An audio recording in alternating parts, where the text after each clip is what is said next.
What it do, what it do, what it do. It's your boy Big Val Opinion back with another live video. Make sure you hit that like button. Make sure you hit that share button. And most importantly, make sure you sub to the channel. Turn on that post notification bell so that you be notified each and every time that your boy Big Val is going live, man. With that being said, let's get into this intro.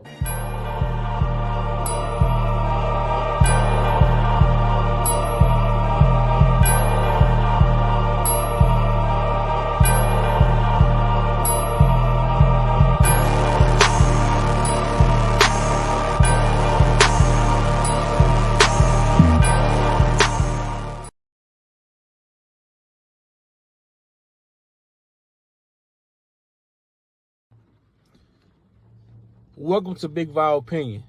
Moderators,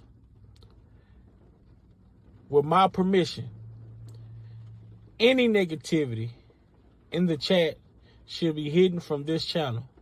This channel is a negativity-free channel, drama-free channel, and we are here to push the message out. We will not be distracted. So with my permission, any negativity in the chat should be hidden from this channel. Welcome to Big Val Opinion platform.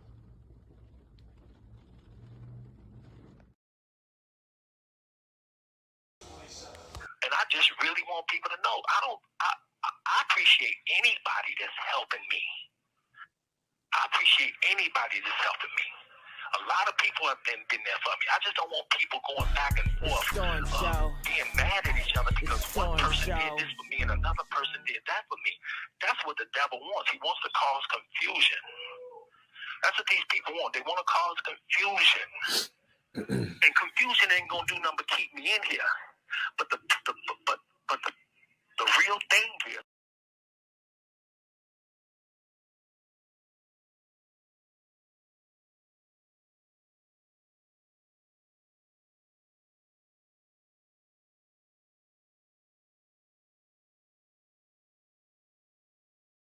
Lifetime, as far as quick on Lifetime, as far as Lifetime is concerned, there are real people, real women out here really being abused, really missing. They're really missing. They're really chained up in basements.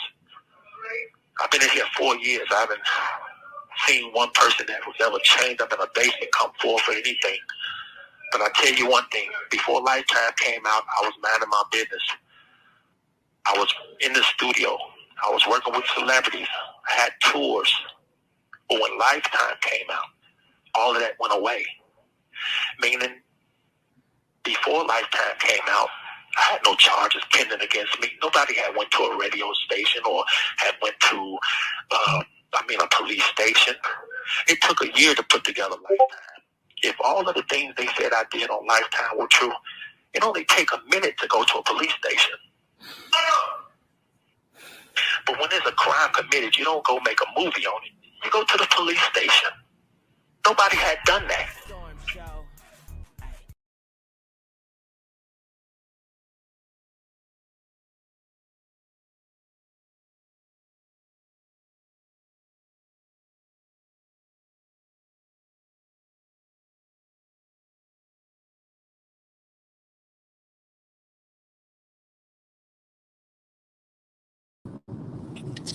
Yo, yo, yo, yo, yo, yo, yo, yo, yo. The time has come. We are back with another 24-hour live. We back with another 24-hour live, man. We back. The last one was postponed, but we back. H-How, what's up? Love Light, 44. What's going on? Sharice, what's going on? Justin, what's up? Miss Creepy T, what's up? DVYY, Shot Town, what's going on, man? What's going on, Lavish Lady? Lil Mac, what's up? What's up? What's up? What it do, man? We got the 24-hour live going down. The first 6-hour live segment is going to be about R. Kelly, all things R. Kelly. Then we have, following that, we have the adult talk from 9 to 3 a.m. From 9 p.m. to 3 a.m., we have the adult talk going down, man. And we're gonna be asking the people questions like, do you believe in going 50-50 in a relationship, man? Do you believe in going 50-50 in a relationship? You know what I'm saying? We gonna have a real adult talk tonight. It's going down. I hope y'all got y'all shit together. I hope y'all got y'all drinks ready. I hope y'all got y'all smoke ready. Whatever it is you need, I hope you ready. Because it's going down tonight, not tomorrow. You know what I'm saying? Tonight. So after the adult talk, we're going to come back with the state of the culture, man. The state of the culture. And when I say state of the culture, we talking about Kanye. We're talking about Jamie Foxx. We're talking about the missing Bradley sisters in Chicago. Man, what's up, man? Are y'all ready? And tomorrow, man, come on, man. After the state of culture from 3 a.m. to 9 a.m., we're going to come from 9 a.m. to 3 p.m. with more R. Kelly. You know what I'm saying? With more R. Kelly. So hopefully everybody ready. Get everybody locked in. Hopefully people, we're gonna run back one of my most watched live streams, one of my most viewed live streams where I talked about R. Kelly, private investigator, Jack Palladino, and others that was involved in R. Kelly previous case that were no longer here to to participate in his most recent cases. And we're gonna go back and review. We're gonna go back and look at that live from back then. That live right now is my most watched live on my channel with about over 6K views from my channel, which is that's a lot for a live on my platform. So we're gonna go back and review that. We're gonna go back and review that live as well. Man, big shout out to my sister Prima. Big shout out to Ronnie Bo. Big shout out to my bro Dana. Big shout out to the whole sector. Y'all see it's going crazy. Did y'all see Bruce Kelly last interview on LFN? I think it is. He talks about Don Russell sending him to prison and other shit. Like, we got a lot of shit to talk about, man. There's a lot to talk about.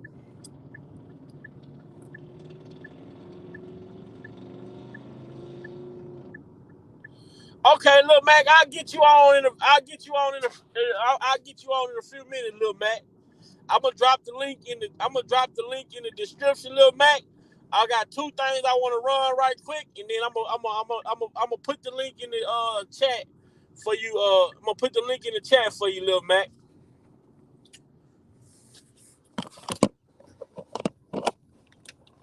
Let's see what we got, man. I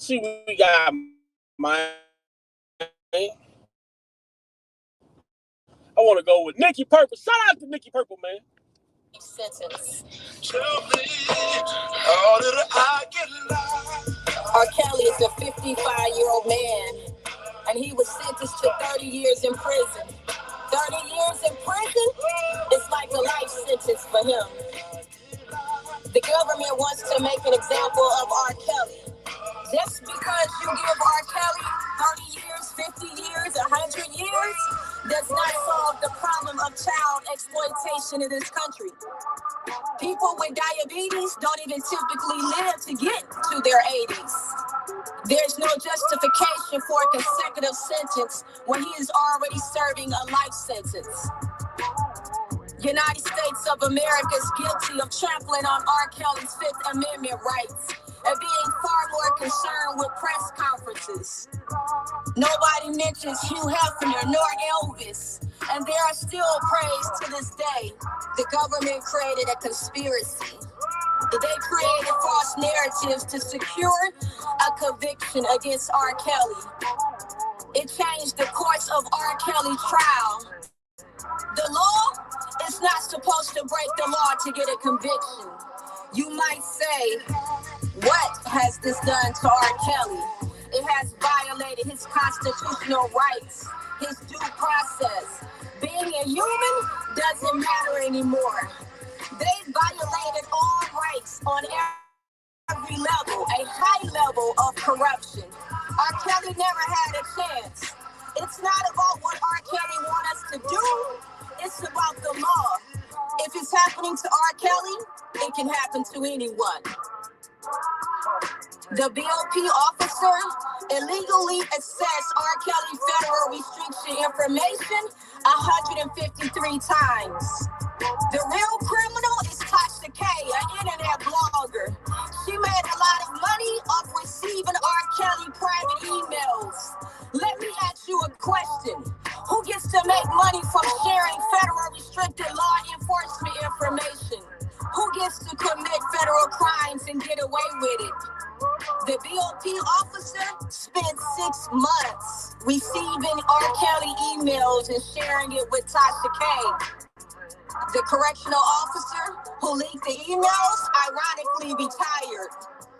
Tasha K and the BOP officer shouldn't be allowed to get away with tampering with the federal witness, Azriel. The impact of their unlawful conduct weighed heavily on the outcome of Robert Kelly receiving a guilty verdict and a 30-year sentence. If the legal system doesn't take care of Tasha K and the BOP officer, karma definitely will.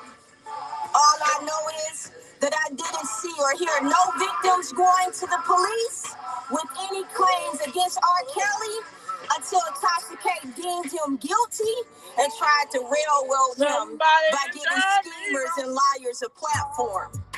Tasha K was so relentless that the Me Too movement got involved. Then it was lifetime. And we even saw the police begin to beg for witnesses.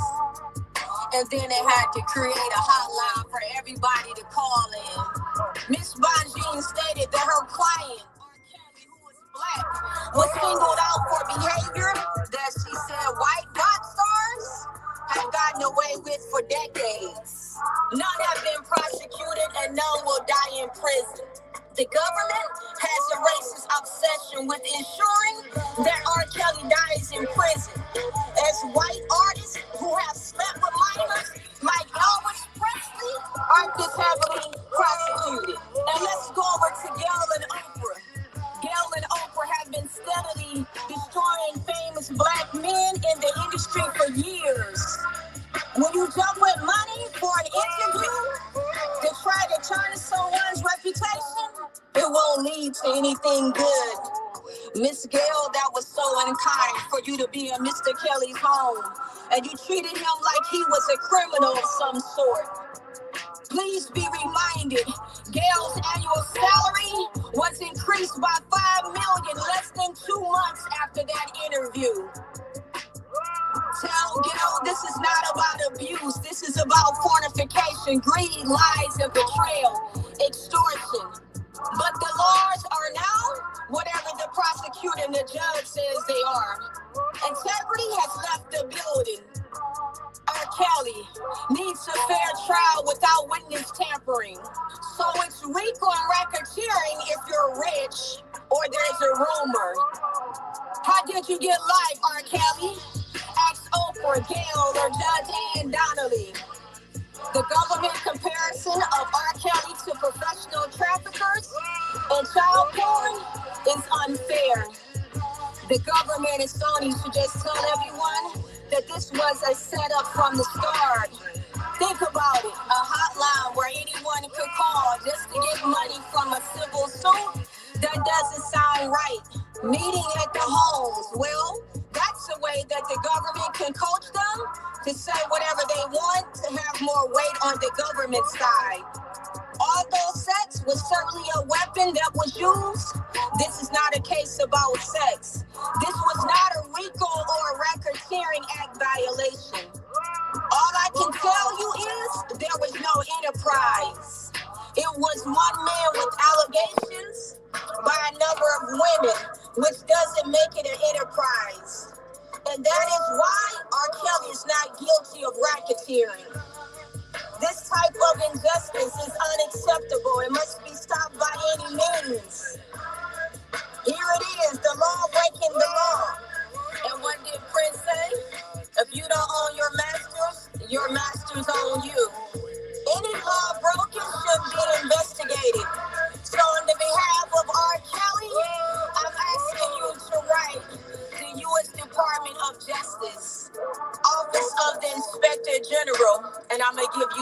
address, 950 Pennsylvania Avenue Northwest, Washington, D.C., 20530. There's also a link for R. Kelly supporters. JusticeRKelly.weebly.com. Free Rob now. Give him his money and his life back. Lock the real criminals up.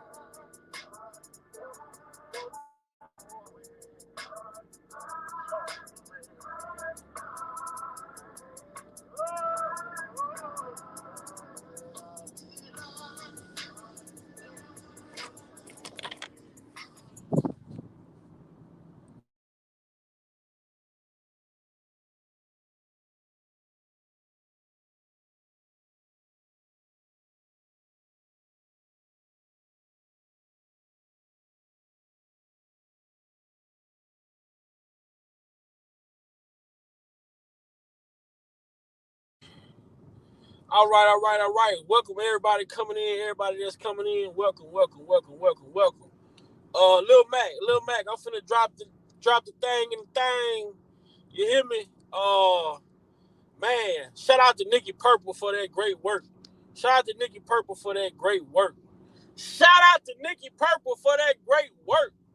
But y'all already know, man.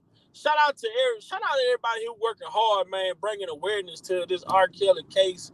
Everything going on with R. Kelly that's doing this thing in unison, man. But shout out. One more. This one right here, we finna run this one up. Shout out to that boy, Ronnie Bo. And after this, we finna have a conversation, bro. What up? Y'all already, man, y'all energy ain't matching mine. Y'all wasting y'all time. If y'all energy ain't matching mine, you wasting your time. It's up. The 24-hour live is here. Y'all gonna put some respect on my name. You hear me? Ashley, ask me. What's up? Sharon, H.R., Armani, what's going on? Wendy, what's going on? Lil Mac, I put the link in the chat, Lil Mac. I put the link in the chat. Oh, yeah.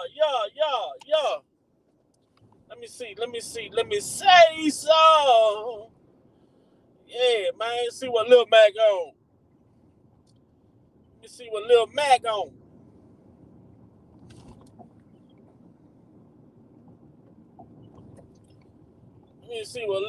on.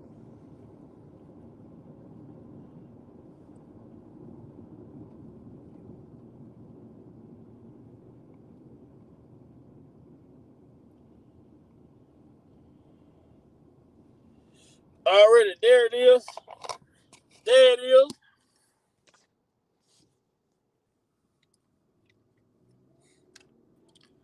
What up, Lil Mac?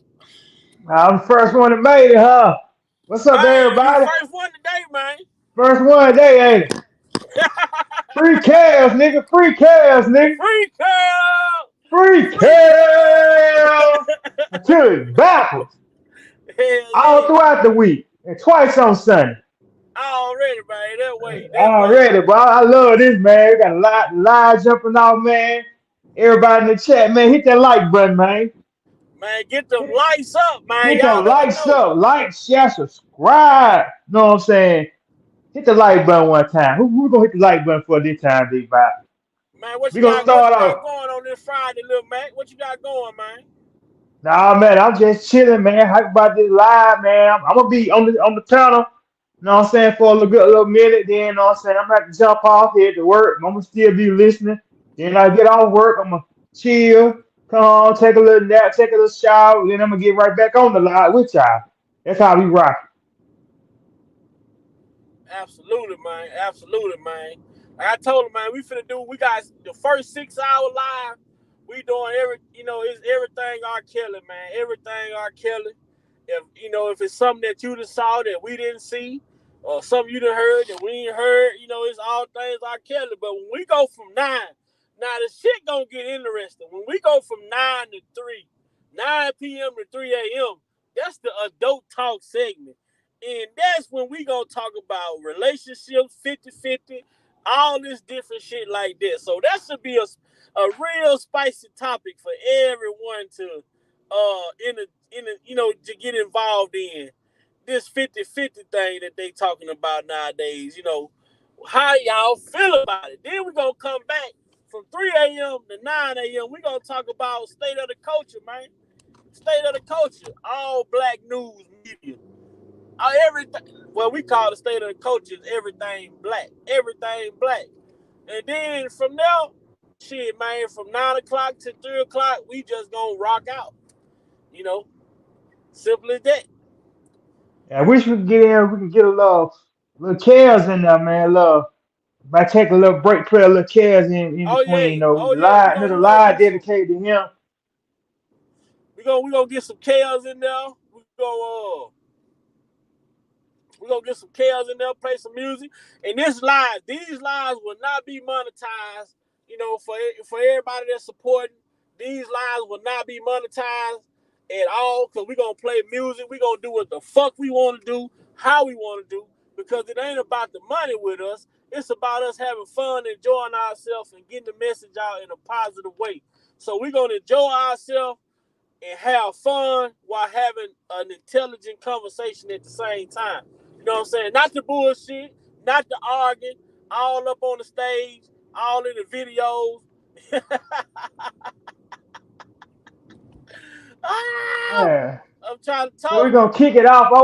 I wanna play something real quick. I hope y'all can hear it. I'm gonna have to let me see.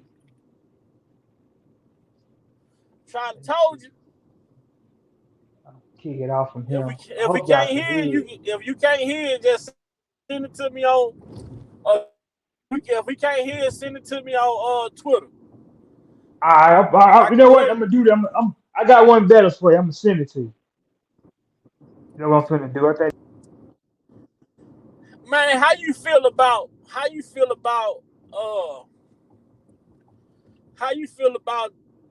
uh the Bruce coming out saying that Don Russell had him locked up? Called it. The nigga snitched, man. The nigga called and told the man probation officer that he wasn't staying there no more after he put him out. Now that's crazy. Now, Don Russell,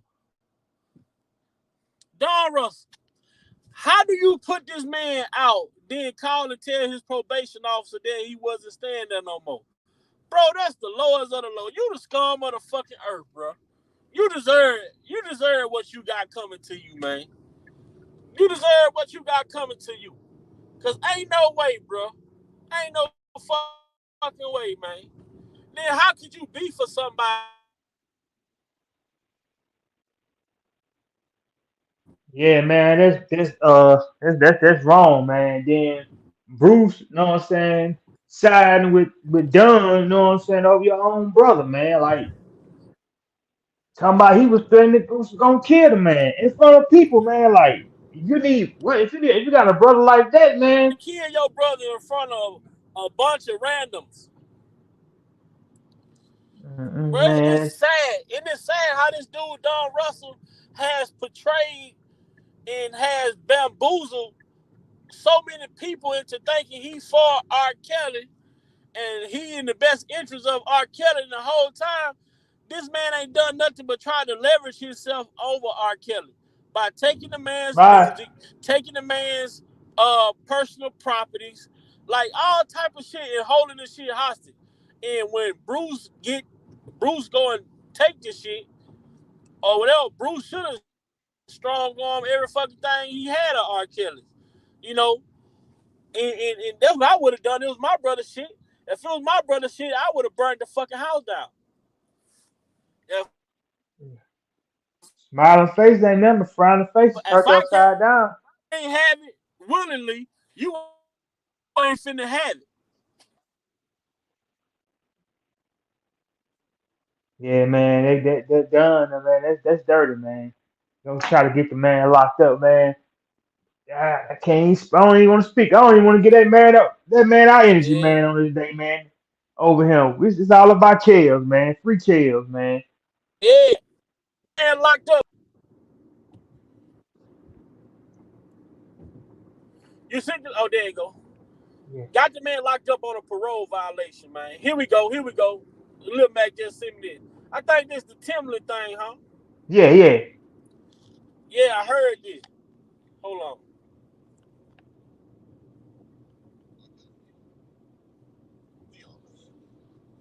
And it's funny, I'm glad you talk about that because I be having talks with everybody jump when he said R. I'm like, so we just gonna ignore his music that he gave us that we all jam to? No, we can't do that. Right.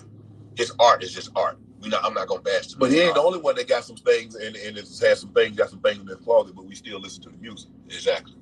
And to me, we have to learn how to, I think as a culture, we have to learn how to separate that. Let me go back to it. R. Kelly's the king of R&B. We all know that, man. And it's funny, I'm glad you talk about that because I be having talks with everybody jump when he said R. Kelly. I'm like, so we just gonna ignore his music that he gave us that we all jam to? No, we can't do that. Right. His art is just art. I'm not gonna bash him. But he ain't the only one that got some things and has some things, got some things in his closet, but we still listen to the music. Exactly. And to me, we have to learn how to, I think as a culture, we have to learn how to separate that. And just because you got a stain on your name doesn't mean that stain is permanent. You know what I'm saying? People lie all the time. People spread rumors on you all the goddamn time. And the thing is, close as Timberland and Aaliyah was, I feel in my heart, as close as they were, if R. Kelly would have done anything inappropriate towards Aaliyah or to Aaliyah, that Timberland wouldn't have nothing nice to say about them man. Exactly. Exactly. And you hit it right where I was in there, bro. That right there let me know Timberland wouldn't even came out and said that Aaliyah would have told him something that R. Kelly did to her. So that speaks volumes within itself. And I got another video I want to play to you. Everybody ain't going for it, man. This R. Kelly stuff no more. They see his bullshit. They open their eyes. I'm finna see you another video, but I see I'm waiting to on say we got to say and with his take on what Timberland just said. But Big Bob, what you was getting that, I was most definitely on what you was on because ain't no way in hell that if how close Timberland missed it then was, that man would have had, if R. Kelly did something else, he would have had nothing good to say about that man. No, they're going to show these narratives ain't true. So, but what's up? Go ahead. How you doing, man? Go on, speak, say what you got to say. I'm gonna let Big Bob play another video. Let y'all get y'all take on this. Because everybody, you know what I'm saying, starting to open their eyes up to this BS. Blessings. Doing phenomenal. I've been in the lab, nephew. I've been in the lab. I've been researching, boy. I've been prepared. I've been prepared. Somebody finna be blessed on this 24-hour live. Somebody finna be blessed.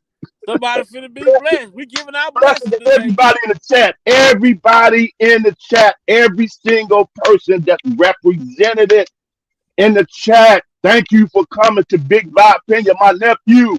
Hold it tight. I don't care what life is coming at you. You got this. You still here. You got it. And if anything you can take away today, I want you to take it back and replay it. You're going to be all right because you made it. This Uncle Muse, I'm in the building. We here. I hear back. From 9 p.m. to 3 a.m., we got the adult talk right? But then guess what? The first topic we going to start I can't wait. The first topic is, do you believe relationships should be 50-50? Now that's going to be a good topic right there. Yes, it is. Yes, it is. Yes, it is. Yes, it is. Yes, it is. Yes, it is. And we gonna go from that, and we gonna go from there, and we gonna go and from there we just gonna have the adult conversation.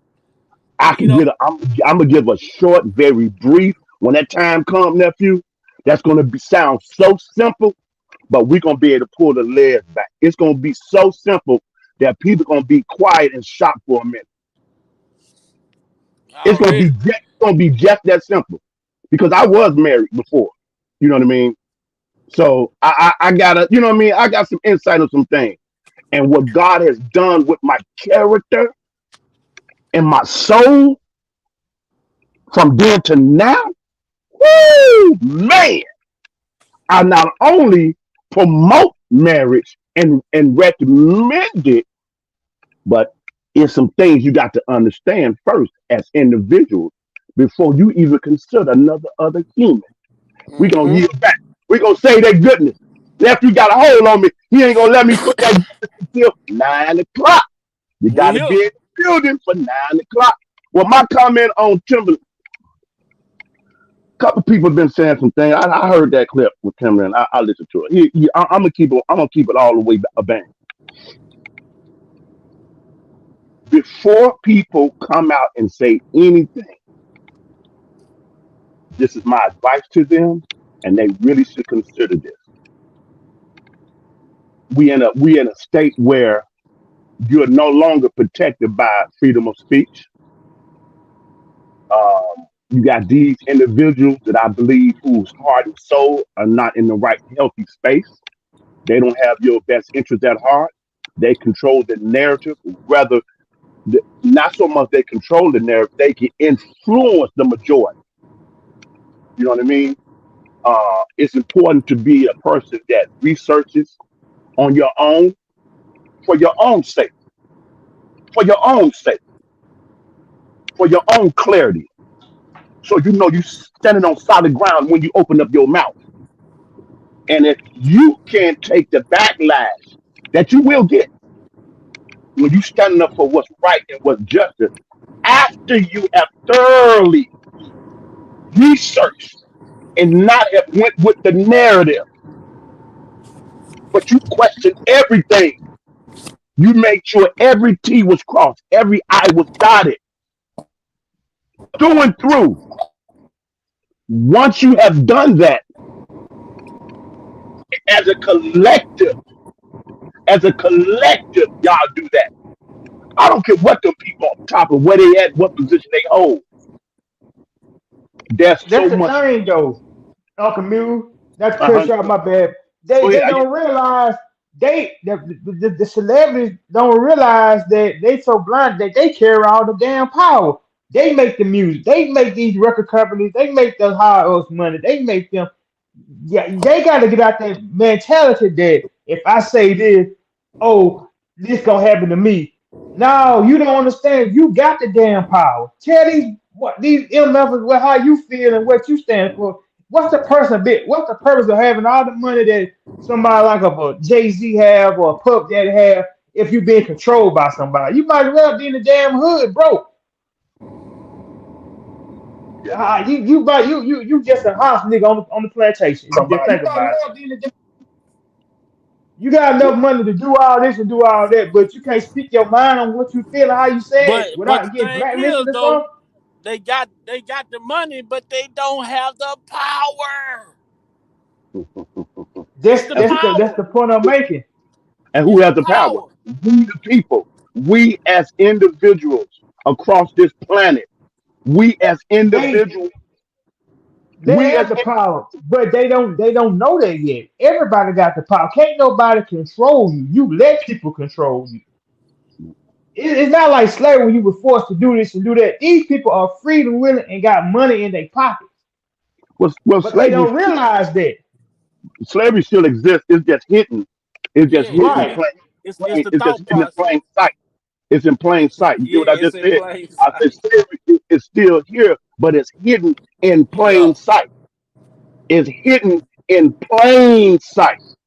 So my point is, if you don't do what we say, when we say do it, how we say do it, you're gonna starve to death. We're Uh-huh. gonna take everything and discredit Yeah. anything. Malcolm X said the media make an innocent person look guilty and a guilty person look innocent. Yeah, yeah, yeah. Right. That's what the media. And that's what they did. And that's what they did to Aaron Kelly. Uh-huh. The media helped the government win their case, along with these lying fake females. If the media would put out both sides of the story, I'm 9 times out of 10, R. Kelly will have 100,000 people out here ready for him right now. If those trials were televised right now, those trials were televised. See, that's Well, the thing. hold on. That We're don't- gonna get into that. We're gonna get into that. We're gonna get into that part right there. Just hold on. We don't want to go too far ahead because we're gonna get Right, into right. that part Let me too. let me We're get gonna back get to into Timberland. that part. Let You me get know, back to Timberland. but that prosecutor and that even the prosecutor from Minnesota came out and said the only reason why he brought a case against R. Kelly in Minnesota is because he heard that Kim Fox put out the hotline. I say, are you Right. fucking serious? Yeah. See, I never knew see what I'm talking that about? somebody had to you answer a hotline to the bro. If you're a victim, some wrong with something happened to you, you go to the Then they police say on your motherfucker own. like Tim Savage out here trying to push it. How is you pushing an issue for a case to be brought back when you ain't got a fucking dog in the fight, you fucking slick wet head bitch? Oh, he ain't slick with it now. He done cut that Jerry curl off. You getting I on his know I case. made him cut. I'm taking all credit for that. I made him cut that shit off This his head. case, this case needs to be reopened. This case needs to be reopened. I'm just being real.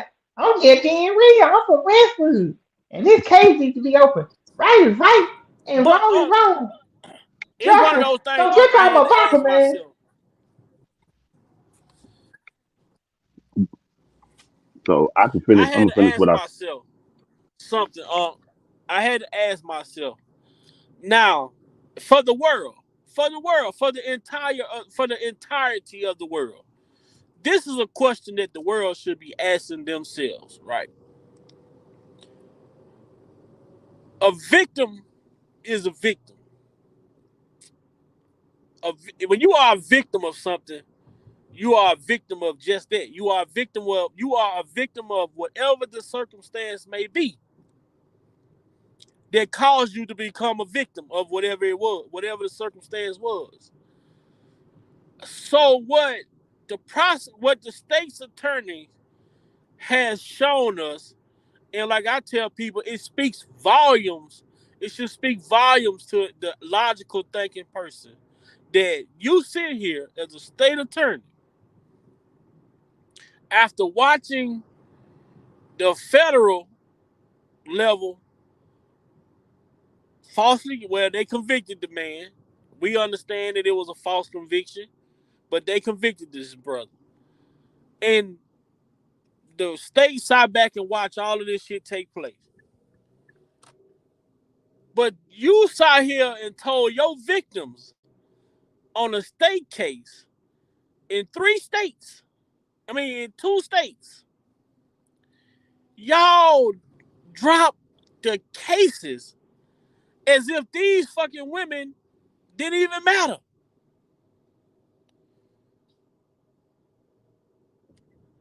What type of message are you sending to a victim if it is a real victim out there that want to come forward about Joe Blow from the corner store? She's finna be hesitant because guess what? Well, they not gonna pursue my case anyway because the man who did it to me, he ain't got nothing. That's a fucked up situation to be in. And I'm happy. I'm excited they dropped the cases, but then I'm pissed off too because I wanted them to be embarrassed. And I mean, not the alleged victims. I wanted the state's attorney's office of Chicago and Minnesota to be embarrassed for the bullshit that they pulled. But how do you empower real victims that are out there that has been victims of something to come forward when they sitting back watching you drop a fucking case that you done held on to for 2 years, 3 years, just for it to get ready to come to court and you just say, well, we're not gonna go forward with it.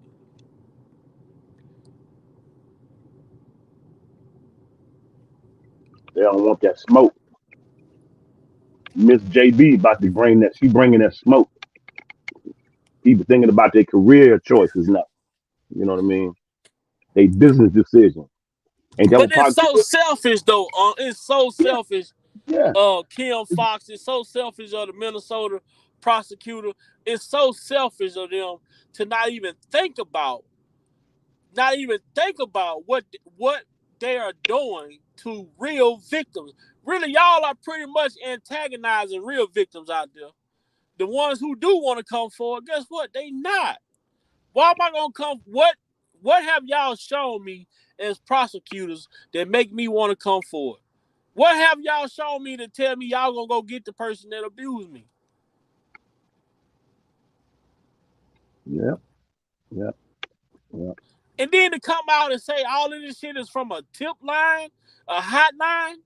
So that means y'all ain't did no investigation. Y'all just sitting back waiting on somebody to call and say this or That's it. call and say that.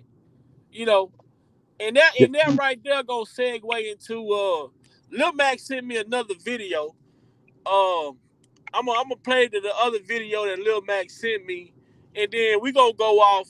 It's gonna go into this question right here. Why was R. Kelly state cases avoided?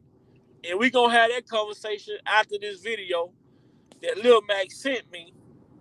I'm gonna pull it up because we all had this conversation why we feel like the state cases were avoided, and I think we all make valid points on why they dodged that goddamn state case like a goddamn deer, trying to dodge cars on a goddamn side of the road. Right. Let me see what you got right here, Lil Mac.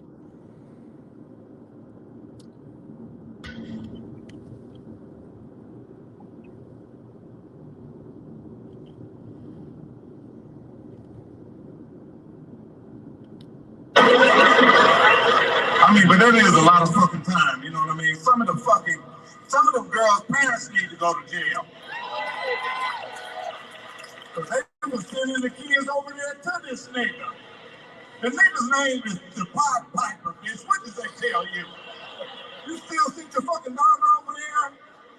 She can sing. He's like, come on, I'm gonna pee on her and everything. Come on in. Yeah. Some of the girls was lying too, I ain't gonna lie. One of the girls said, I got hit in the head with a dick. I said, now wait a minute now, what was you doing down there? That's the only way you can get hit in the head with a dick is down here. Unless he just jumped off a dresser.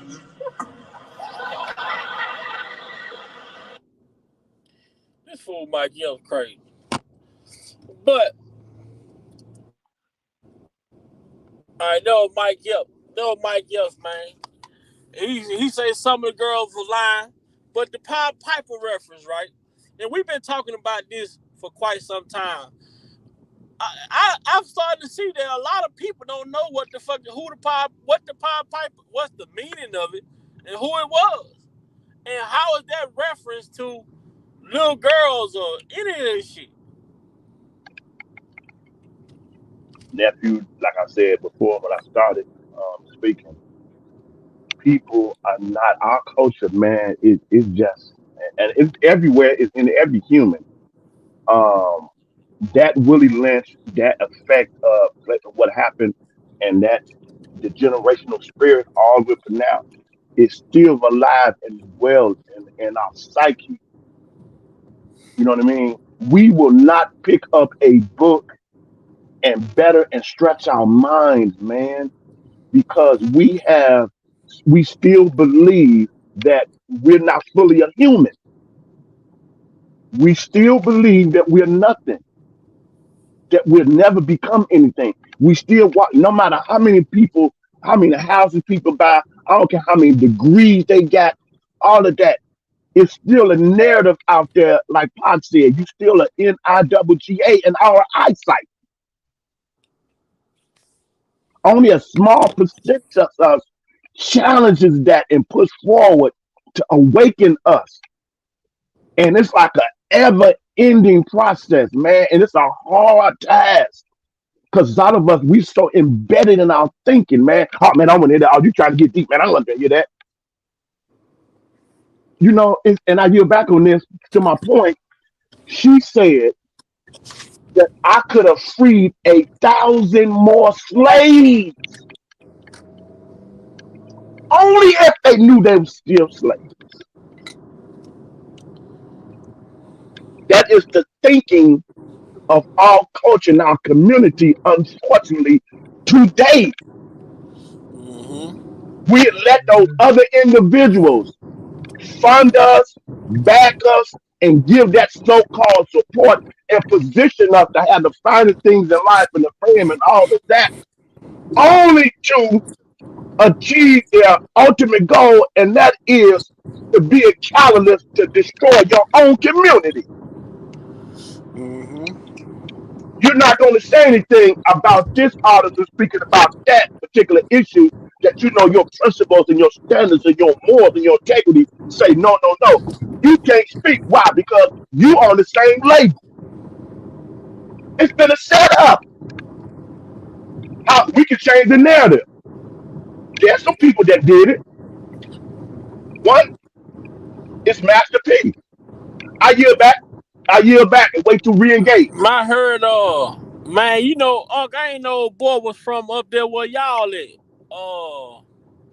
What's his name? Michael Collier, the Yeah, actor, yeah, yeah, yeah, comedian. yeah, yeah, Yeah, I ain't know he's from the side town, man. And he yeah. He's was. right. I learned something listening to him. You know, I knew of the projects and all that shit, but I didn't. I didn't know why they called that shit that. And he was breaking it down, and I'm like, what the fuck? All this shit was a social experiment, you know, Yeah, to build these projects and yes, putting them by the highway so that yes, the fucking tanks and shit and the yes, police will be able to get access to them. yes, yes, I was like, what the fuck? yes, yes, yes, yes. Yes, Miss Darlene. I'll finish my point, my thought process on Timberland. I'm letting nephew continue his thought. You know, so thinking of all of this shit, bro.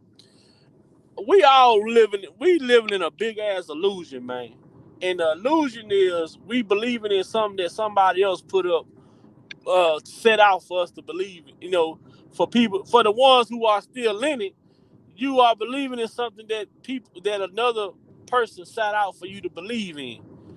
Um, we allow these people to tell us so much about us, thinking that they gonna be truthful, and they lied the whole time. That's just like right now we still get caught in, like you mentioned about how like Master P changed the narrative, or you talk about how Harriet Tubman say she could have freed 1,000 more slaves if they only knew that. Well, I think who that was, but that's just like we talk about the Uncle Tom. You know, Uncle Tom. Now the whole time, the whole world, and I'm guilty of it too. But you know what? Something made me, after hearing it so much, I don't know what sparked the interest for me to go look up Uncle Tom and see who he was. And when I go look up Uncle Tom and see who he was for myself, man, they done lied on this man. This man is nothing Right. what they project him to be when they talking about him to the public. They always, Hmm. even on jobs, oh, Uncle Tom ass nigga, oh, Uncle Tom, you Uncle Tom. Then you go look up the real Uncle Tom. Man, this man was freeing slaves. This man was helping people. This man was a author. He traveled the world. He bought his family out of slavery. I mean, the man he was an honorable black man. Right. You see that? But they got us as black people thinking he was a fucked up individual. You see that? Right. Uncle You see Tom did a lot for more black people than people know. That like, it gave him a bad name. He, you he, see he did basically the same thing Harry Tubman was doing. Right, he did. But That's exactly what he did. He was but they freeing. changed the narrative. But then when we try to talk about stuff like that, saying that we are the, you know what I'm saying, the original man and the new Jews, we get blacklisted. But y'all want to change the history on people like the Uncle Tom guy and guys like him, and like that ain't right there now. But as soon as you say something like what Kanye and Kyrie saying, they want to label you anti-Semitic. But Yeah. in every movie that these people play and everything that they say, you can be the N word this, N word that, but they ain't stopping that. You know what I'm saying? No. They Hey, what you say, Lil Mac? The whole world been anti-Semitic against us, against Mm-hmm. our right. against our group of people. And like I said on the previous line, America is one of the most hypocritical countries you can live in. They talk about democracy and all this, and they go over to these third land countries like Afghanistan, fighting these people and stuff. When you got trouble going on in your own home, you got black men back in the 60s and 50s were fighting in the Korean War and the Vietnam War, and they come back home. In World War II, they can't even sit down in a restaurant with a white man to eat. Man, How is that? You can go to they another country try to straighten shit out, but you got problems over in your own country. Make that make sense. Clean up your own yard before you try to clean up somebody else's yard, man. man, our people, our brothers and sisters, our brothers rather, was capturing soldiers during the war, and the soldiers that they was capturing was being treated better than they were. Right. So I mean, I digress. We gonna get into this big Yeah, question though. yeah. Let me finish my thought, nephew, Timberland, real quick, and that goes for anybody that's called themselves speaking. Um, I take it with a small, tiny bit of grain of salt because here's my thing: if you're not going to research, if you're not going to realize that, hey, when I speak up against this machine, I know the consequences and the repercussions. But I'm a person of principles. I'm a person of character. I'm a person of balance, fairness, and justice across the board for all humanity. And I have an innate right as a human being to do so. I have a right to do that.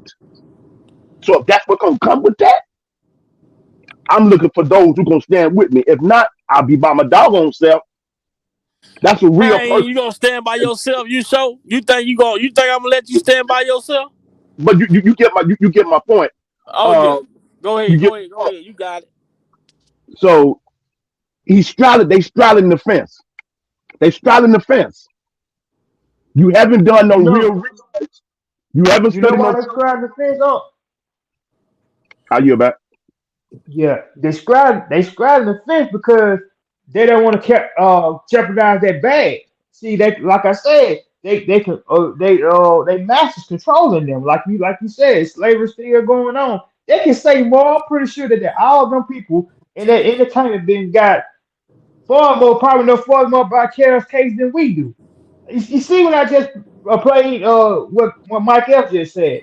If he knew half of what he know right now, if he took the time and did the research, he'll be saying free this man, but he can't say free this man because they are in control. That's what our brother Ronnie Boat was coming on. He was speaking on like these people like Jay Z now. They ain't got no power. They think they got power. They got power, but they ain't got the power. You know what I'm saying? They got to listen to what they mouth say, try to keep us in control. But we ain't like people like us and running boat. We ain't going for it. We see through the BS. Well, But yeah, he once they do that, they when they say, well,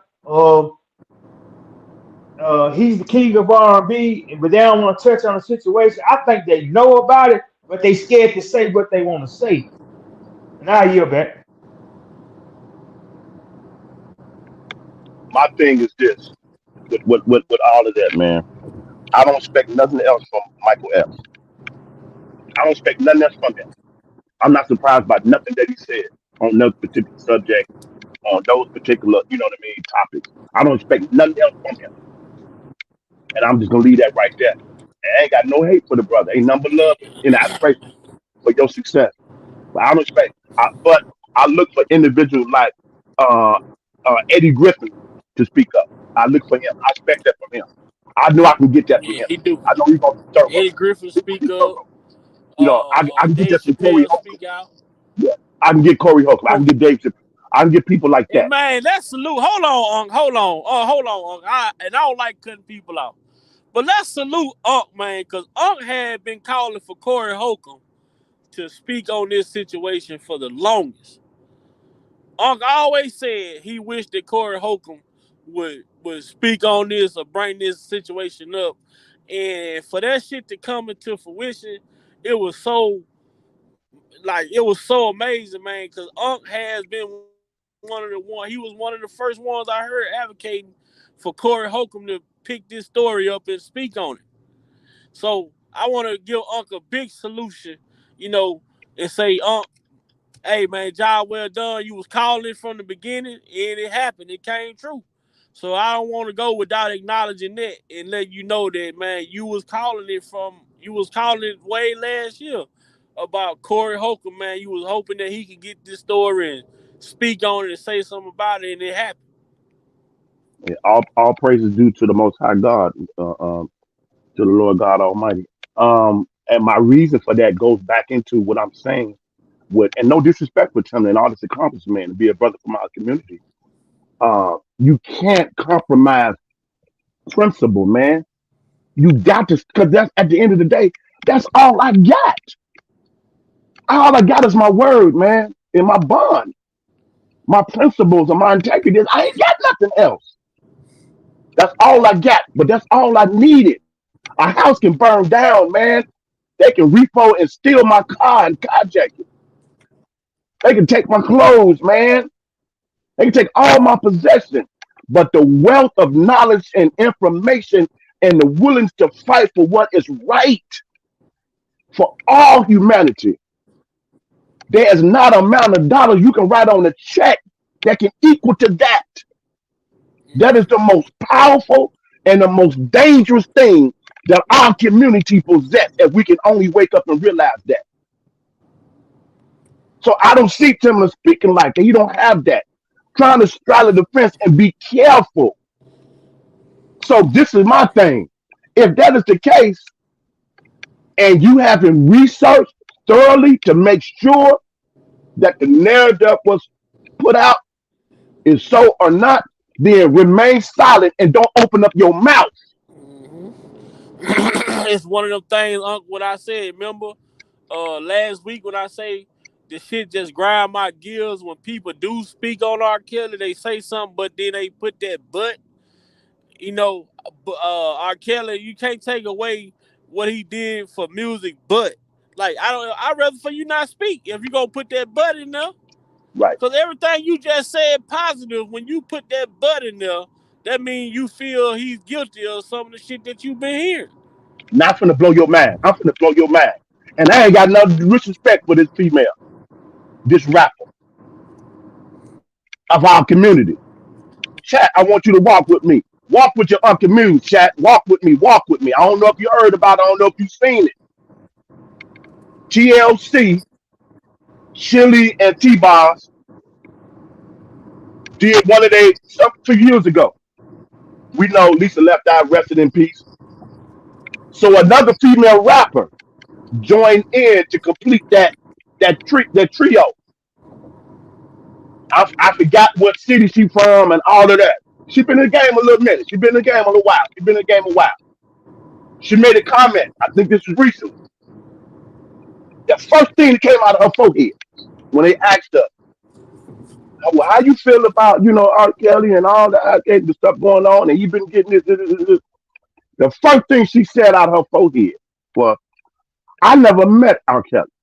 I never met him. I don't know him, and I never met him a day in my life. Then she turned around in the same breath that God breathed in her nostrils and said, but I got friends that I know that's in that told me about some of the stuff. So is that, and the reason why they hadn't said nothing because, hey, they was getting that bag. He was getting out that money. He was getting that bag. And it seemed like when everything was going down, now I'm paraphrasing, they jumping ship and doing all that. No, y'all, if y'all was partying, y'all saw that, and y'all knew this was going on and stuff. I'm like, wow. Now the rest of the stuff he said don't mean nothing. It's important, but it don't mean nothing. Because the first thing she said out of her forehead, I never met R. Kelly. I don't know R. Kelly. I never met him a day in my life. So you should keep your mouth closed. How you gonna go on a narrative that's out there that people you say that know him and all of that, but you have no idea what kind of state them person have, what kind of beef, what kind of falling out. You don't know who they in alliance with that's supporting back in the narrative that they supporting, how they eating off that. You have no clue of none of that. Evidently, you ain't vetted and investigating and research. I know you ain't looked at no doggone transcript because you won't even be talking the way you talking. Hey, I was let me get a piece of that. I was greatly disappointed and really saddened by what she said, and I yield back. Right. And what you said make a whole lot of sense. Like I kind of fell back from TLC because when this first kicked off, you know what I'm saying? Chili, they asked TMZ asked her how she felt about the R. Kelly situation. She gonna say, well, I muted him back in Mary Leah. So he I'm not talking about touching them. she the I don't mean to touch. I don't mean to step in. But let me step in real quick. I'm not touching TLC. I'm not touching TLC. I'm talking about Lil Mo, the female oh, rapper. Lil Mo. oh I know Lil Mo. Lil Mo, she speak highly of him. She She always the speak one. highly of him. She the one to make the comment. Not recently. Oh well, she got it's the industry then. She probably couldn't get in somewhere, so she had to say this, say I that. don't know But when it was played. It was a person on their channel reacting to another podcast that was interviewing her, and all of them was with the narrative. And when she said the first thing she said out of her mouth when they brought up him about all this stuff, it was like Lil Mo exposed the industry, the music industry, something like that. You can pull it up, and you'll find right, it. And so when they brought Kales up, the first thing she said out of her mouth concerning him before she went into the spiel was that she never met R. Kelly. She don't even know R. Kelly. She but never she met was him. saying that. She said that's what she said out of her forehead. Then she went on her thing about that with the narrative that was told. That's the allegation and all of that, and the verdict and all. She wanted all this stuff on the surface, but not one time did she say when she said I don't know and all of that. The immediate thing that should have followed. Well, I haven't been around him personally. I can't go with somebody else witness because I didn't witness in that. You know what I mean? And I don't know where their is at with that. Their conclusions get drawn. I haven't done my research. I haven't, followed the case. Those are things you should say. And that ain't being safe. You standing on justice and principle. You know what I mean? That's how you approach that. That's how you respond to something like that. Because the narrative is this the way we want you to respond to what we're going to ask you about this particular topic. You know what I Right. mean? But it's so crazy with me though. One of the things that tipped me off when it comes to the R. Kelly conversation or any conversation pertaining to R. Kelly is that they say that this man used his 30-year career to entrap women into whatever the situation may be. But out of 30 years, y'all only bringing up the same two allegations constantly. I'm trying to understand. A criminal don't, if you say a career criminal, that means they should have a fucking a rap sheet like the woman said on the one HN News interview. It should be a rap sheet of 20 miles long. Yeah. But Right. And y'all then another study thing, got the same two questions. Everybody go sit down. R. Kelly name come up. What about Aaliyah? What about Aaliyah? What about the tape? What is the other right. shit at? Because it ain't none. And then another thing, that damn tape, he was acquitted of that tape. So to me, in my eyes, you guys, and he was found not guilty in Chicago on the federal charge of I'm sorry, of obstruction. So that means he shouldn't even be charged then. He was acquitted for that tape back in 2008. Think about it now. With the girl, the landfill young lady. She Right. had time then to testify. She did come to court to testify. People don't know. They proved that that man was on the tape. His lawyer had a video saying there was a mole on R. Kelly's back that went on his a man back that was on the tape. It's three Right. different. J Rock said, shout out to J Rock. If you come on here, he'll break it down to you. J Rock said it. It's three different men had three different hairstyles on the tape. One man had a The low women haircut, a said bald head, and an afro. So how did men have between 1998? You have three different hairstyles. R. Kelly was a bald headed man, bald headed back then. You didn't have three hairstyles. So me personally, he shouldn't even be charged with Chicago if you want to be But technical about it. But the I look thing at is, the like, charges based off of. I look at the whole case, man. This is something. Even Jennifer being around in the beginning, it was gonna happen the way that it happened, man, because God intended for it to happen this way. It's a lot of shit that had to. It's a lot of things. It's even when R. Kelly is exonerated from this situation, it's gonna be even more shit to come out because a lot of the things that this brother has been through throughout his life, he's never dealt with the problem. He just kept moving. You know what I'm saying? When problems came about, he just kept moving. He was never dealing with these situations as they were happening. He just kept moving. So he at that point in his life, a lot of this shit that he done been through, it's finna have to be hashed out. He gonna come back a better person. He gonna be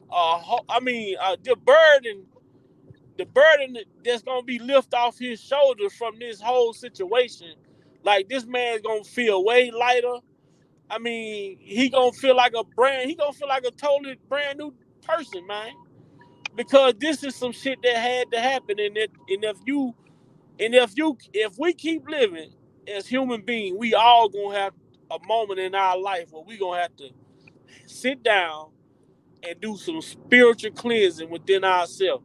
We might not have to go through the same thing that R. Kelly went through, but we're gonna have to clean some shit out of our hearts, out of our minds, in order to move forward in life and let new things come in.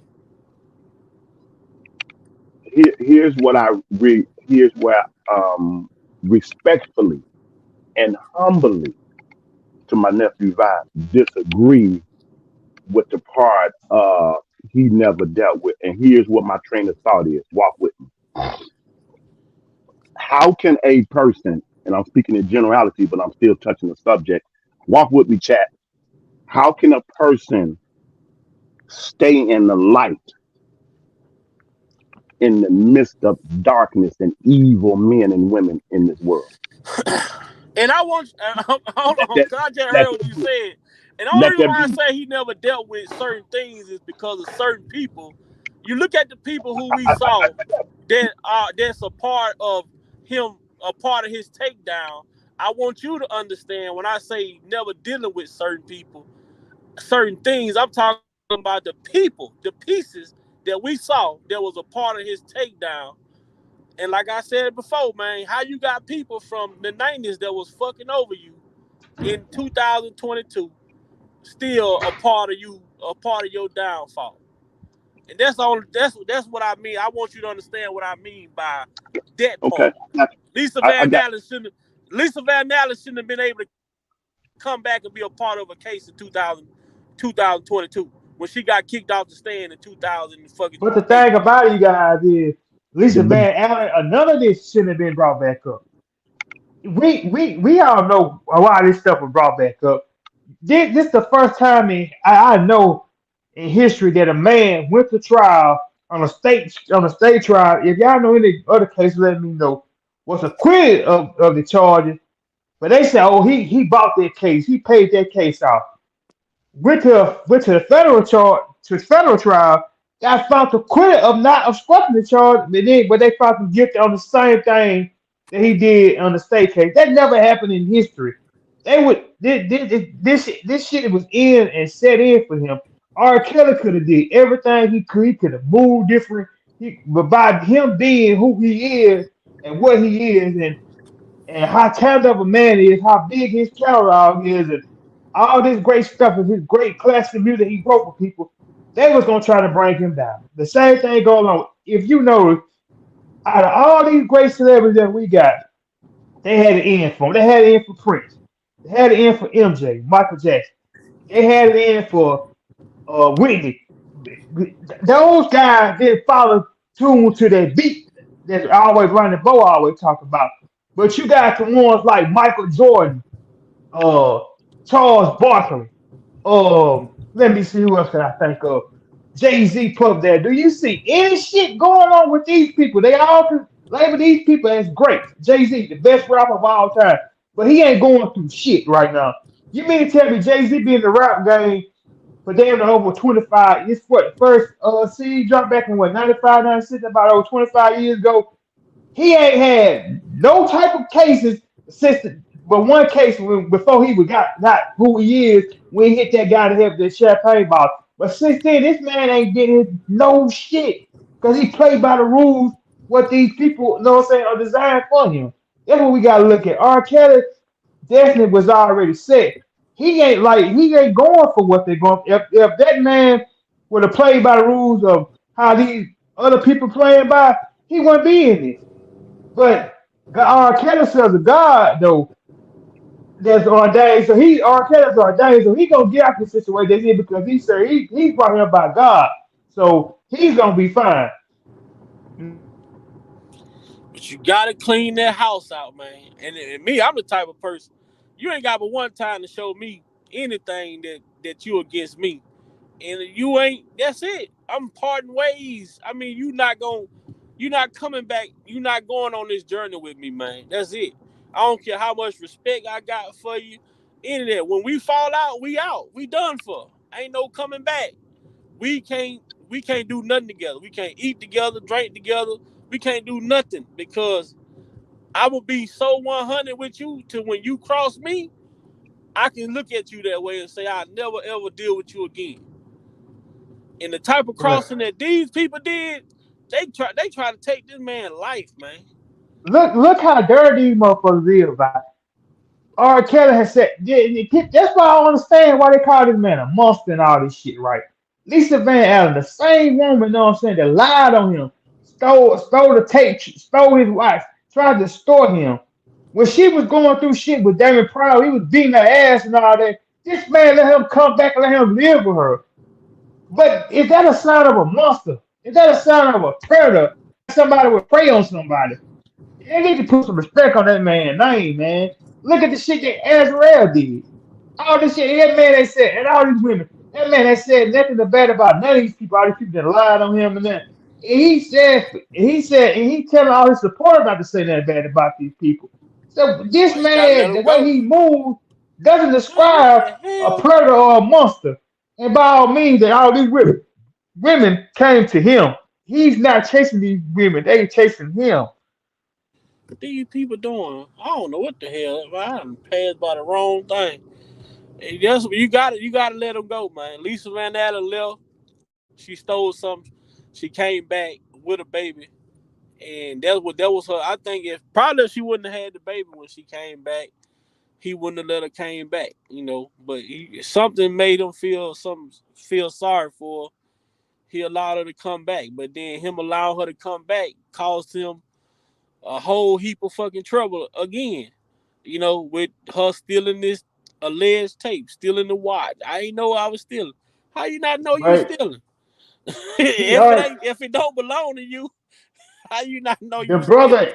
What the point is we making? But I think y'all, me, and you, we protesting on the same front. The dude got a big heart, man. He's a forgiving person. He's a caring person. But sometimes our good heart can cause us to have our own downfall.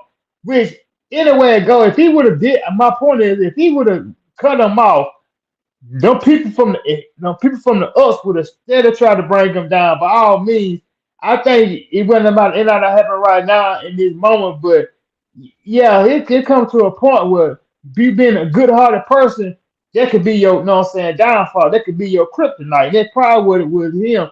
See, when this man he was just happy to make music, to be in the industry, doing something that he loved. He ain't realized that the people that he brought along, well, he realized it because he put in his music, but he just couldn't bring himself to do it. Look at what all his wife did. You know what I'm saying? He ain't bashed her. He said on the gay kid, he said, I'm not gonna bash this woman because that's the mother of his kid. And if what all this is what lady that did to him and he ain't said nothing about it, that speaks volumes to me on the type of person that he is. And Yeah. people are so caught up in the hype. You know what I'm saying? They're caught up in the hype. And if they just sit down, listen to one of y'all lives, and they'll realize this man is the transcripts to me show that half of these accusers were lying, and all what they are saying, See, if you especially the New York case, all these women were saying the same thing. The same thing. The government was coaching the women to come up with the same similar story. It's no way in hell that you can have a relationship with five different women and he go through all the same thing with the same five different women. It's not that possible.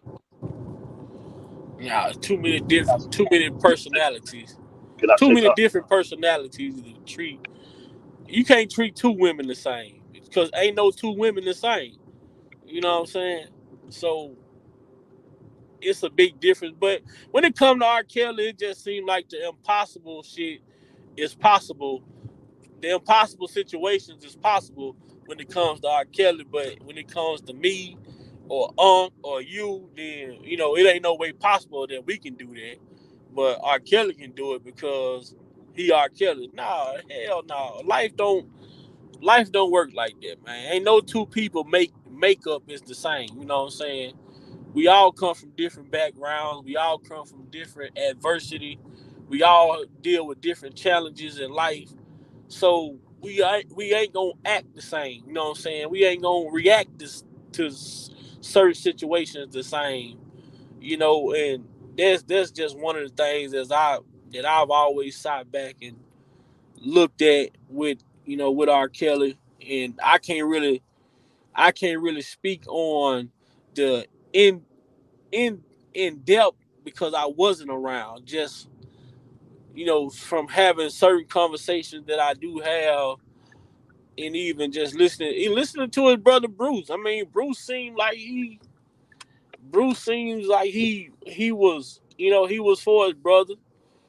But you listen to Bruce like and talk about the other brother, then it's like, damn, like, man, how do you grow up? I mean, I can imagine growing up in a household with some of this stuff going on, man. It's just like, man, like I'm just happy the brother's still alive and has his sanity, man. It's crazy.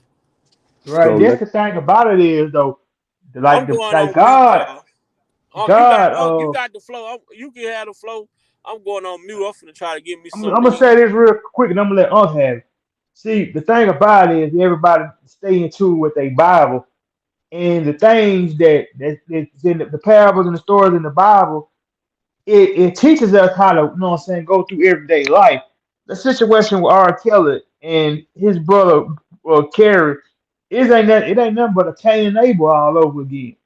You just because this one person is in a successful way and you expect your brother to lead you on to be successful. That's what I think. That's how it is. A lot of people think that because we related to each other that we entitled to something. No, you got to get up off your own and get yours too. I can help you get to the like you can help a horse get to the well, but he got to want to drink the water himself. You can't force him to drink the water. You know what I'm saying? Then like the same thing with Jordan and Bob. You know, so R. Kelly right now, he loses everything right now. He think we thinking some people think he might not get out this situation, but I'm pretty sure by him being ordained by God, he gonna get everything that he asked for back in tenfold. He sitting there, he know he gotta go way out the storm. So it's just like you know what I'm saying, the situation with Moses and his people, they had to wait out the storm till Pharaoh decided to let them go. And God put him through some of the stuff, so he just said, "Bump it." He let him go. So that's what R. Kelly going through right now. The man gonna be straight. But yeah, back. I know you were saying something. I don't want to get long winded on you. um I need to chat.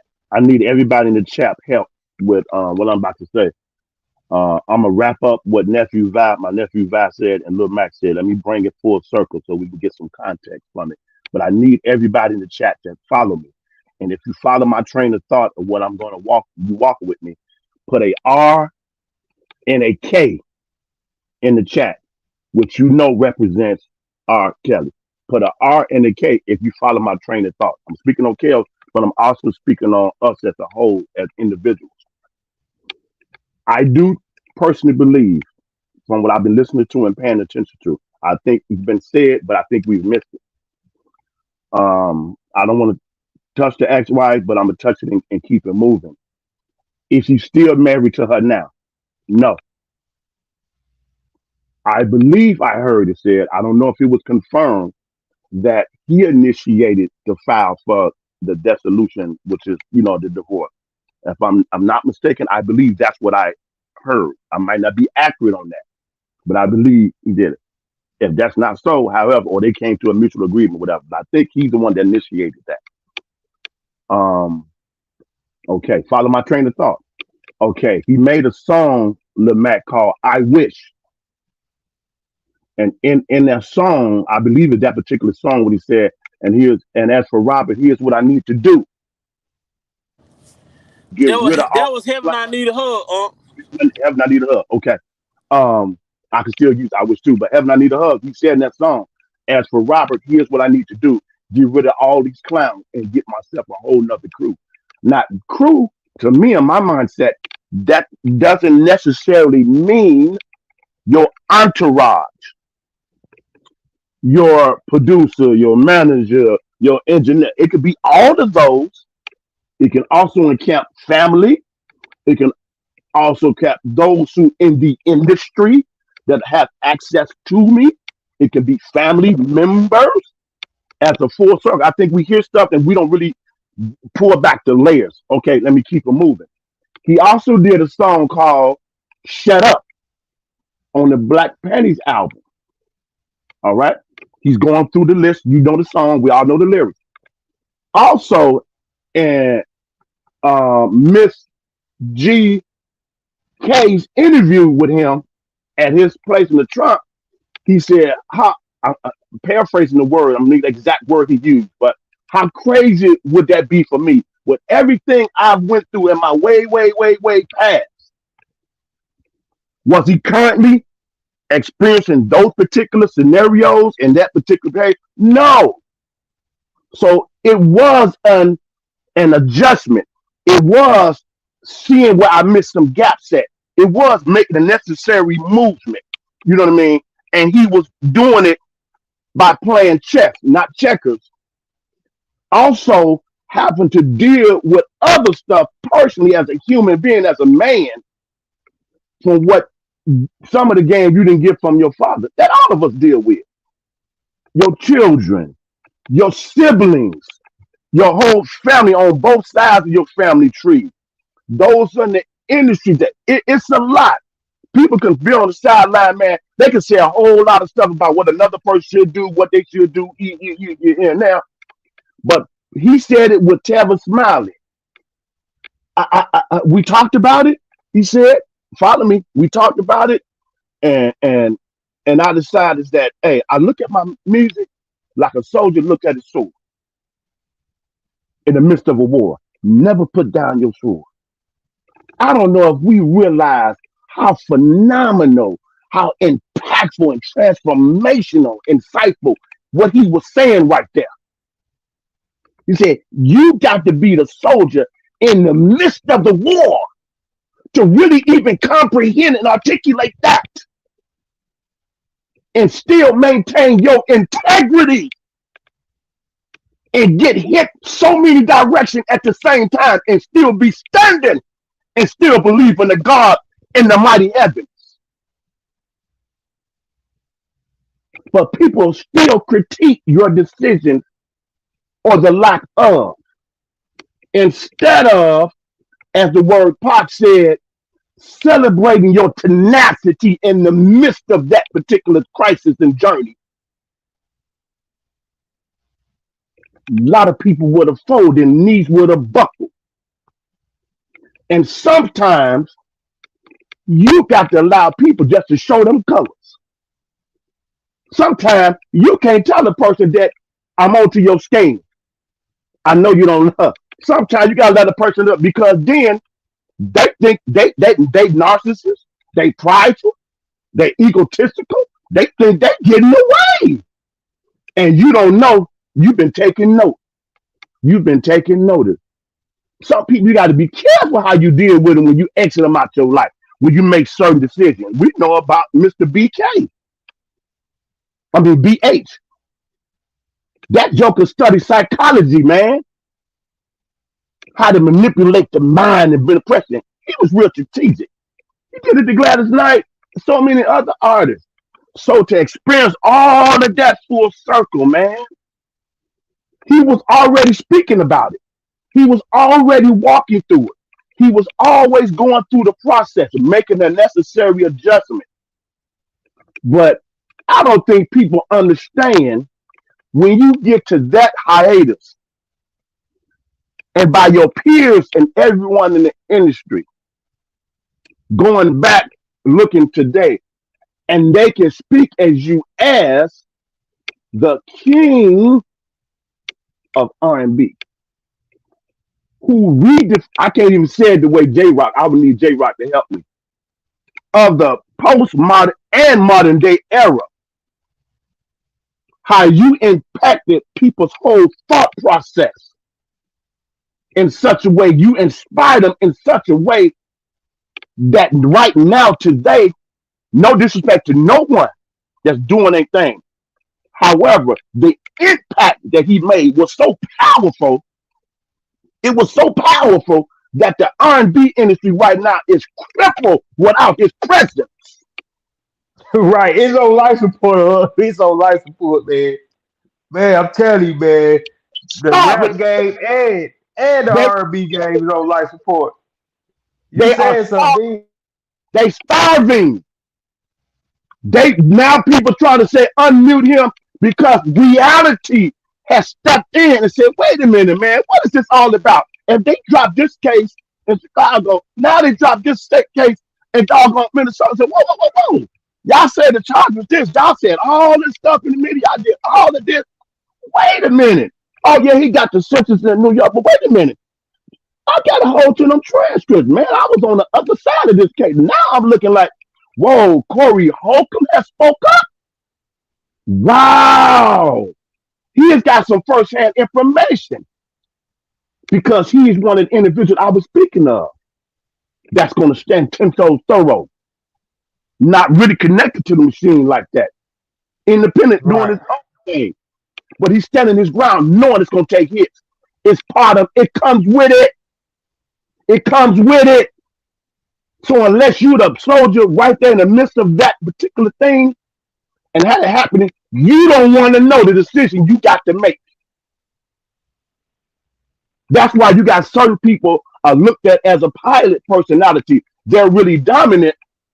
They're not controlling. And their heart is that they're about execution. They're about getting things done. And you got to make some tough decisions, man. That's going to ruffle some feathers, man. It's going to make some people very uncomfortable, man. But your whole objective is to do it for the betterment of the whole. Not everybody can be in that type of position like that and make those hard decisions. He made a decision like that. People got fined for certain things and all that. They was in their feelings. Individuals didn't have no structure, no order. This ain't no ordinary person you come to visit. Because he got no status like that. He think he was egotistical. Oh, I'm the king of R&B. No. That's an order to this. That's the way I move. There's people that'll take information, that twist it and that turn it. So be careful. You represent each other. When I'm not around you, I represent you. You represent me. People try to misuse that. So be careful how you move, how you open your mouth, and how you say. So he was always doing that. And a lot of stuff don't need to be put out. Not everybody needs to know your business. And I get back on this. Big Mama always said, when you leave this house, don't be talking about what goes on in this house. I ain't talking about the stuff that hurts you or something. I ain't talking about that. We ain't talking about that. I'm talking about certain things that mind your business. Go down there and get that I told you. I gave you that list. Don't stop and talk to nobody. I don't want to see why them, and get your butt right back here to this house. A lot of times we got a butt whipping because we got influenced by our friends. We got distracted. We got looking over here and join that. And we rebelled against that order. And a lot of times we had to pay the consequences for that disobedience. She wasn't being mean. She wasn't being cruel. She was trying to protect your life. She was giving you something that when you become of that age, now you can govern and properly navigate those responsible for you. all that hell and all that stuff and all the industry, all the experience in life, man, that equipped him to be able to stand the way he do, to have his right mind and still maintain his integrity. He said, man, I ain't taking no plea bail doing none of that because I'm innocent. And my truth comes because I'm telling the truth. No, my strength comes because I'm telling the truth. That last part he said. I yield back, nephew. Unfold everything. Let me see if the chat Man, put that RK in the chat. Let me see if they put that letters RK in the chat. they put it in the they like what you putting down, man. I think Big Vi stepped out, but y'all hit that like button for Big Vi, man. Free kills, man. Hit the like button, man, because Up was dropping some knowledge right there, man. I'm definitely picking up what he put down. And what you said, man, about R. Kelly about this industry and this R&B, man, it's on life support, bro. I ain't not heard not one good decent album since that man been put away. This man is the only person I know that can write, produce, and orchestrate his own music, then turn around and make it go number one, then turn around write it and remix it and make it go number one, then go write another hit for somebody else. That shows how much talent this man has. This man, to me, from '93 to today, that when no person can stop his reign. Everybody talk about Bobby Brown was the king of R&B. Bobby Brown only had one good album. That was the Crew album. Compare that to Bobby, what R. Kelly had. yeah, Bobby Brown was that man. Don't get that twisted. You know, Oh, little I'm Mac. not knocking out. I'm not. I'm saying he's the man, but I'm saying when it comes to R. Kelly, that's like Yeah. comparing. You know They what I'm was in saying? their own lane though. MJ to They in their to own lane. to. They in their own lane though. They in their own lane. They got their own swag, their own style. They different approach and concept thought to music and how they deliver it and how they compose it. They whole concept. And you got to remember that era that Bobby was dealing. It's a whole different dance. It was a whole different swag, which was But needed. this how. Needed. But Which was respectfully though, I'm gonna have to disagree. okay. R. Kelly, this man is the only person that I know that can write a hit for himself and other people. R. Kelly made them guys stop that New Jack shit. He brought soul back into the music. I After got 12 play, after 12 play came out, did you hear any of that New Jack swing sound after 12 play? that's what He I'm saying. made them niggas go back to the Marvin Gaye of. He made them reach back to you gotta sing, you gotta bring that Sam Cooke in. Man, he brought the true original R&B back. I got New you. Jack, yeah. I'm not Go disagreeing ahead. with none. I'm not disagreeing with none of that. Here's what I'm saying. Here's what I'm saying. Let me shift gears and talk about Tupac. Pac in an interview, I believe it was with Sway. Interview with Sway. You can pull it up. Pac interview with Sway. It'll come up. I think it was only one that he did with Sway. It might have been two, but I think it was only one. Pac was talking about how he implemented and he was doing stuff and he phrased it like, well, you know, it might not be what you wanted, but he said, but it kept rap alive for years. You know what I mean? He was doing things and reaching boundaries and taking chances and stepping up and doing stuff to keep the flow of that going. You had another style of rap, you had another style of rap, you had another, you know what I mean? But he was doing stuff to make an imprint to pave the way to keep that going because everybody got a different approach with their artistry of that particular subject. That's say rap. It's so many styles and all of that, but it keep that bridge, it keep that water flowing. Then you got the R&B, you got different types of R&B. You know what I mean? Then you got the neo soul. You know what I'm saying? Then you got the house. You know what I mean? You got the old and the new, and the in between. But so at that time you got different elements that was really our culture was really responsible for, but it kept everybody eating. It kept everybody, moving forward. Whatever your flavor, whatever your style, whatever you wanted to try, whatever boundaries you wanted to try something different, it kept everything flowing. It gave you access to get in wherever you can fit in, and there was room for everybody. No matter where your niche was or how you fit it, everybody had a spot. You know what I'm saying? And Right. when the culture shifts, or like they said, that fab, FAB, when that passes, yeah, you have different things that come. But look in history, we can always go back and say, man, we had this and that. And hey, remember when they had this? Hey, remember when they had popcorn? You know what I mean? It just kept Right. everything alive. It wasn't dead. It wasn't dormant. You know what I'm saying? But the point I was making, I ain't knocking Bobby Brown now. Bobby Brown to me is a bad MF. Now he the king of New Jack, but I'm saying R. Kelly is the only R&B superstar that I know that went from New Jack to the Marvin Gaye, the soul singing in it, to up to date right now to what the Trey Songz and the Chris Brown doing right now.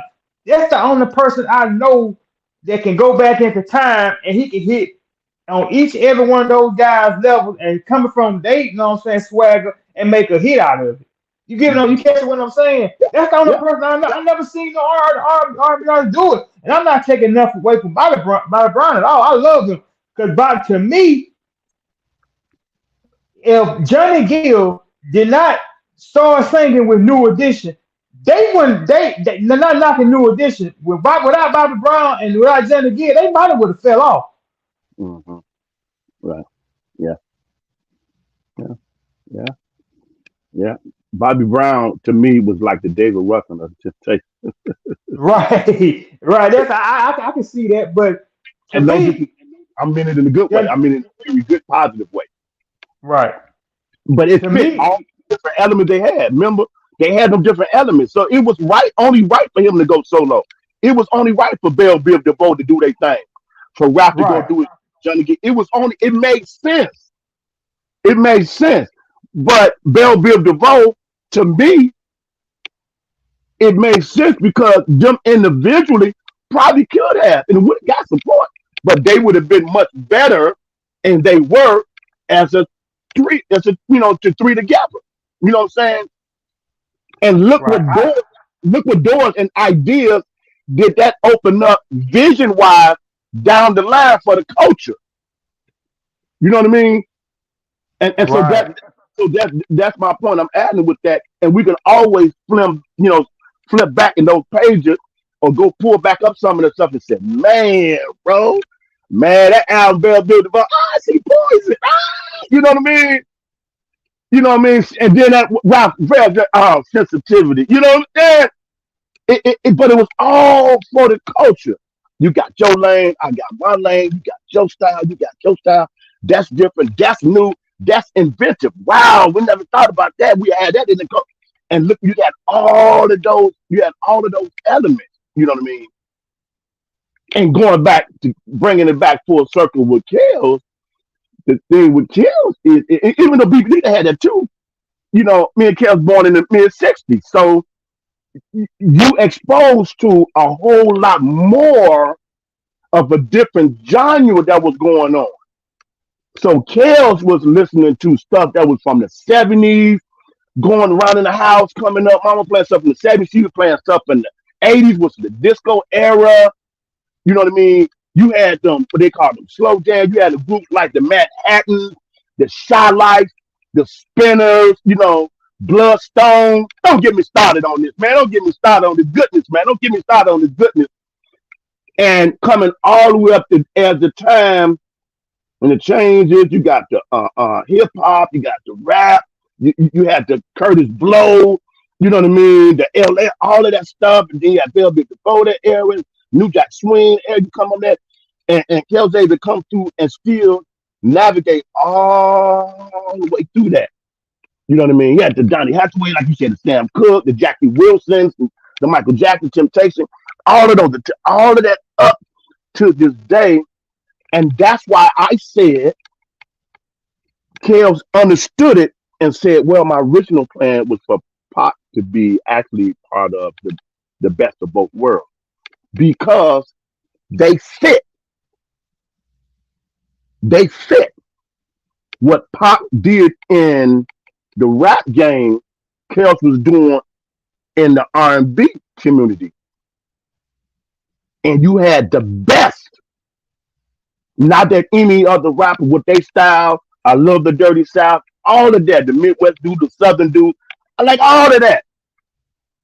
Just under the umbrella of rap slash hip hop. Just up under the umbrella. Kale's up under the R&B.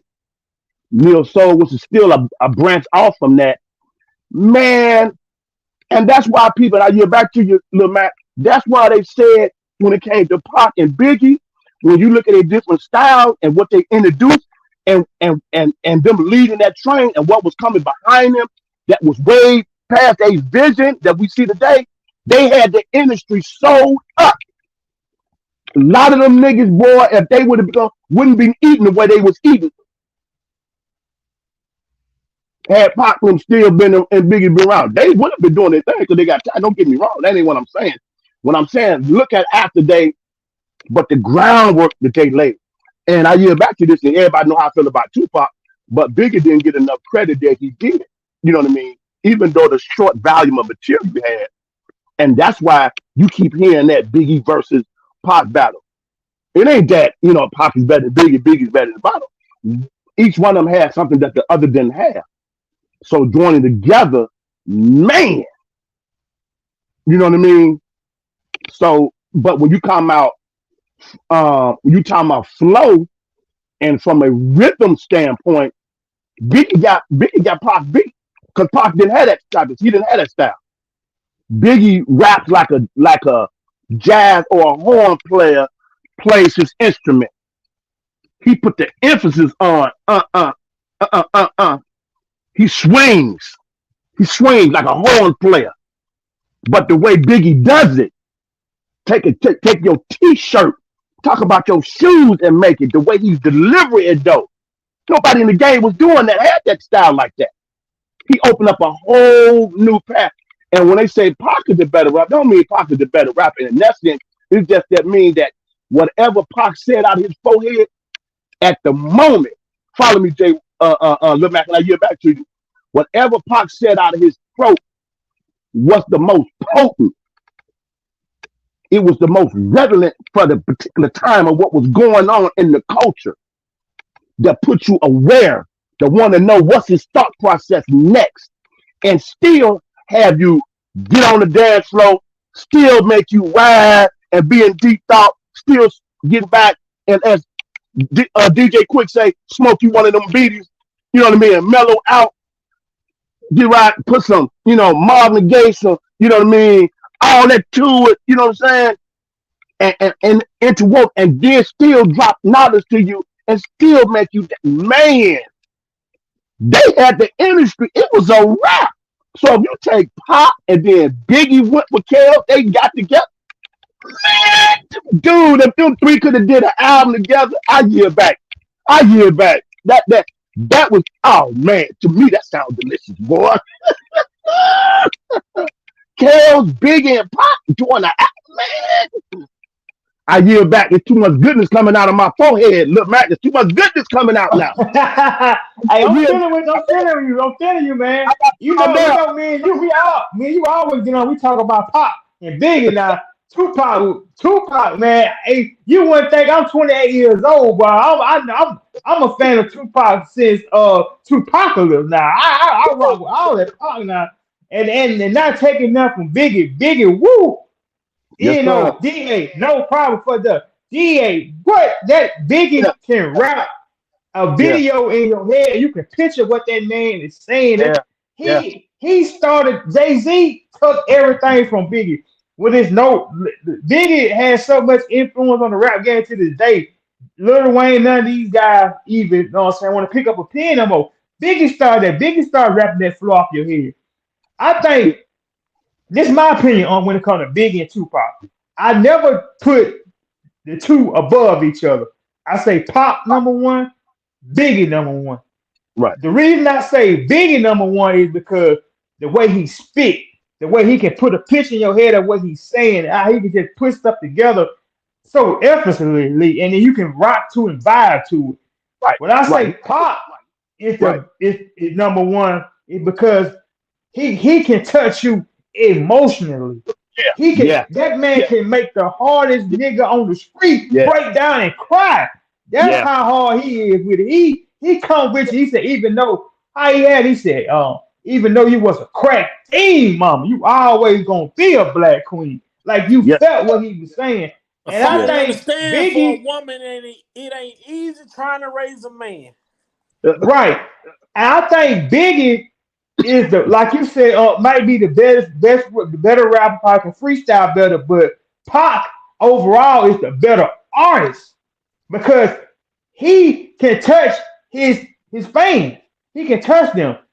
You kind of get what I'm saying? I say Pac, Biggie the better rapper, but Pac the better artist.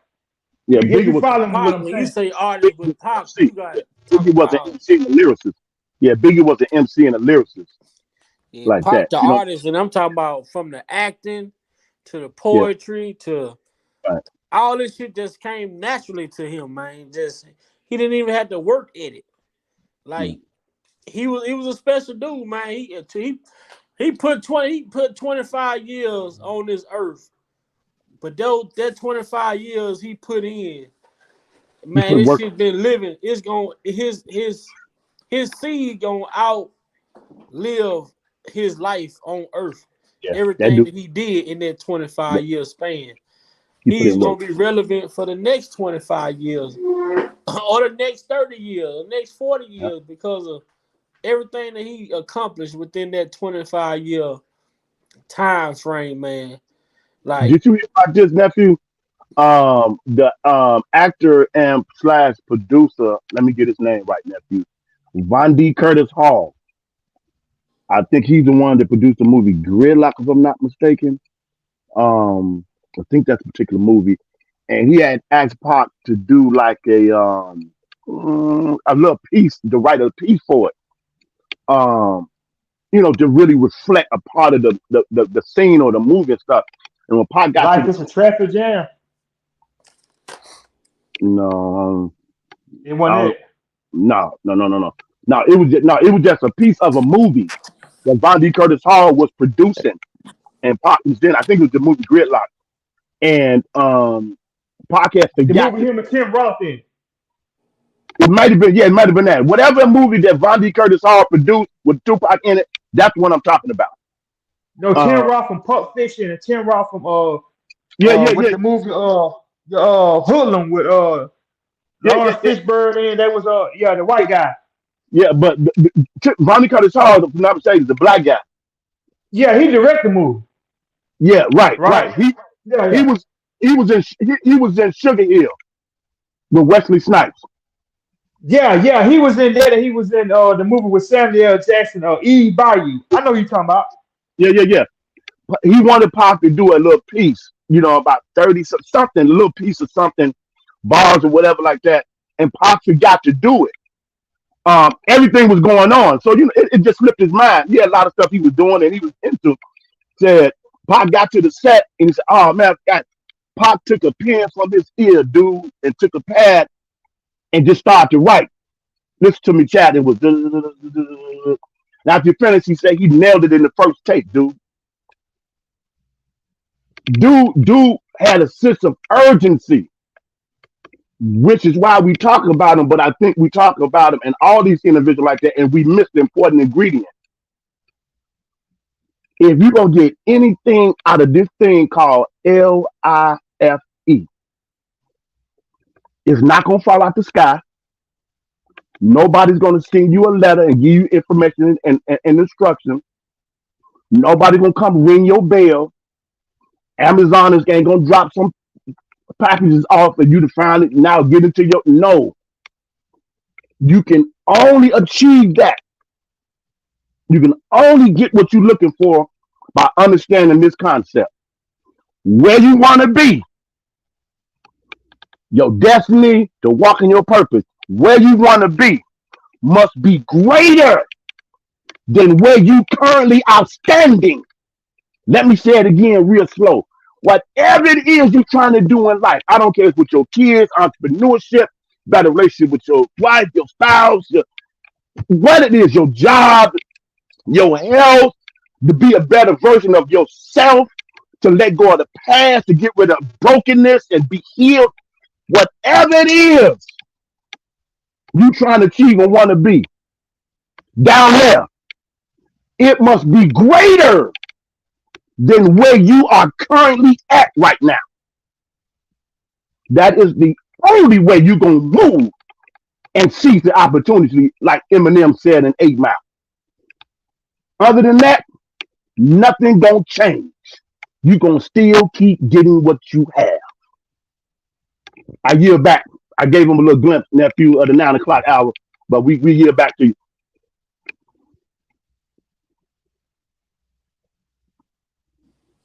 Yeah, so let me see where we going with this thing, man. Cause man, I ain't seen Sir Miguel. I seen J Rock in the comments. I seen Lex in the comments. I ain't seen Dean. I ain't seen Progress 2 Time. I ain't seen. Well, I be damned. Yeah. Why your name in R. Kelly paperwork? Why is your name in R. Kelly paperwork? He Yeah. ain't on here for that. Yeah. He ain't on here for that. Wait a I'm just minute. saying. Wait a minute. Say it again. You got to say that again, man. Where's Progress at, man? You got to say it again. Well, I be damned. And he said, why you what? Why you in Well, your name was in R. Kelly paperwork.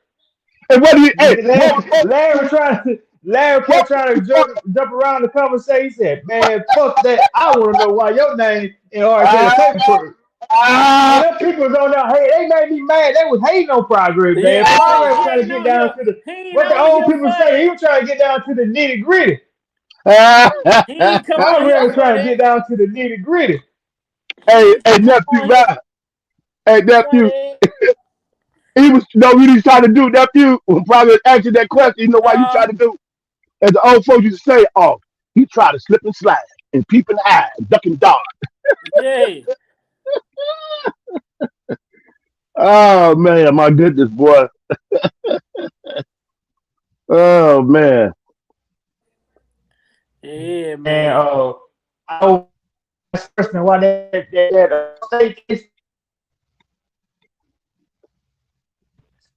probably got Talk to Trump because I don't think a federal case can be aired on TV, but the state case they can be aired to the public, and they're gonna get the hard blame truth. And a lot of stuff that Kim Fox did was gonna get exposed, like the situation with her and Michael Avenatti meeting at O'Hare Airport. You know what I'm saying? A lot of this stuff was gonna get exposed on TV. Like, I just imagine how the public when they realized that Kim Fox and once she said, which was wrong, but they said it's not legal. She solicited Victor to come forward. She met up with a crook, uh, lawyer by the name of Michael Avenatti, who's in jail right now, who was known to extort Nike to Mhm. get information on RSA. And this man out his own mouth said, when it comes to R. Kelly and Donald Trump, now stuff that come out is BS. Mm. The brain just for these young black girls and so on for. But you say 9% of the message BS. Michael Avenatti was the main factor in Michael Avenatti is the reason R. Kelly got that state case, and because it was because of him. I think me personally, just my opinion, he was him along with Claire, them trying to shake Kels down. But Kels wasn't going for it, but Kels knew that the Clares was full of shit. They lied, you know, they knew that the daughter lied about her age and all that. So Kels knew all that. So that's why Kels sent the ass back on. So you mean to tell me that this man sent her back home, and then right before then you think she gonna send her back home at 17, come and make her come back at 17? No, that wouldn't make sense. Why would he tell her to go home at 17, then come back when she's 17? That young lady been lying to that man, and he see that the mother and the father was trying to pimp her after him, so he took that young lady on his wing. R. Kelly was the best thing that ever happened to that young lady. But when she came in there smelling her must, you know what I'm saying, trying to Yeah. run stuff, and she Yeah. didn't get her way, she turned on Robert. And that showed how Yeah. she was brought up, you know what I'm saying? if you go out here and look at these kids and how they act in the streets, it's a reflection of how they was raised. You can, by the way, like Pop said, he said, "Man, yeah, I missed some steps, so you might see how I talk because I didn't have a father figure in my life. I had a father, a dad in my life. Right. I wouldn't be saying what I'm saying. I wouldn't be speaking how I speak. I might want to cuss a female. I call her. I handle my situation a little bit different than what we have. You can always tell how." You there, little Mac? He was talking and then he just Let me say that. Let me Can say y'all what hear little me Mac. now? Yeah, yeah. Let me jump in, little Mac, and say something. Go. Couple things you were saying. Yeah, you know, it alongside that, as far as the parent and all of that, even the word talks about train up a child in the way they should go, and when they get older, you know what I mean, they would not depart from it. Meaning, the training is still with them. It's still in their forehead. It's still in their memory bank. It ain't went nowhere. Now, whether or not they execute that information and utilize it with their free will and freedom of choice, now that they're out and about on their own, it's a whole nother scenario. And no one gives you a blueprint in a book when kids are born to know it, to determine that. That's something you got to hope and pray that it stay with them. And like that's what Big Mom used to always do. She would always cover her family. She always prayed for her family. You know what I mean? Because she knew. You know what I mean? And you just it ain't no guarantee they gonna you hope they will. You hope you made a good example. You hope you did the right thing. So that's a scenario too. And then you have the other side when unfortunately for some other reason, parents become parents and they are still broken and they have not dealt with the internal issues that they have themselves, and then they birth children into a broken situation and they feed on that. They see that model and unfortunately it impacts them sometimes, you know what I mean, throughout their life. However, others had that same, you know, scenario and they turn out successful, better, you know what I mean, and they're advocates for individuals that go through that same kind of situation. You know what I mean? So I seen nephew Dean Bell in here, that lavish lady. How y'all doing? How y'all doing on this sunny afternoon?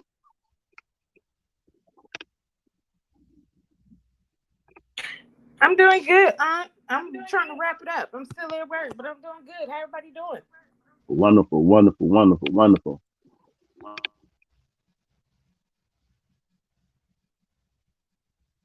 I'm Dean listening to Bell. y'all. I got 30 more minutes, and y'all Okay, got my full attention. okay, that's what's up. Take care of your business. We know what's good. Free tails, baby. Dean Bella. What's up, Dean? Miss Lavish? My bad, y'all. My bad. Just give me 1 second, y'all. I'm gonna tap All right right. back in. Hey y'all. Okay. All right. All right. Hello. I said hey y'all. Hey, hey. Hey. Hello, is this Miss Dean? Hello, How are y'all? we're doing Yes, well. How are you, my sister? We heard I'm about you. good. We heard you. I know. He never lets me get on. Shut Well, up. you gonna Stop get on, lying. girl. We in this Yo, thing. hold on. Just give me 1 second, y'all. I'm gonna tap back in. Oh, I'll tap back in, Mama Love. Tap back in a little back. And what up, Vi? But I'll just give me 1 second. All right. All right. All right. All right.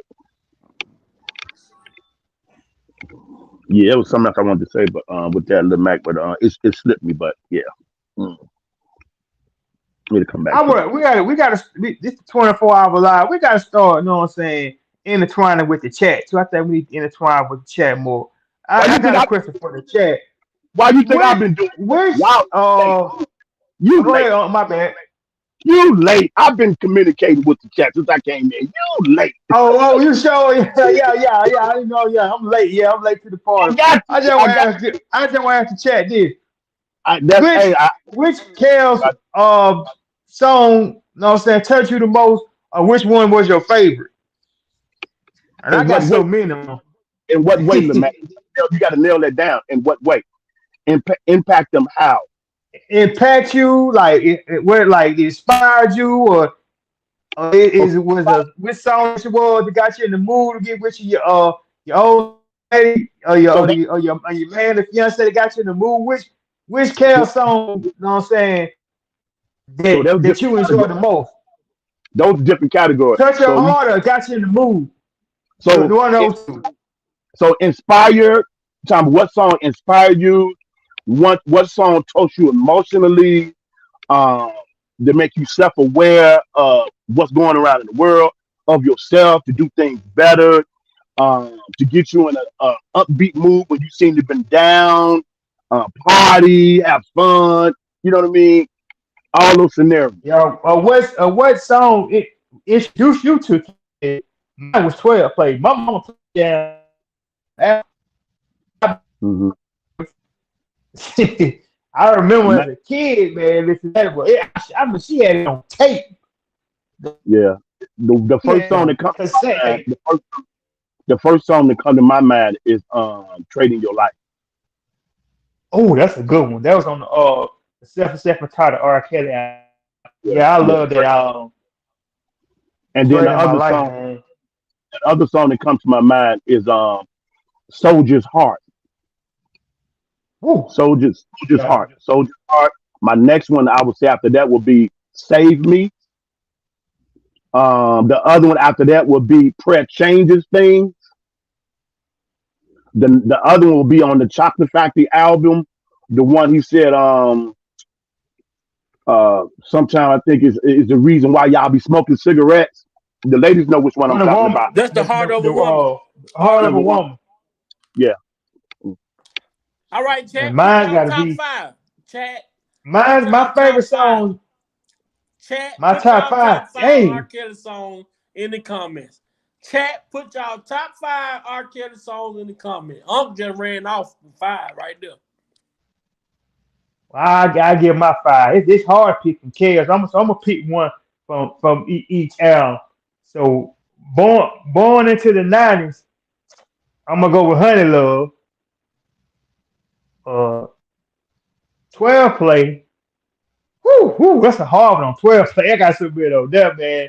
You remember the For You Sadie, man, sexually. Ooh, I can't pick on them. I go since it's one of my mom's favorite. I go with Body's Calling Yeah. on The 12 remix, play. yep, and I like the remix. They both good, but I like the remix. The one with, especially the one with Leo on there. Yeah, that I'm was hard. I'm gonna give y'all another one. The remix of Your Body's Calling Me, and the one he did with Nivea. The one Oh, he you did talking with about Laundromat? yeah, that's a good one. But yeah, not that one. Yeah, that one. But the one he did On the touching. TP3 album. Yes Yeah, sir. I Yes know what sir. you're talking about. Yes Yeah, sir. I know what you're Yes talking about. that one and Laundromat. I yield back. I yield back. Yeah. So shit, I'm probably at three already, huh? But then let me see on the self-entitled album, our album, it gonna be between three of them. Down Low, Baby, Wait a You minute. Remind Me. Come on. Damn, if on there. Yeah. I like that one. Yeah. Right. Yeah. Ashley said it's kind of hard. Come on, Ashley. Man, it is, man. He got so many hits on, man. I'm telling you, man, it's hard to pick a favorite. It's hard, man. Then you go into the art album, man. He got etc. Man, he got going half on a baby. He got I agree with what it is? I agree with nephew Dana. Yeah, the Echo, the one he did with K Michelle, that was tight. That was tight. Yep. That's another one. Yep. Man. Yeah, But you know what? it just so many. Yeah. Well, Yeah. you done? Where you at, Lil Mac? Cause I'm gonna go with mine when you done. See, I'm telling you, man, I'm pretty quick because I'll be here all day. See, I got about 5 favorites just on one album. Well, that's it. Yeah. You can give it 2 more. Give him 2 more. All right, so I'm gonna go to TP2. I say I wish because my cousin. Now I first heard I wish. my granddaddy died, and my cousin was after the funeral. Everybody came back to my aunt's house. Aunt's house, they were playing I Wish, so I go I Wish on the TP2, the TP2.com album. I had to say, sex, weed. I like that. I like that. And put my T-shirt Mm, and the Chocolate Factory, man. right. I told you. I You can't, gonna man. get some? Yeah, Hey, step look, in the you name of gonna love. what up, Dana J? You gonna That get some? chocolate You gonna factory. get some honorable mentions? You gonna get some honorable mentions? See, I ain't got no top five. All them up for my favorite. I ain't got no top five. They It's all too many, our man. favorite, but you got something that when you go in your car and you go to R. Kelly, you got a song that you gonna go to first, and then you just gonna let everything play after that. You know, no Right. skipping, no. Like me, I don't lie. When I get in my car, I think one of the songs I listen to Dedicated probably every day. Mm, Oh, that's a okay. good one. Dedicating this one to my. Oh yeah, Man, that's a Dedicated good one. for me. Dedicated take me back to that junior high, middle school, high school type vibe. You know what I'm saying? Like the first time you got there, me started to know what love is, having a girlfriend type shit. When I'm on Dedicated, But that song also dedicated to his mama too. that shit take me back. That Okay. take me back. I actually got the one lady on here. I talked to the female that was the video vixen in that video. Okay. Nicole Carter. Oh wow. Huh? Okay. Oh, I didn't know that, man. You just dropped a gem on that. Yeah. She was gonna do the 24-hour. She was gonna be a special guest on the 24-hour live, but then emergency purposes, we had to reschedule. So, Right. but Right. she's still working. She's still working. She still be reaching out or whatever. But she sometimes be in the chat too. Her name is Nicole Carter. She got a YouTube channel. She did Okay. the Dedicated video and she did the Sex Me video. She was the video Text vixen in both of me. them. Baby. Wow, that was a bad video, boy. Yeah, So but yeah, since vibe. y'all That got vibe. Dedicated, That when I vibe. want to say like the R. Kelly song that's I feel like where he had to really I feel like he really showed his range was Zoo. Right. Yeah. Yeah. It's Like Yeah. like a jungle atmosphere, and we two monkeys, baby. I did Yeah, that y'all like about to baby singing this motherfucker, boy. That nigga can't put you in the like boom, Zoo. man. that. But I'm gonna tell y'all Hey, something though. People can say all let's the make fuck it they interesting. want What to say. about a song he wrote That for? Who y'all like? man, Making love that like man talent, eating that man animals. talent. When you think about songs like Zoo, the way he put these animals together and put this shit into a song, not only put it into a song and actually recorded this shit.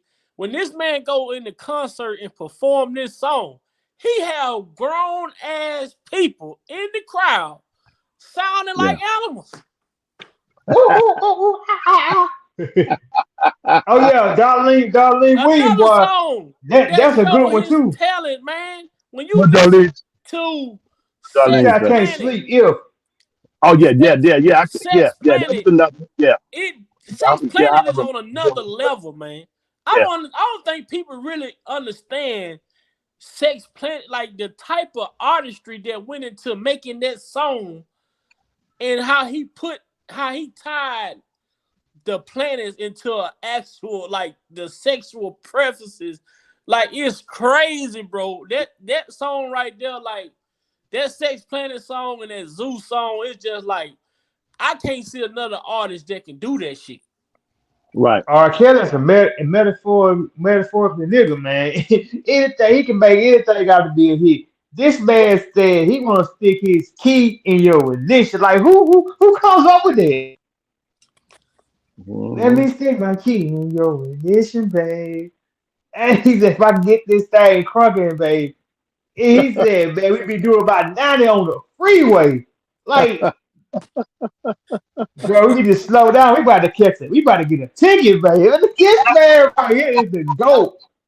And what was Man, the that other man the GOAT, man. Sweet Tooth? Well, that song you Sweet say you Tooth, got. yeah, that's another good one. Yeah. That's another good one, man. Sweet Tooth. A Woman's Threat, man. Yeah. I was young when that came out, and I'm Yeah, sitting here. that album, man, that Chocolate Factory album was a banger, man. That joke. Yeah. He went crazy on A Woman's Threat. Yeah. So V White got Seem Like You Ready, Strip for You.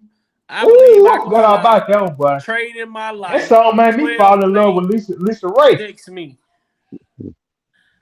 Imagine that. D Wild got Something Like My Jeep, Body's Calling remix, #1 hit, Sex Planet, Contagious, or Imagine That. Yeah, Imagine That got a couple hits. Yeah. Yeah.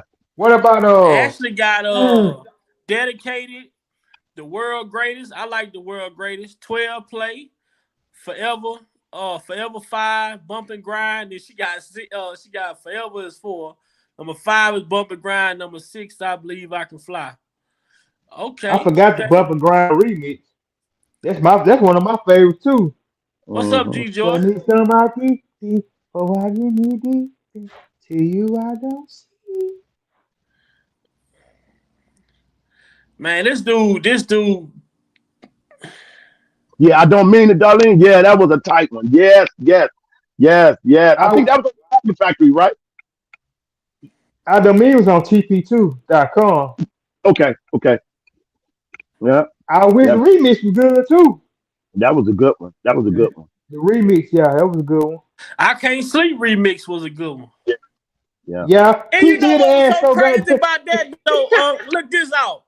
All these years, like I Can't Sleep remix, that's one of my favorites. But then for Puff Daddy to be in the fucking video, that was a shocker to me. What? On what one? Right. On I Can't Sleep remix, when they were sitting in the car, look at it when they was outside the car in the rain. Puff Daddy in that video. He always trying to be in the video, man. He was so goddamn. They were so damn dramatic out there in the rain, singing and dancing in the rain. And then another thing too. Dame Dash always talking that crap about Kells, but then you see him in the Fiesta video and the association with Twister. He's still talking about he went around, he hang around Kells. Georgia Girl got Traded My Life. You Saved Me, my favorite. Yeah, I said them early. Yeah. Oh yeah. Them right there. Change is a good one too. Yeah, I'm the one that touched me. Yeah, you know, and that entitled album R, that double album, man, that whole album was tight. He put his foot in toes and everything, you know. Yeah. Sharice say Honey Love, Slow Wine, Forevermore. Now, what about the Buffet album, y'all? What about the Buffet album and Black Panties album? Black Panties. What about Love Letter? Yeah, that Love Letter. I like Love. Yeah. I like the song with him and I like the song with him and K Michelle on Love Letter. The little duet they did. And I like Kelly Rowland on the one he did with Black Panties album. That one and Shut Up. I like the one he did with Future on the Black Panties.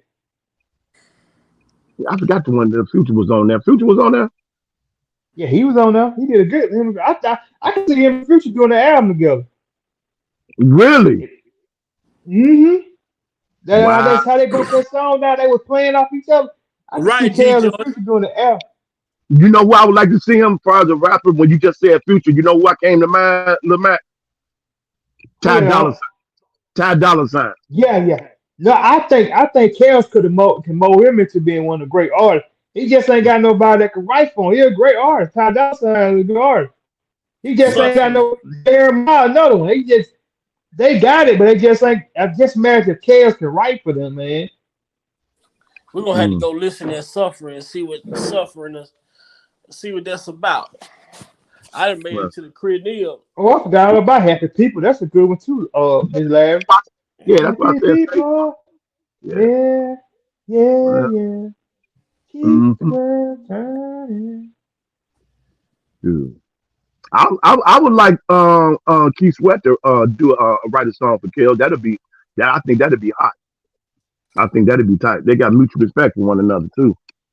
Yeah, they were supposed to go on tour, but I don't think it happened. Right, right. Yeah, I would love to see Keith Sweat write for him. That'd be awesome, man. That'd be awesome. And man, and if, And hey, Keith Sweat just still get in there. what about this thought? You know what I mean? If he was still around, if Gerald Levert could have wrote for Kale. Woo! Now, oh, you just said one then. My mama loved Jerry Levert. She loved Jerry Levert, but Jerry Levert and R. Kelly and Keith Sweat, them three men right there. You better not say nothing bad about them around her. She might go off on you. Yeah, I think I love to see, but Jerry and Kels do it her album together. But I think Kels and Jerry Levert were supposed to do an album with Keith Sweat. Instead of they had Johnny Gill, they was gonna have R. Kelly, but I think Barry Hankerson blocked it. Right. Hey, When J Rock get on him, he can elaborate a little more on it. Add J Rock, we get on him. nephew. What Hey, up? look at how you pronounce her name? Kyra. You see what she said? Now I like all of them, Kyra. He said, legs shaking, cookies, married the PY. You know, she said, "This is my story." Yeah, I like this my story. I like this my Oh yeah, 2 Chainz had a dope verse. Yeah, that's one of my favorites too. cook type shit. Yeah. Hey, when I was playing nephew before this went off, guess what I was just thinking? And I know he did some tributes, he did some songs, a reminder of that particular person. I'm gonna mention his daughter's still around doing her thing, and I love her, man. I can listen to her all day. If Donnie Hathaway, man, could have been right, man, and Kels could have got together, if that thing could have, man, and it's just the influence, it did influence him, but man, just think about that. When you hear Donnie Hathaway's music, man, his approach, his just whole concept, man, the meaning behind it, woo, man. I think about those songs that Kels did over.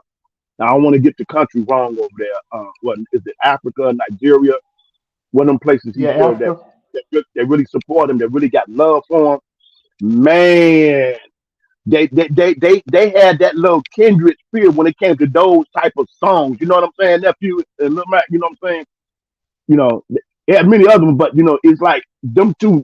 They kind of had a bridge with each other. I'm like, wow. I'm just sitting there thinking about that. Like, wow, man, woo, man, yeah, yeah, that'd be something, man. Yeah, yeah. I'm crazy about Layla Hathaway, man.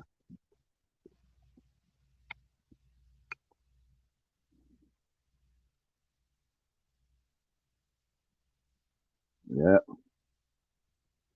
yeah. Ladies in the chat. I don't know if you listened to it. I don't know if you heard about it. I forgot how old the song is. Some years ago. Check out this song by Layla Hathaway called "Learning to Swim." Song by Layla Hathaway entitled "Learning to Swim." I forgot about Oh that one. yeah. That's gotta Yeah, be the realest song ever made. That shit is relevant right now today. yeah, and He could have made this shit yesterday. yeah, yeah, yeah, That's how Yeah. relevant it is. yeah. That's my point. I've been making, nephew. That's my point. That's what me and J Rock been saying. I mean, Lil Mac been saying. Yeah. You two do Hey, your job, but please don't make my job so hard. hey, Foxy Chocolate. Hey everybody in the chat, what's good, man? Yeah. Yeah, Hey that man right everybody, there, man. That's why I hit the I'm two here. part. I'm up in this thing. How everybody doing today? Okay. Happy Friday. Okay. What's Okay, up, baby. Lavish? Lavish. Lavish I'm too up funny. in this thing. How everybody doing? Lavish is too funny. Everybody Ah, having a good Friday? Good phenomenal, Friday. man. We getting it Let's get in, it boy. We cracking. getting it in. What we doing? Let's get it cracking. Yeah. Okay. Hey, Yeah, child. we Yeah. know Yeah. we're just reminiscing about our great Yeah. five favorites, but we ain't got a lot Our of us ain't favorite got no songs. favorites. Yeah, Yeah, yeah. I H.I., got about 5 favorites. I got to go back and listen to that Suffering from the Buffet album. But I did mention that Buffet album. Dude, yeah, it got like a blues feel. Yeah, because he did a lot of variety of everything. Yeah, Yeah, he got a song with his daughter on there. yeah, man, that was I think it's like two, three of them, one or two of them. They awesome. I'm like, wow. They Yeah, the way they gel together, woo, man. I'm like, oh yeah, we got to play that Buffet album, man. they We won't give got her a shot. She real talented. Every time she try to do because something, they bring up that man. Say, man, these let it my ain't gonna kids. be No, independent. yeah. He go independent. Lil Mac, once he go independent, then he ain't gonna have that problem with that. Mm. And Once he, the way the music industry is right now, though, yeah, I mean, you don't need you don't need a record deal right now because of the right. streams going on now. That's what I'm saying, They hate that. It's killing the music industry right now. They don't. And Kale's already saying man. earlier, these Lil Mac, check it out, they don't man. need these people. Once he get acquitted, once this thing is overturned, everything good. If people gonna be one that don't work for none of them jokers, let them keep that same energy.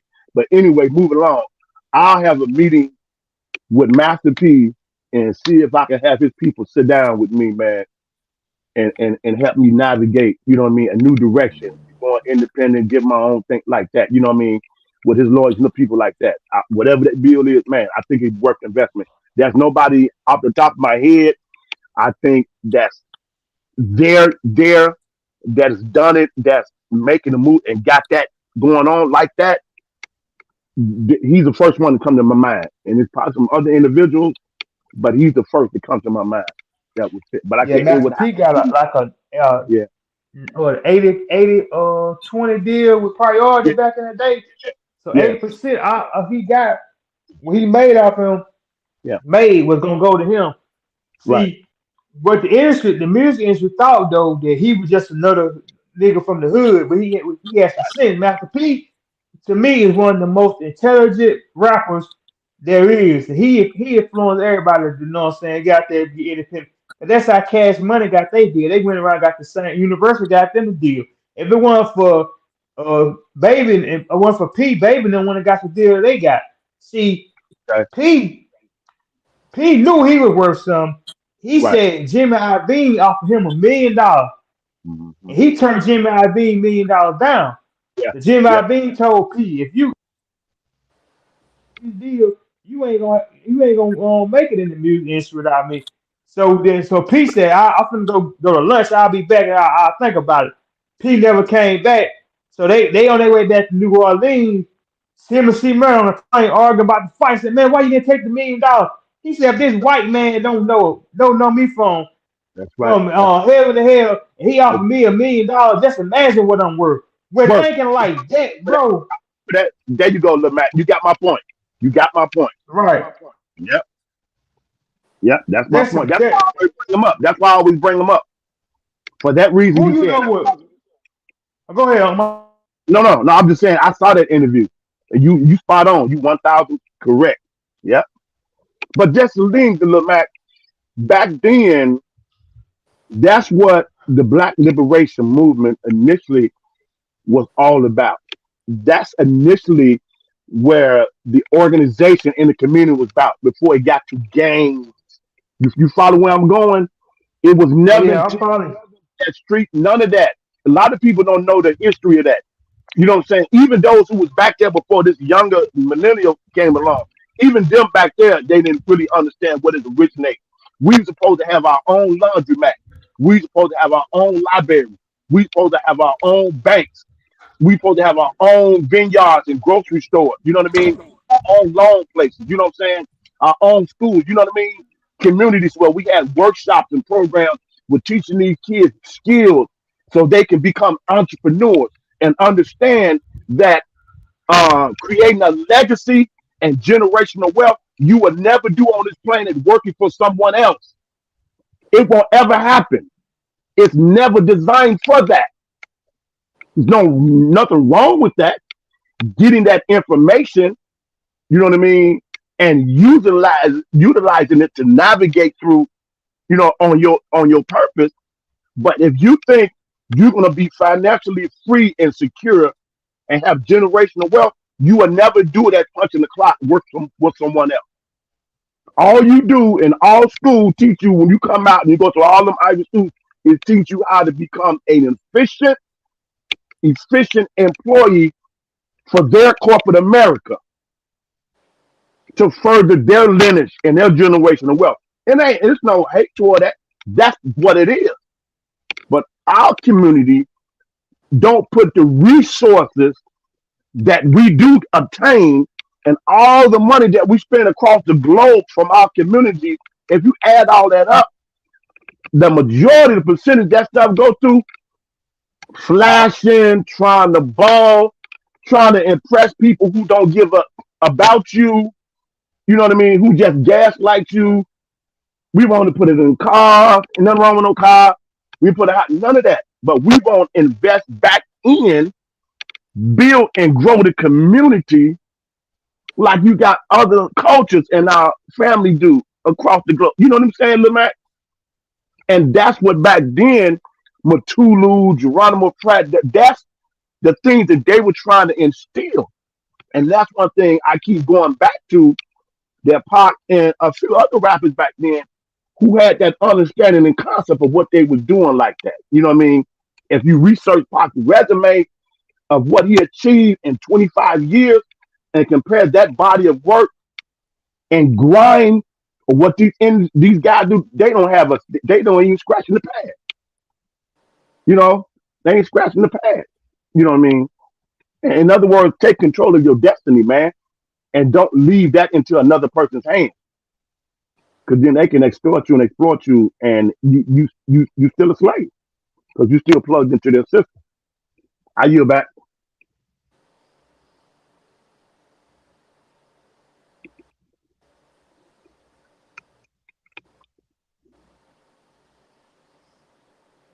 Y'all there? Y'all there?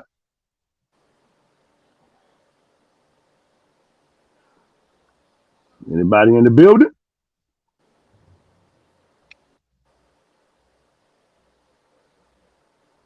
We here. You know, I be trying to multitask. We here. See, yeah, I know. I be doing too much. I'm trying to multitask, but we. Hey, sometimes you gotta. Okay, somebody put something in the chat. Okay, hold on, little Mac. Hold on. Yeah. Here I come. Hold on. Hold on, little Mac. Hold on. Oh man, I just thought of I don't know if y'all remember, man. It's always my go-to saying. I forgot. I think he was in Oakland. I think he might have been. Was he in Oakland? No, Kels one. I don't think he was in Oakland. This particular one, but it's on YouTube. The Love Letter Tour. I always go to part. I think it's part 3. Top 3 of that. When he's singing on stage, he has the red scarf around his neck, and he had the black shirt on, and he like switch gears. I don't think it was part of the format of the lineup of the song, but you know, Kel do stuff on the spot of the moment and tie it into what he's doing. And he start up a song that he's interacting and engaging with the audience. That's what makes him so phenomenal, man. You know, the artists that really do that. And then he comes down and he goes into the crowd. But the song that he switched gears with it, he's singing it and he's saying it like they're calling him, and he's responding like, you know, here I come, and the way he did it, woo, genius. That's always my go-to when I pull up that. I go straight to that part right there, boy. And I'm like, wow, woo. That's the response you get. I can say, yeah, I can see how, in the words of Boosie, people can sit back on the sideline and say, man, they be hypnotized with hatred and jealousy. I'm like, wow, it comes with it. It comes with it. You got to really be made for that and really know how to navigate through that, boy. Because that'll break you down and choke the life out of you. You know what I mean? Mm-hmm. Yeah. It will now. Don't be tying yourself out. You know we got this. I'm Gucci. You know we got this adult talk later on, so don't be. I'm super Gucci.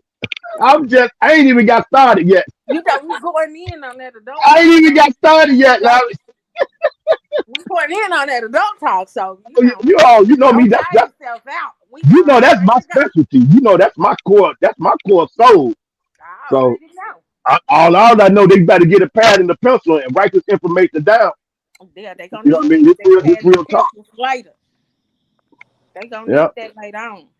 man, you got to be ready for it now. You got to be ready for it, boy. It only comes once in a lifetime. So when you Mm. get them gems, you be So like, y'all had y'all. that's confirmation. That's exactly what I needed. Okay, write that down and utilize that. You know, Y'all had y'all paper and pencils out later on coming through. Hey, yes, do yes. y'all All find right, it? What y'all take on this, man? y'all It's hold like it a down, man. I gotta FaceTime my daughter. I'm late. I supposed to be FaceTime there at got you, 5:30. bro. Oh wow. Okay, okay. All right. We got it. Go ahead, Lil Matt. What would you finna say? This is about the brother Cares, right? This man wasn't doing nothing to nobody, minding his own business. He produces music. He in his own lane doing his own thing. How would you feel if you was in his shoes? A 3-part series documentary come out, but then 2 or 3 months later, you got pending charges against you. How would you take that? And like, what other place in America that something like that can happen to somebody, a black man of his stature, of his caliber? Nah, you ain't doing nothing to nobody. You got these women that was in your past just come out of nowhere, or men just come out of nowhere, lying on you, spewing information on you, and it turned into a documentary. Now y'all was in there and shoot. You cut out a little bit, little man. Yeah, you could. Yeah, you stated up that last part. That Now, last part. What you say? yeah, go back over there, summarize that again. Oh, my bad. Can y'all hear me now? Yeah. What I was saying was like, what's your take on the situation that Kels was going through these past 4 years? Like, how would you be able to handle the situation where you ain't doing nothing but what you supposed to be doing right now? Then all of a sudden, a documentary come out about you on worldwide TV, and nobody, you know what I'm saying, embedded the truth or nothing with these people. They just came out and spewed everything about you on TV, and then a few months later, you facing federal charges. How would you? How would y'all take that? How would y'all deal with it? You know, he pretty strong. I'll be honest. I don't think I could.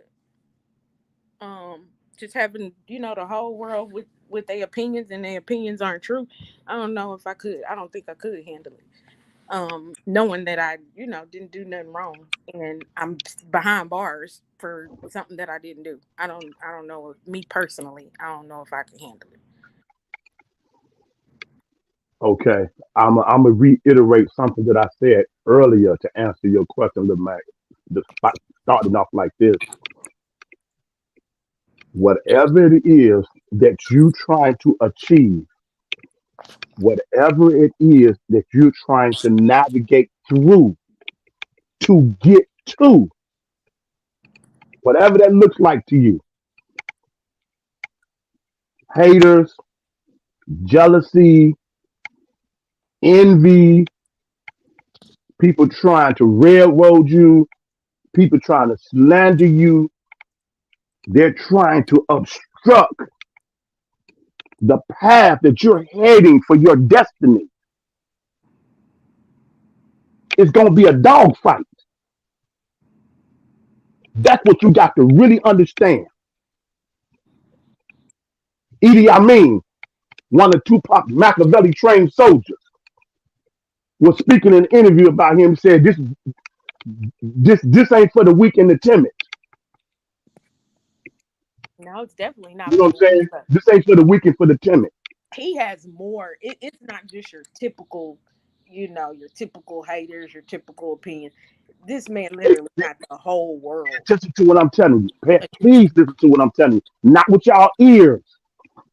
Listen to me with your heart and your soul. Through the spirit realm, listen to what I'm telling you. Wherever you're trying to navigate to get to, where you are currently at, wrapped up, tied up, tangled in, involved in, navigating around, maneuvering through. Where you're trying to get to got to be greater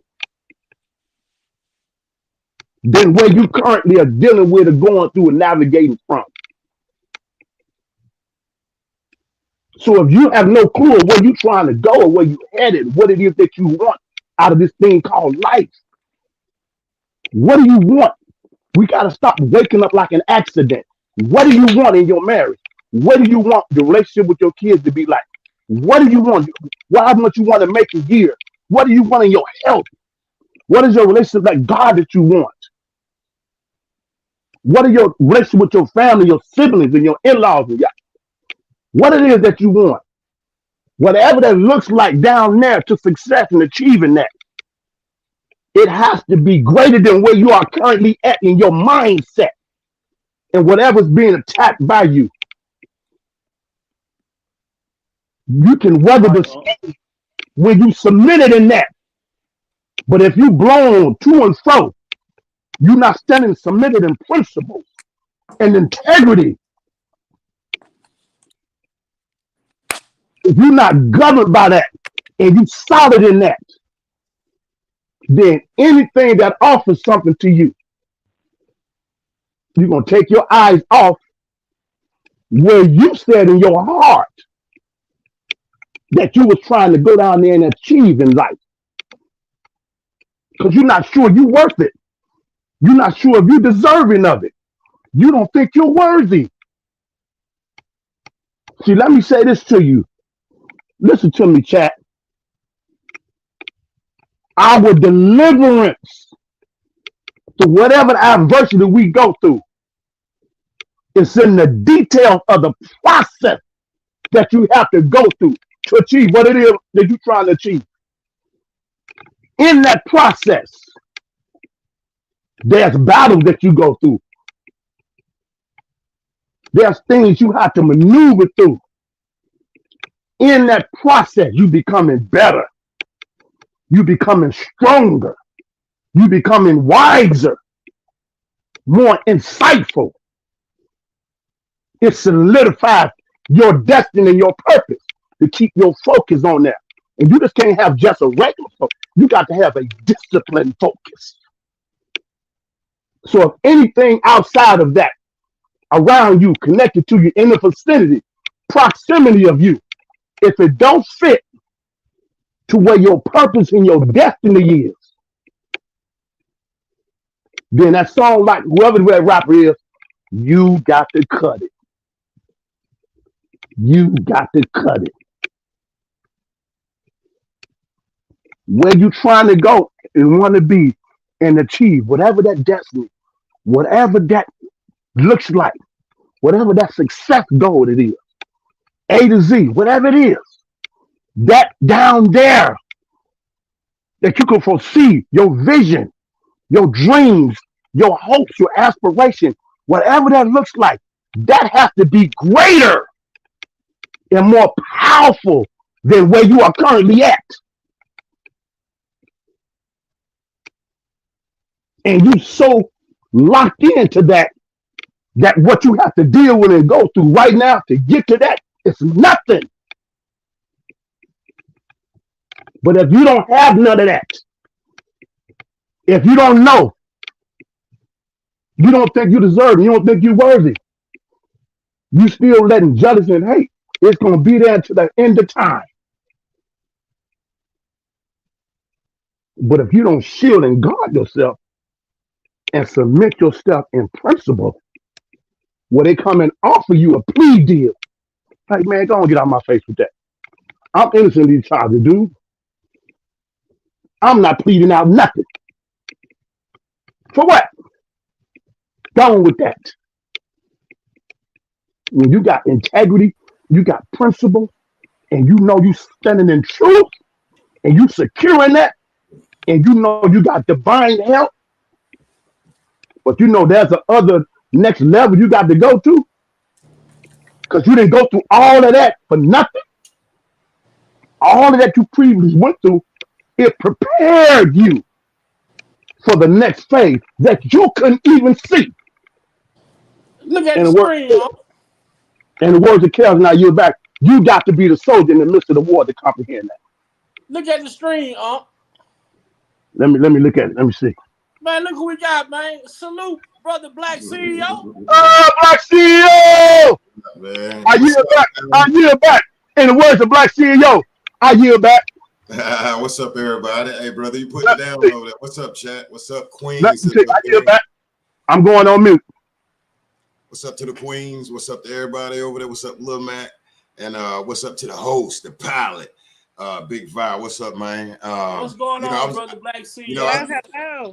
Hello. I was out here working there, man. So I had to take a break with my grandkid real quick before I can jump in here, man. What's up, brother? Man, hey, I salute you, bro. It was unexpected, but expected, right? Oh yeah, Well, yeah, what you man. got going on, man? I see you. You still been on your campaign. With our sister Shanquilla Robinson. Yeah. What's the update on that situation? If you could give us one. Well, around here in our city, and I definitely want to get with our brother Kels, our brother Rob, man. You know what I'm saying? And before I get on that, I'm still supporting our brother Rob. I got questions for Safe Fences. That brother, what's the brother? Don that just went over there. I seen that guy out here flipping all on our brother, just shitting all on his name. But other than that, my city, man, North Carolina, showing street justice to these guys that did it to that sister in Mexico, man. What is it like what was that, May 10th? I frequent Greensboro, North Carolina, and we're just not having it, man. You can't just beat a lady with no clothes on like that, with 5 or 6 people in the room, and it's just no deal. And I had to really focus on that because I'm not having that coming out of North Carolina, man. You doing a female like this. So that's why I go so hard, because it's so close to me. And to have one of these young ladies that live in the city, the exact city where I live, her sister got shot by the boyfriend like a day before Quilla passed, and she went on over there. So basically, man, yeah, I definitely, got to go hard for her. My mom, my sisters, everybody was like, get on that though. But at the same time, I definitely wanted to come through and, show some love for the brother Kills. I appreciate what you're doing, bro. I be peeping it out. I be busy as hell. I do appreciate when you come through there and inbox me. I want the people to know that our brother Lex Rand keep me up on what's going on, and keep sending me invites through the DMs and through the inboxes, and I communicate with him. And he shot me a DM the other day, asked can I come through. And so that's one reason I'm here, man, to show my support for our brother Kells. And I was sitting here listening to it a few minutes ago. I was singing, Heaven, I Need a Hug. Is it anybody out there willing to embrace a thug? You're damn right. But yeah, man, when you look at that right there, Black. Yeah. Let me ask you something, man. Okay, talk to me. When you listen to that song 10 years ago, however long, that song was been out for quite a while. Mm-hmm. And you listen to that song back then. How do you look at that song right now as a 2023 compared to when you first heard it? The way I look at that, he was warning us, and it's sad because it's like it's like more snakes came. It's like he got over another hurdle and more damn snakes came. And then our brother Kells, okay, people playing off of this guy, Safe Fences, I don't want to say disability, but they playing off this guy, his intelligence to get close to him, to mess him up this second round. Like, hopefully I'm articulating this right. It's sad. Even more damn snakes came around, even though he was telling us the first time. It's a damn shame how it seemed like more snakes came out, man. And when you listen to that song now, it's like, damn. So that song was for then and now. You know what I'm saying? So that's how I look at it. But he's speaking the truth, man. And these damn snakes.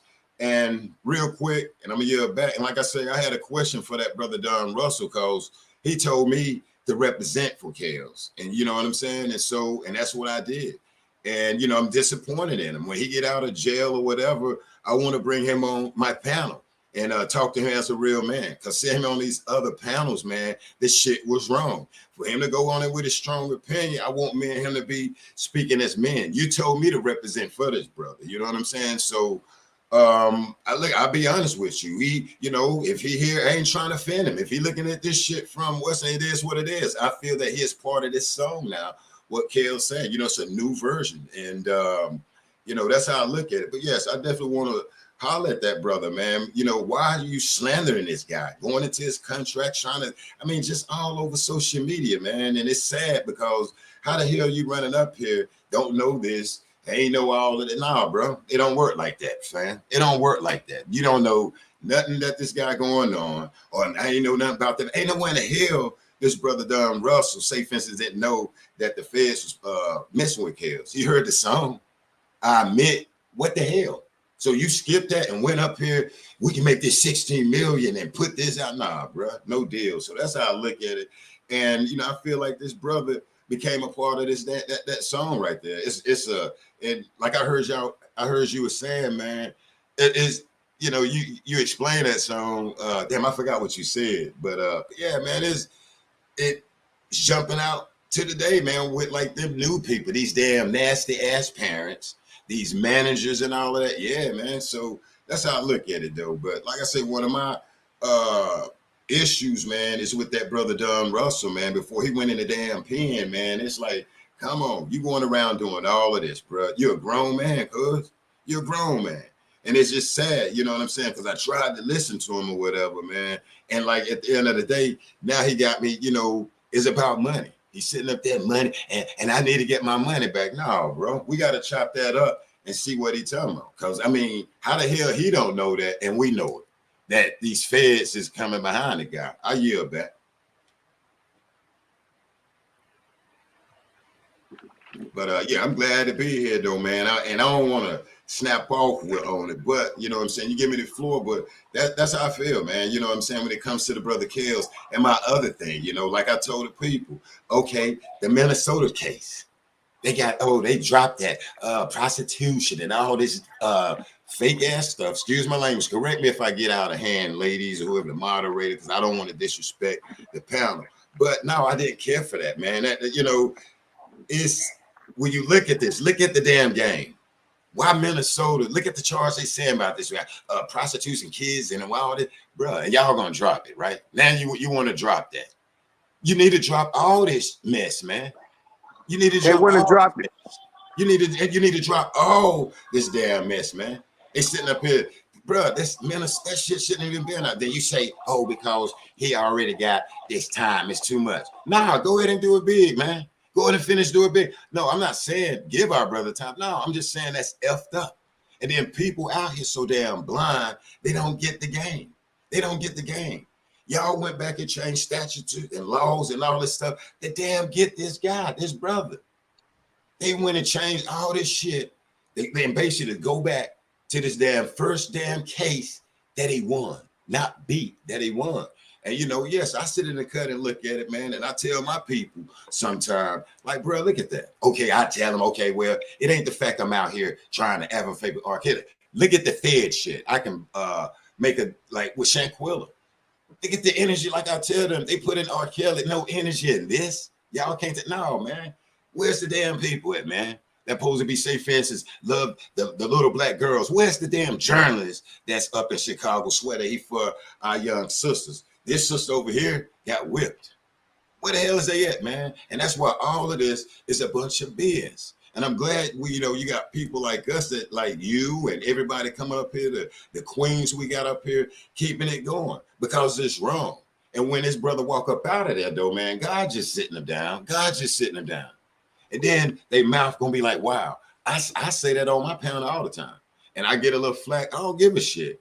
Because look, it's about what the feds, this is bigger than R. Kelly. So the damn feds, look at this. And then you have audacity to charge this guy in Minnesota, to charge him with all this. And then you mean he tell me now all of a sudden y'all want to do it because he got a, nah, bro, no deal, man. They should have let that brother out, period. And guess what? He ought to sue the hell out of them. And I'm just ashamed of our brother, Don Russell. I mean, this guy came out, all on this damn platform. Then you look at the contract and why the hell is you calling him out like that?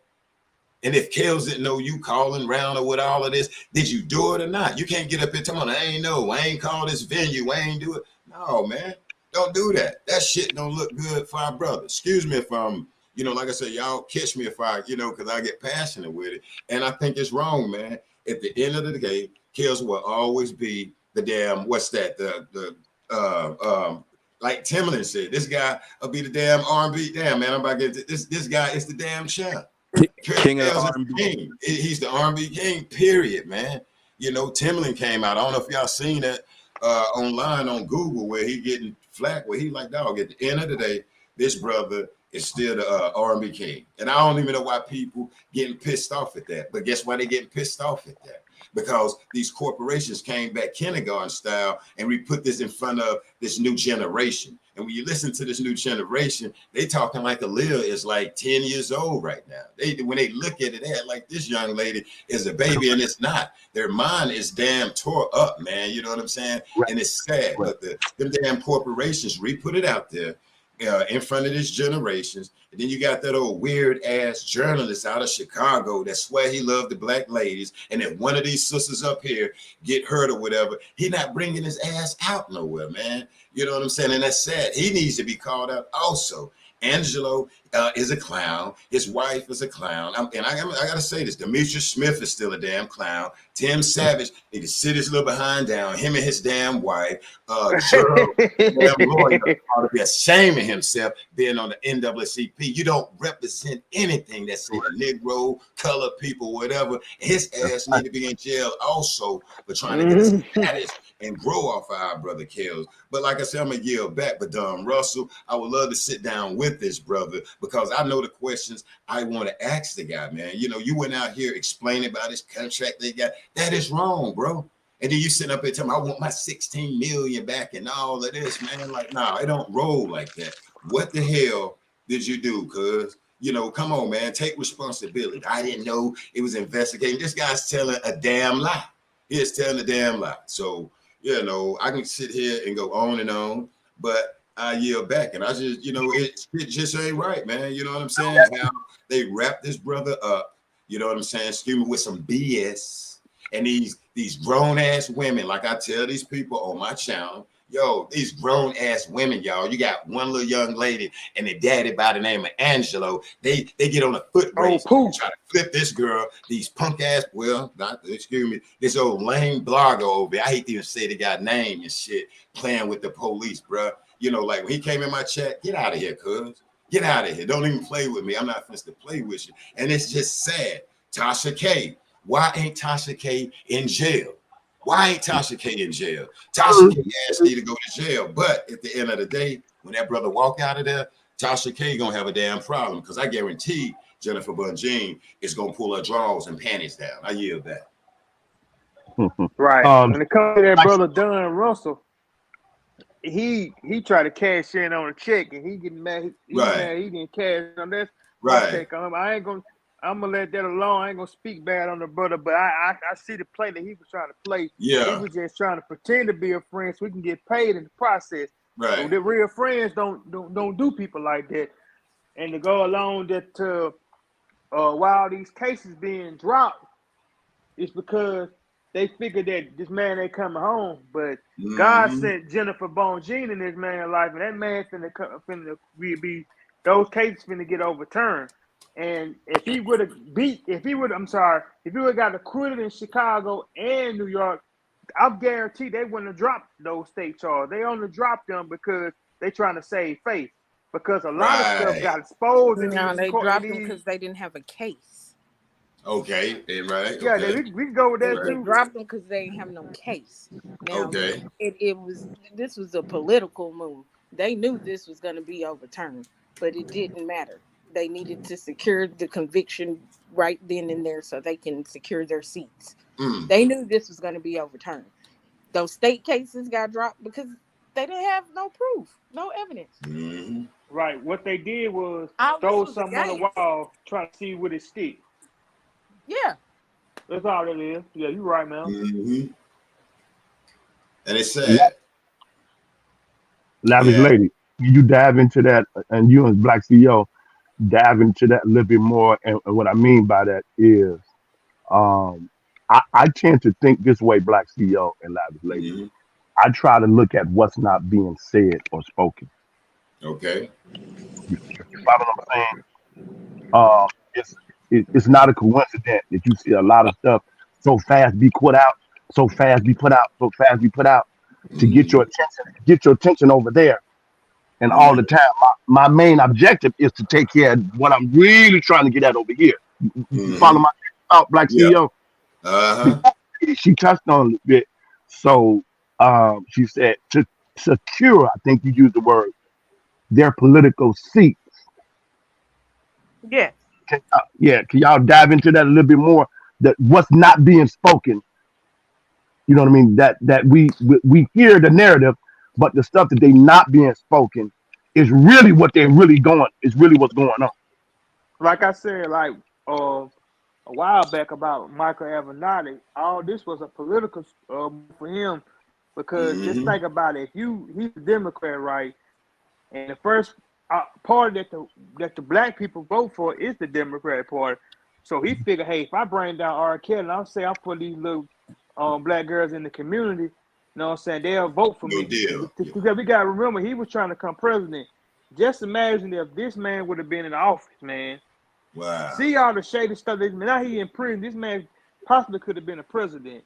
Like Yeah, all this stuff focused around political parties. Like Kim Fox, she was trying to secure conviction on R. Kelly to save face Yeah. because of the stuff she did with Jesse Smollett. She tried to make Kells be the scapegoat of how she just sat there and let Jesse Smollett got away with lying about a hate Hmm. crime. Why would somebody attack you, man, for being a homosexual, man? That don't even make sense in the middle of Chicago in the wintertime. Ain't nobody thinking about you like that, bro. And you trying to do this stuff to father, you know what I'm saying? Get money, get it like you surviving R. Kelly, a fake accused to get money to push the father on the agenda so that you can get in more rules, more roles because right now it's the LGBTQ situation where they want you to just, you know what I'm saying, praise them. If you say you can't even call somebody gay right now, the guy, you know what I'm saying, a basketball player got fined 30 grand just for saying no homo, which I don't understand when the Bible clear as day that God doesn't doesn't like homosexuality. It's forbidden. But everybody got so much to say about a man and a woman committing adultery, but we gotta Hmm. accept the fact that somebody's being gay. That's not true. I mean that's not right. That's Right. wrong. And what all it boils down to also, not only that the political move, R. Kelly is a powerful force in the neighborhood, you know, in the black Hmm. community. He preached love, unity, and peace. He telling people, hey, that woman, appreciate that woman. He preaching masculine. He preaching the old school way. It's you got to look at it nowadays. It's all about the changing the way of living. They want everybody to accept homosexuality.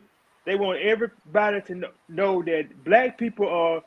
They change the narrative that black people are pedophiles and all that. When we know that ain't even Yeah. our neighborhood, we was the ones that was victim of getting accused. That's why I be pissed at these so-called fake R. Kelly victims. We've been accused of that stuff, knowing it ain't true. How many black men brothers been lynched and hung by a white man because they saying that their mother was raped by a black man? You know what I'm saying? We don't that ain't even in our DNA. If you go look up all the people that's been arrested, it's some, but you rather see a black man being arrested for molestation. If he was, I'm pretty sure that he was lied on and he was did wrong like the brother Kels, man. That ain't stick. They trying to flip that on us, and we allowing it by letting these Hmm. Me Too people, these times up people come in to say all that, and everything going on in the world right now is like it's pushed like by this big force out here. I'm gonna say this and I'm gonna give back. Uh, you got these people that out here like not knocking them now. Like you got the Cardi B's out here, you know what I'm saying, telling the young ladies and the city Hmm. girls how to trap and set up a person. and do all this and that and the third. When somebody like Queen Latifah was singing UITY, they ain't promote that right now. They want to promote the drill rap. They ain't want to promote the rap and the music that the brother Kels was bringing about love, or somebody like Pac or Public Enemy that was telling you to fight the system. They ain't trying to promote none of that right now. Anything they promote is Satan and destruction, and they bring it on this earth. Everything going on right now is an agenda to move in Satan's way. It ain't nothing going on in the world right now that's positive. Everybody, everywhere you go on TV, they promote homosexuality, and then you say to you in this country that you got a freedom of the right to speak what you want, but you can't speak how you want. You can't even say this and that on TV without offending somebody. How is the R. Kelly can be locked up for allegedly having sex with a 17-year-old that lied about her age, when you got a 12-year-old boy want to change his sexuality at 12, knowing that he want to be a girl? That makes sense. Like, the United States of America is very contradicting. It's one of the most hypocritical countries there ever is. Y'all talking about democracy, but just back in 1965, we just got the rights to vote. You know what I'm saying? Back in 1964, y'all were talking about give me democracy, but black people couldn't even they just turned the civil rights bill over. Lyndon B. Johnson, that was like 50 years ago. But in this world, America claimed to be so far ahead, but they are so far behind. But our people, you know what I'm saying, we the worst though, because we do it to our own self. You mean to tell people ain't sitting there making this stuff make sense with R. Kelly, like they keep sitting there saying he did this and he did that, but why these cases can't get dropped? If he truly was a predator, like they say, why the cases getting dropped? You know what I'm saying? Yeah, no deal.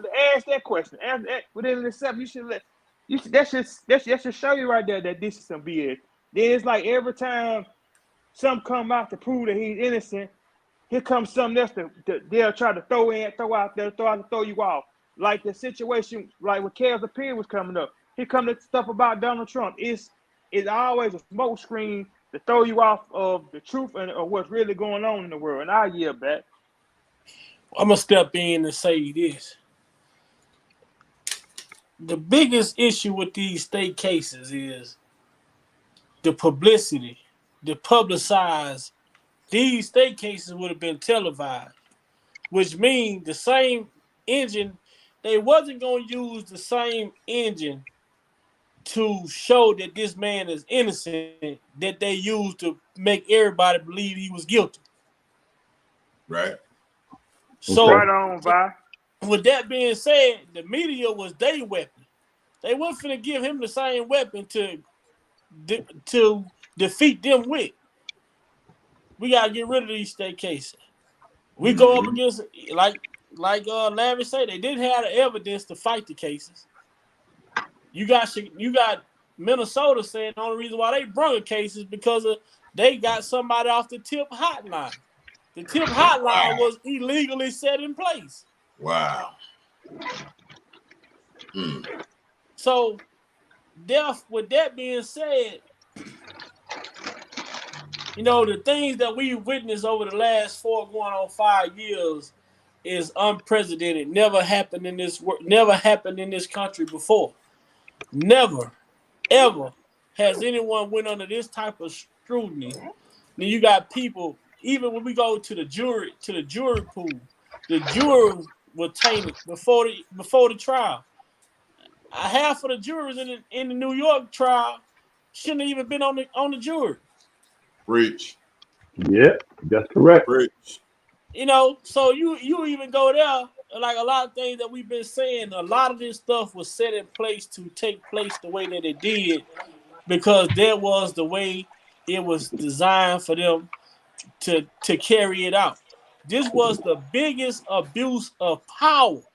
Yes, sir. Ever. Say that again. Say that again. When these people straight strong-armed this man and said, Yep. we the government and fuck y'all, the citizen. Yep. And then right on our nose. Yep. Right in your eyes. Right. Yeah, right in your face. Yeah, right. Yeah. They say, Yeah. well, we're going to show you. And then not only that, if you think that wasn't enough, they took Kanye West You might well say they took his masculinity right in front of us. Wow. Yeah. In 24 hours, this man go from being worth $11 billion in less than 24 hours. He back to a civilian. Yeah. And Yep. taxing the whole You mean if they can do that to the crime richest black man in this country, what the fuck do me, a regular citizen, even have a chance against a power structure like that? But unless the only way me, Lil Mac, Lavish, Black CEO, Uncle Muse, Dean, everybody in this chat is gonna stand a chance against the media, against the powers to be, is when we realize the power that we possess as a people, come together and say, look, y'all can have y'all government. We want out. We're gonna go create our own government and govern ourselves. And that's what Tupac was talking about. And they didn't want to hear the government. That's what his core message was. And they knew he was a threat and they had to get rid of him, Black CEO. That's the bottom line. Right. He was We gotta unlike get out of that government. This shit was not designed for us to for us to thrive in. But some of our people do thrive because guess what?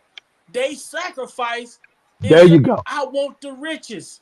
There you go. The worst thing they ever did to this country was the worst thing they ever did to our people. The worst thing I'm gonna say to me, and this is my point, this is something that I feel in my heart, is that the worst thing ever happened to this country was the word money. Yeah. Money. We was taught to live off the land.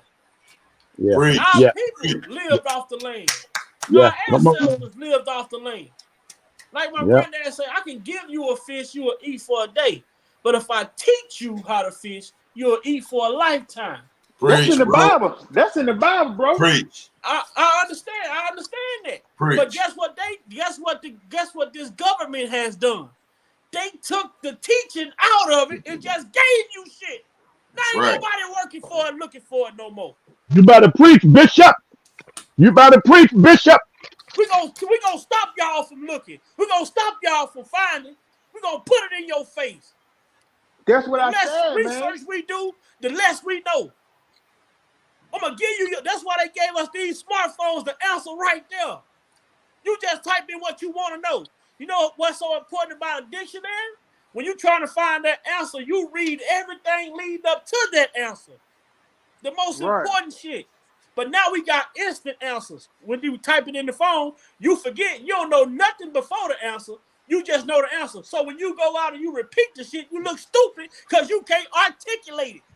Yep. You've been crippled. Crippled, yeah. And that's the point of that movie, Ray Charles, that his mother was explaining to him when he had a vision back after he was grown. She said, you became real successful, but you still became a cripple. And that's how a lot of them is right now. These celebrities, they're crippled. They can't. And that's what the government is. It crippled us as a people. It crippled our women. Kicked the man out the house. The government want to raise your child. When that child turned out to be a product of the government, then they put him in prison in the government prison. Then another thing, like Big Boss said, man, like the world is like the government paralyzed. Yeah, they got for you food assistance and government assistance, but they don't go to the right in the neighborhood that deserve that money. She ain't getting that money. She don't get enough SSI money. She don't get enough government assistance. But a female down the road can have 3 or 4 or 5 kids to get all the government assistance she want, long as the dad ain't living in the house. He can get this, she can get this, she can get that. That's crippling you, man. That's that mentality. Oh, I ain't gotta work. I'm getting this welfare money. I'm gonna take this welfare money. Then my boyfriend, what he gonna do? He gonna take the welfare check and flip it and go out on the street. But you just don't know. Once the government, how dirty it is, they giving you the money. And once they realize that your boyfriend took the money and bought dope with it and try to flip it, they gonna lock his ass up, and you ain't gonna be getting that welfare money no more. So what it is, you know what they call that, Lil Mac? You know that everything you just said. I'm gonna help you understand what that is. That's government programming. Yes, that's what I'm getting at. Programming. The government put you in a system They make you comfortable with giving you everything. They tell you to Rely follow. on them. Hold on, little Mac. Just say, I'm gonna give it to you. I want you to pick it up. The government tell you, well, I'm giving you this, but that man can't raise that boy. Right. Yeah, that's crazy. Yeah. Government, now that boy become a product of a government that grow up unstable. And guess what the government do then? The government put that same boy in their government-funded prison. Yep. The government get paid off of you and your child for The a biggest. lifetime. Now that's real pimping, big black CEO. That's real pimping. It is. Let That's me facts. say this real fast for the chat. The chat is having they have a difficult time when each party is speaking on the panel and someone interrupts, and it's not intentionally. We just all passionate and we got so much to bring to the table. But the chat is struggling to catch the thought of the speaker, and when we interrupt and don't let that thought complete or finish, it kind of throws everything out whack, and we're talking over each other, and it's like a train. It's like a train wreck or fingernails on a chalkboard. So I just want to throw that out there as a reminder of one of the moderators. Thank you. What up, Sir Miguel? Miguel. Good So we doing? afternoon, my brothers and sisters. Big Vibe, Black CEO, Lavish Lady, Dean Bella, Uncle Muse. What Appreciate up? each and every one of What you. up? What up? Hello. Glad glad to see everyone here on the panel. I just want to be brief, and I'm gonna be in and out on the panel through the chat. But I want to piggyback off something Big Vibe said earlier, and I'm gonna read a scripture. Choose to obey. Deuteronomy 21:8. He said, "It shall come to pass that thou shalt hearken diligently unto the voice of the Lord thy God, to observe and to do all things, to do all his commandments, which I command this day, that the Lord thy God will set thee on high above all things of the earth. And all these blessings shall come upon thee and overtake thee, if thou shalt hearken unto the voice of the Lord thy God. Blessed thou shalt be in the city, and blessed thou be in the field. Blessed shall be the fruit of thy body, and the fruit of thy ground, and the fruit of thy cattle, and the increase of thy kind, and thy flock and thy sheep. Blessed shall be blessed be thy basket alone. I'm sorry. Blessed shall be thy basket and thy store.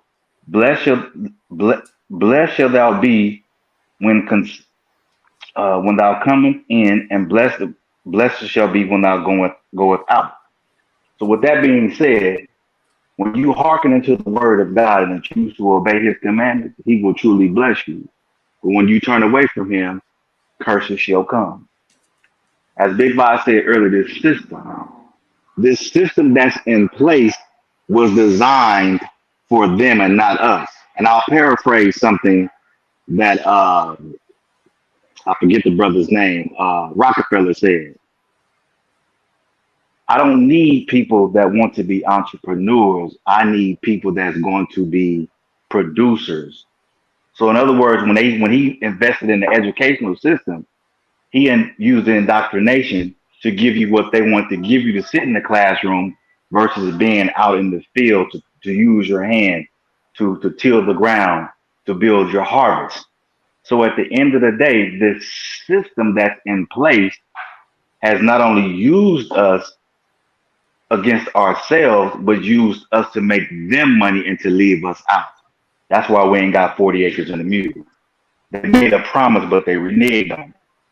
So if you go back and you think about what Martin Luther King said, he said, "I may have led my people into a burning house."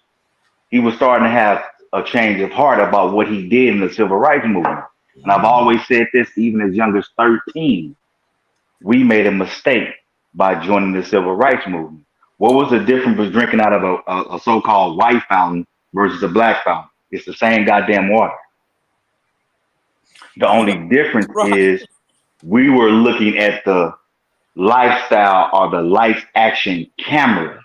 We had our own shit, but we Oh wanted to man, be so preach, much like them that when they saw us crossing over, they knew they already had us because they already took what we had prior to and said, guess what? We'll have these Negroes working for us and they'll lose everything because they're so focused on us and we'll rob them right underneath their nose. And that's preach, bro. exactly what they're doing. And if you Mhm. don't believe me, go back and do your homework.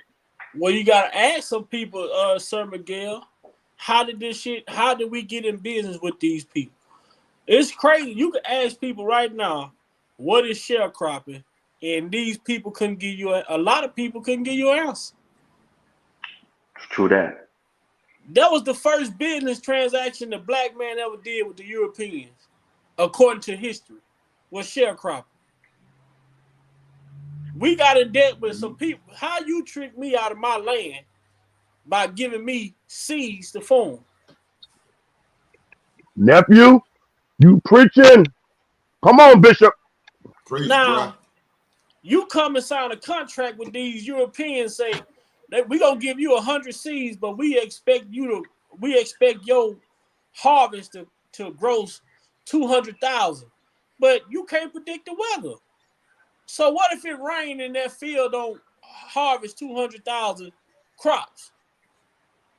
Now the black man who owned the land, you in debt with the people who gave you the seed. That's bad business. Good point. Now that bad business from all the way back then, still to this day exists. It's just in a different form, like Unc said. It still exists. They just have found a way to make it look okay and not to be a problem. If you really break down, I mean, and I'm a part of it. I go to a job every day. Mm-hmm. Guess what? Somebody sat back and thought of a system, thought of a program and say, well, this can work. But guess what? When they thought about their program, they thought about, guess what? We're gonna have to hire some people in order to make it happen, though. You know, I want to sit back and just, that's why we have to start having that type of mindset to say we need to sit back and start designing, because our people before now, our people was designing and engineering. We were the first engineers. We were the first people building infrastructures. Preach. The projects was designed by a black man. Preach. Facts. All of this shit, bro. But how did all of the shit that we create, they used it to hurt us in the long run? And the biggest problem with us is us too. Because guess what? If I don't want Black CEO pull up with that new 2023 HD instead of me asking him, man, what type of work you do? I'm hating on him. Mm-hmm. Unc got the biggest house on the block. Instead of me asking Unc, how can I get in that type of position? I'm going around talking about it. Or got people coming trying to break in his house. The way that we see people, the way that we see ourselves in a success light is so fucked up, man, that we can't even be happy for the next black man.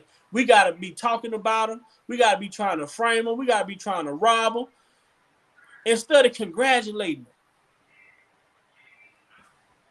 I can't sit at the top of the mountain. Like I say, this platform I created, Big Vibe Opinion, when I created this platform, I knew that I would have other people up here with me.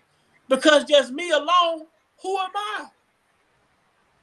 I can only get so far. I can only stretch my imagination so far. I can only talk about so much. That's the vision I was talking about earlier, nephew. That's what I kept on missing the word vision. Yep.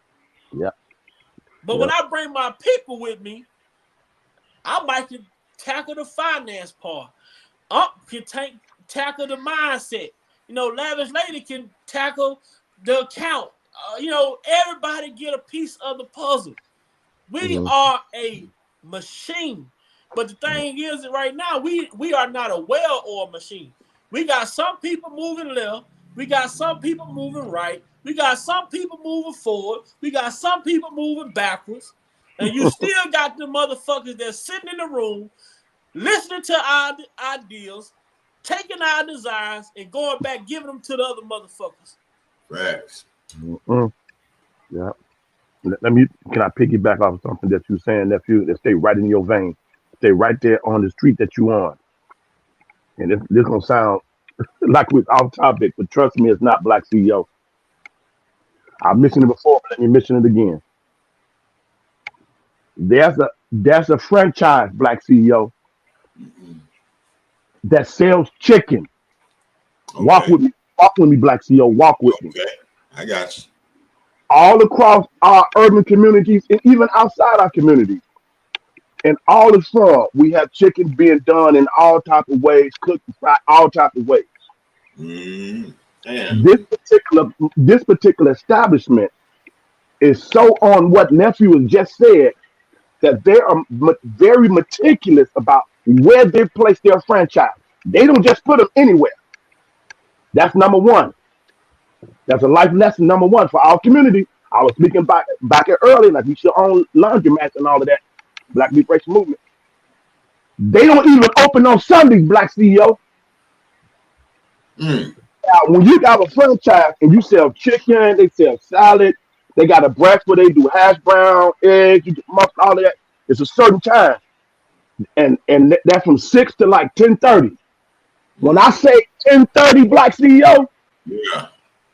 if you're not in that line, Yeah. exactly at 10:30, breakfast is cut off. Not 10:31, not 10:32, 10:30. I'm talking about a wealth mindset. I'm not talking about money. I'm talking about vision, wealth. That's why I'm always on my nephew platform talking about personal wealth, Black CEO. What I'm referring to all the time is character. Character. I'm going to take a step further with the fish analogy. If I teach you how to own that pond, you got generational wealth. You got a legacy that you can pass down for generations. When I teach you how to own the property of that land. Ownership. It's a wealth mindset. So I'm talking about the franchise Chick-fil-A. Boom. I ain't even talking about you like their food or not. It ain't about none of that. They have some of the top one as far as all the chicken franchises that I've researched. They blowing them out in the shares and the stocks and the Dow Jones and all of that because of how they train their employees. They got phenomenal customer service. I'm talking about. I ain't talking about average. I'm not talking about good. I'm not even talking about great, Black CEO. I'm talking about check. They got phenomenal customer service. When you pull away from that establishment, chat, you feel like royalty. You feel like they really care about the experience of you coming to their establishment. Yeah. The tone in which the dialogue when they're communicating and conversing with you, they're actually trained. Now we know people are human. People have all of that. They might not ever hear about you talk to a customer wrong, your stuff, like whatever like that. When I say they so much on top of that, they don't need no room, and they invest back into their employees. They take care of their employees in such a way that on the busiest day of the weekend, they are closed because of their biblical principles. Regardless of what your faith base is, their biblical principles is so important to them for their vision that they even close and don't want to make money on that day, Black CEO. And they blowing everybody out of the water, and all they sell is chicken. I'm talking about the mindset, the wealth mindset, the vision. See, and I say this now, you're back. See, this is a scarcity mindset. This I'm gonna show you what a poverty mindset looks like, chat. A scarcity mindset. Show you what a poverty mind looks at. We look at punching the clock, man. Okay, my regular shift is 8 hours.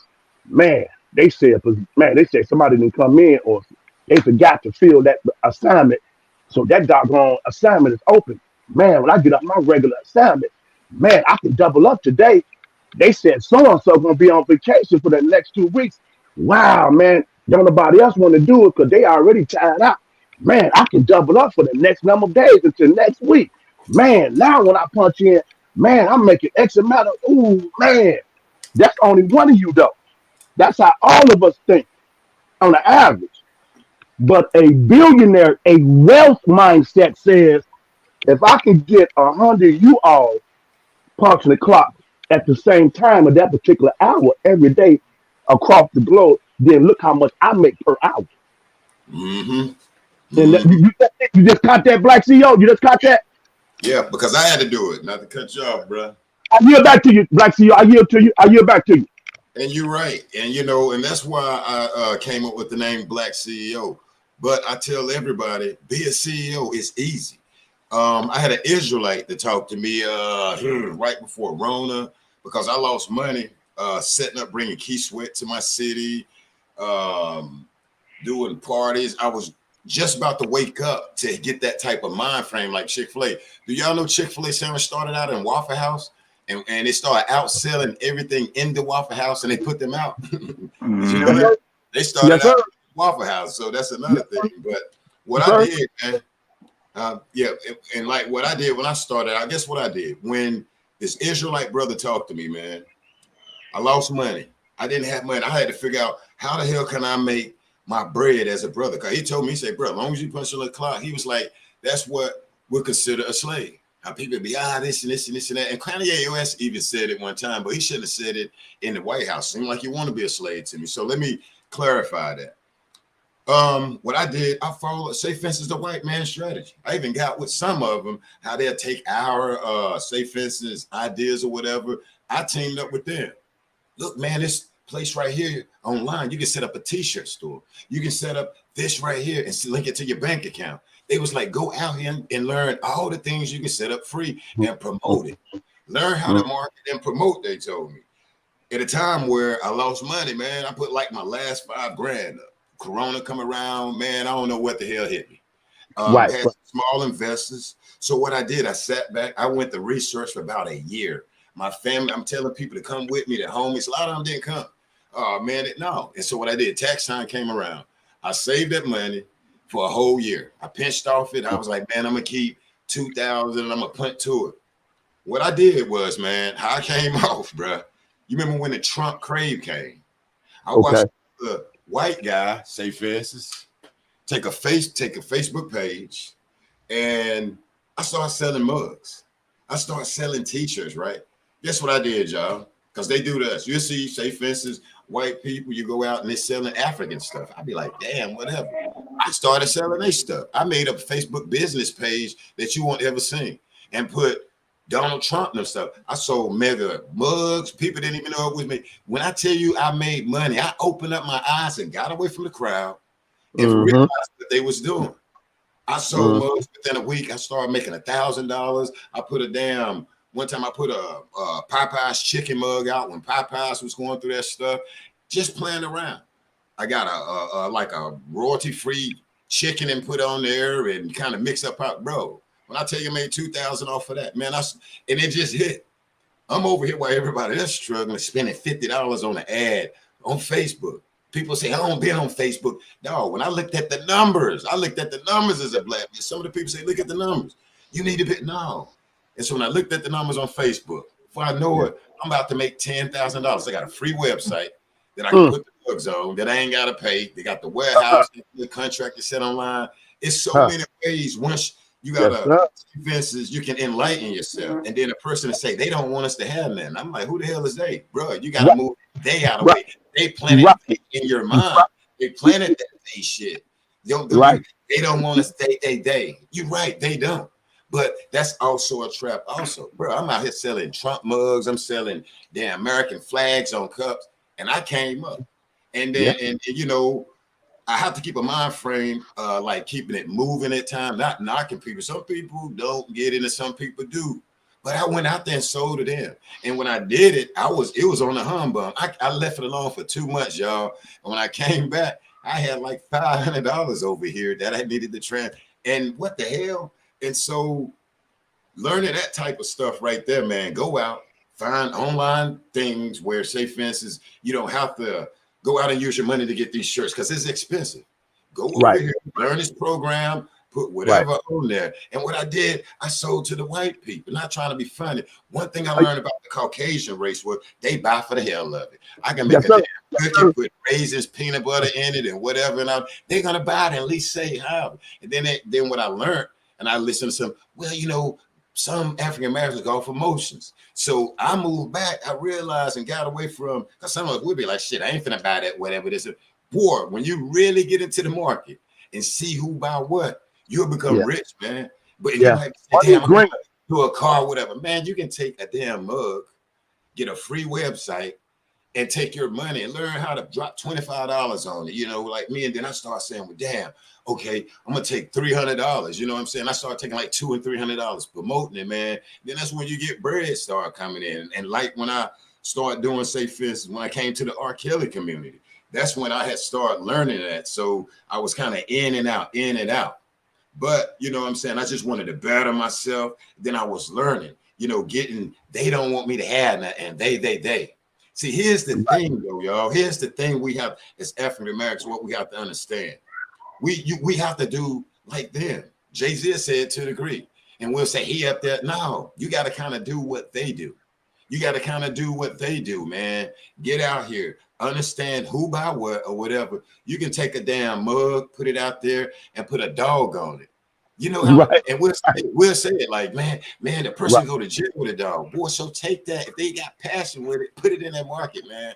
So that's what I do behind the scenes. And I never forget one time, one of my Facebook friends, dude, family, like, Jay, is this you? When you look up, they got the United States American mugs and something with on there. And it tripped me out because I ain't want none of my friends to know that, man. Yeah, dude, like, damn, what you doing? Making money? You know, it was hard to explain to them, though. But at the same time, like I say, you know, any one of us up here, right? You can be a thousandaire, you can be a millionaire in a month. You can be a millionaire in 2 months. You can take $500, set up some of this stuff right here, and then learn where to put it. And let's like say, for instance, people say this guy's stealing R. Kelly stuff. This guy, dog, I can take an R. Kelly shirt and sell that shit, and overseas you won't even know it. I can take a picture of you and sell your shit overseas, you won't even know it.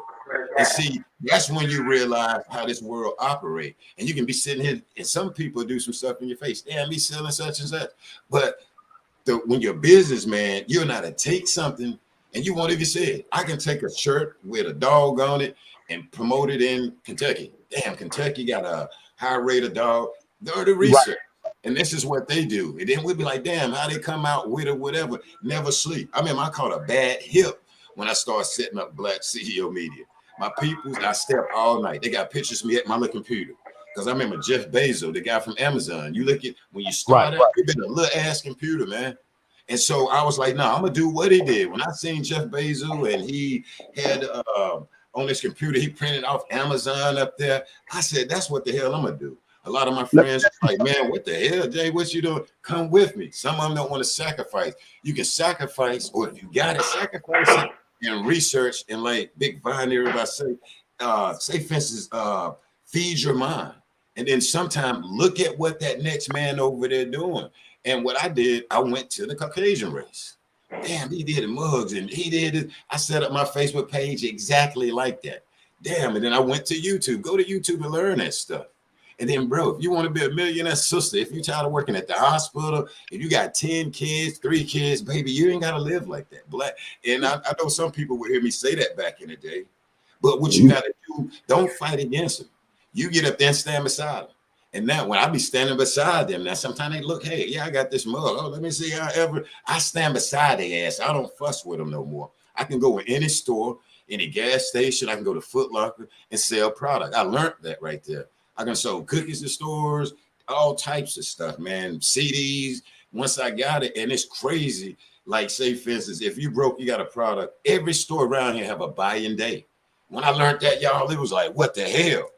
You mean to tell me? Because I'm looking like, man, these stores don't have no money. Shit, me, these stores have $1 million budgets where you can go in there with a mug and set up accounts. And so I got my mind set, got my notebook paper, and was like, bruh, I'm gonna do this 3 stores on my side of town. I'm gonna go to the south side, north. Man, I set up all them. I couldn't keep up with it at the time. I set that up, and I was just amazed that I was able, say, for instance, to start moving product. And then I slowed down, but I said in my mind, I'm gonna keep that what I learned, and on another day, I'm gonna come back to it. And so, hey, that's what I do, man. I go out here and I figure out how can I make something happen without no money. We ain't got to buy a t-shirt, a mug, or whatever, because there's things out there where you can go out here, y'all, to these queens, to these brothers.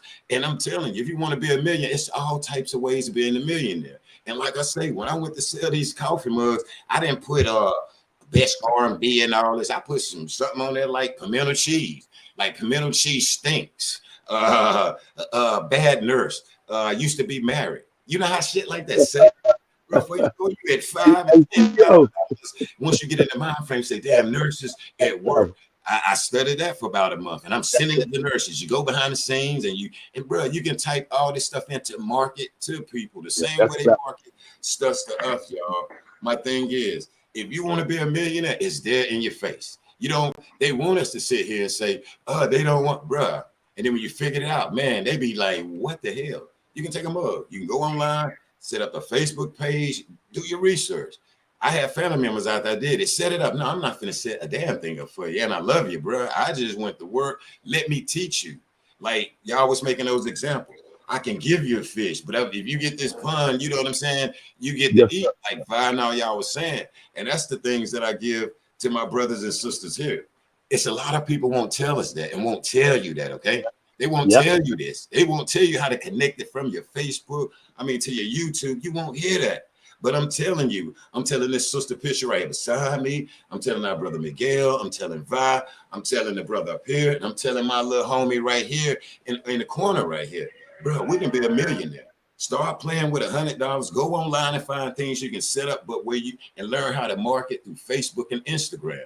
I just turned my son on. He's like a chef. He do shrimps and steaks and stuff. Surprised me. I showed him how to do the ads. We had to slow the hell down, y'all, on that. We had to slow the hell down because he didn't have enough product. Before I know it, this guy got $200 and $300, and he tired as hell because sandwiches coming through, and then plus, so I turned him on. Man, Dad, hold the hell up. But it's simple though, and I'm here to enlighten everybody, man. That let me ask you this. Invite yourself, and you can be. If you want a Ferrari, you can get it. You want a mansion, you can get it. If you on food stamps, damn it, you can get off of it. You know what I'm saying? And stand beside Jay-Z and everybody in them, because this is what they're doing. Like I say, but real quick, and I'm gonna yield back. Not knocking our brothers and sisters, but we go off emotion. Some of us will say, I ain't finna buy it, this and that. A white person will come and say, well, hell, let me chew it for the hell of it. People will come and chew it for the hell of it. Jay, this cookie, I don't know about your rap, they told me. They say, but it's damn cookies. So I went to the cookies. I stopped rapping and started selling cookies when I worked at the hospital back in the day. And but when you start learning those things, bro, you can become a millionaire or you can live stable. Like Facebook on YouTube. I said, okay, for this last year, I want to be at 10,000 subscribers and I want to make $6,000. Guess what, y'all? I did it. Y'all ain't seen me, but guess what? You look at it, I got 12,000 subscribers and I made $6,000. And you can do it. Let me ask you this, Black CEO. Ask me any questions, but that's how I do it. You'll try to put you on the spot, so I want you to get your thinking cap on to couple together. And I'm doing this to set up Sir Miguel, to couple together everything you said that helped the chat to digest what you said. There's a guy on YouTube that don't interview people, but he does like a list of their interviews where he picks out their top 10 rules to success. And they pretty much covers the in and out of everything. He did some pretty much everybody in the business. And he'll come up and he'll say, here's the top 10 success for so and so, and he'll give a little brief bio of who they are and what they have achieved and all of that. And then he'll say, my favorite is number so and so. At the end of the video, let me know what your favorite is, and then there'll be a bonus clip. He'll give a bonus of one of his, an extra, if you will. So if you would say, you might not be able to give us 10.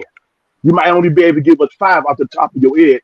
As I'm talking now, you thinking, what would you say to help us get to the point where the light bulb switched on for you, where you was able to understand what you just said and to start grinding that? What was the switch that turned on that said, now you got to get to work in order for you to have the legacy and the success that you want? What was that for you, that you look at life and you said, you know what? Here are the 5 things that I believe the secret to my success that'll help somebody. You follow me? Yeah, I got you. What would you think? You might not be able to give us 10. You might not be able to give us 10. But what would you say? Let's say if you can give us 5, give us 5. And then I want to ask Sir Miguel, walk us through and help us understand what is that dark place that we need. How can we step out of that dark place? When I say dark place, I'm talking about that mindset that causes us to keep reverting back to what's not working. We keep trying to beat a dead horse, yet we say we want a better quality of life. We initially make an effort, but we seem to some kind of way either revert back or we fall back. We feel hopeless. That fear that's set in. What is it that you can help us understand to unlock that we can move forward and seize the opportunity that we have in front of us? So that's from Miguel and Black CEO. What you think you say your top 5 to success that got you to the day where you at to be Black CEO 2.0? Never sleep when you started off. I figured out, like I just told you, I did like my logos and stuff. I learned how to do that because here, when I go to somebody that says $100, and I had to learn everything. You see, I learned myself how to produce my own movies. I bought Canon cameras and all of this, and never sleep. When you look at people out here, billionaires and millionaires, you have to kiss it. They never sleep. Okay. Sometimes you got to leave your wife at home. Sometimes you got to leave your girlfriend at home and get out there and never sleep. Okay. The next thing I did, because like I say, me never sleeping, it almost made me sick. I don't know if sometimes y'all seen some of my stuff where people saying, Black, I hope you feel better. That was part of the remnants of those 4 years before I came in the R. Kelly community. I never sleep. And my mom and sisters and because, boy, you still up. Yeah. And I'd be like, look at my logo and look at this and look at this. Right. 2, I invest in myself. I definitely invested in myself. 3, I definitely sacrificed a lot of stuff. I networked. And then you got to understand who to network. Okay. Here's the thing. Like I said, I went to a lot of my people who turned me on was Caucasians. I ain't even know them or whatever. I went to people in gas stations. That's like, hell, and just ask questions. When a lot of stuff is in your face, like on TV, you'll see something come on TV and say, hey, build your brand with such and such. When you see that, it'll say this will be on ink pens, shirts, hats, and whatever. Get your mind frame in that first saying, damn, I need my company name on that. You want to see something tangible with your name on it. You got to start feeling this. You can't wait on nobody. Ask questions and stuff.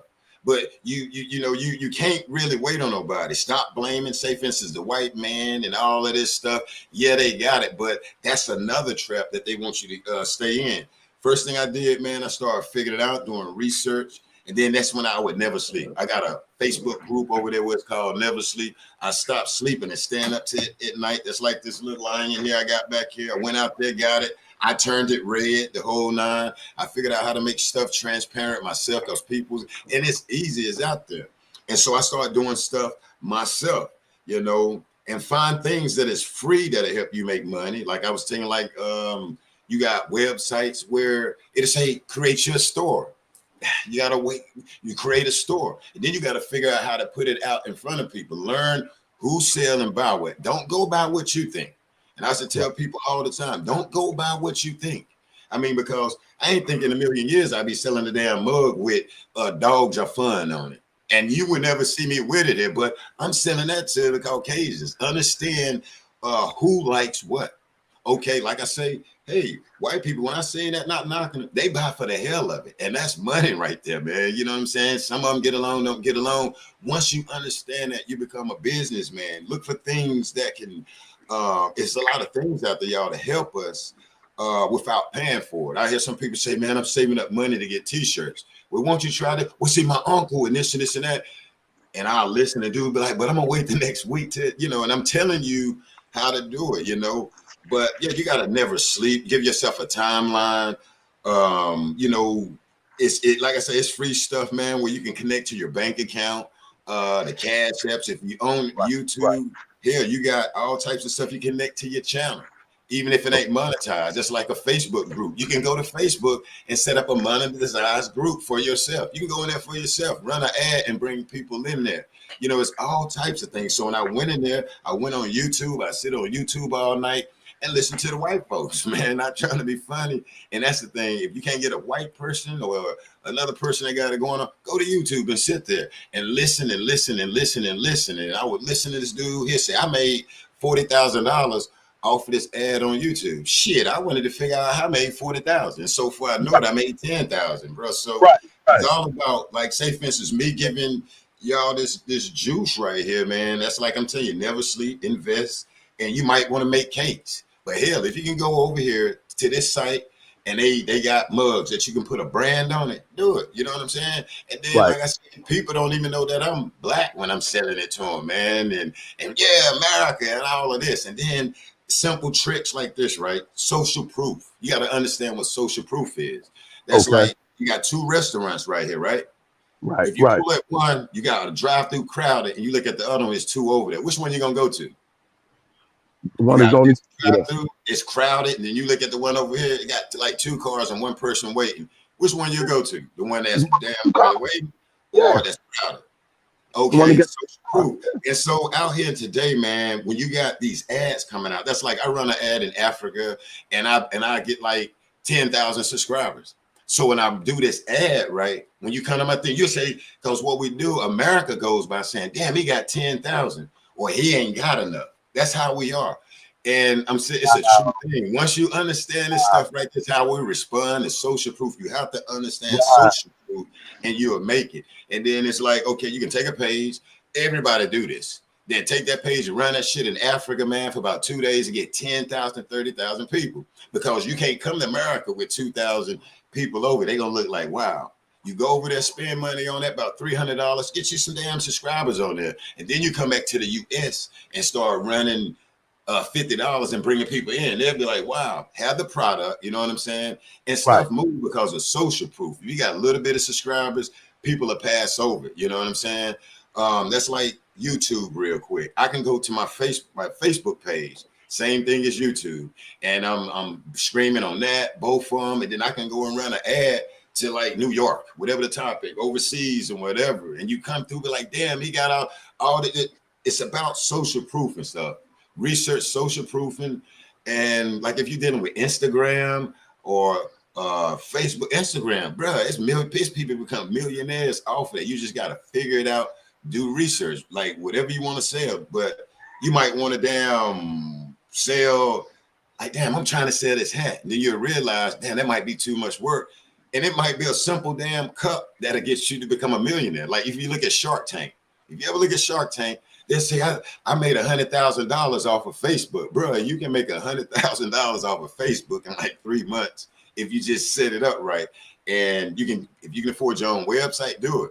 But you can go and set up your own website through one of these places, and they say we got mugs, your jackets, or whatever. That's it. I'm telling y'all. I'm telling you the simple thing. Go out here and find one of these little things that say free, set up an account and put Big Vi on it. Put your name on it or whatever. The same thing you got, and learn how to market and promote. And then like if you take it to like your brothers and sisters, you see them say, yeah, but $9 too high. There's some people out there that say, I'm gonna buy that for the hell of it. I'm gonna buy Yeah. that for the hell of it. When you figure that out, that's the bread right there. And then if you ever look at Shark Tank, just listen to it, y'all. And they stand up Yeah. in front of them. Yeah. So when I did social media, how much you made? $200,000. Wow, I mean, and it's real. And it don't cost a whole lot of money. You can be dropping $5, $10 on it, it'll take off. Because like I say, when I first did it, and then I left it for about 5 months. When I went back over there, man, and looked at that page, I got like 10 pages on Facebook that I can run. You don't see. Wow. $100 in it, bro. And it was a Popeye's chicken when everybody was tripping off of Popeye's chicken, man. If I knew what I made 500 and I redid it, and then it went down, you know what I'm saying, after that. And then that's when I thought about this mug. Shit, nurses. And then I went behind the scene. When you go behind the scene, you'll see it. It'll have like nurses. It'll have like HBC colleges, where you can put all type of stuff in front of these people, man, you know, to throw parties and just to get product out there. And so once I learned that, I started never sleeping. I was making mistakes and keeping going. And sometimes I have to come back and change this and change that.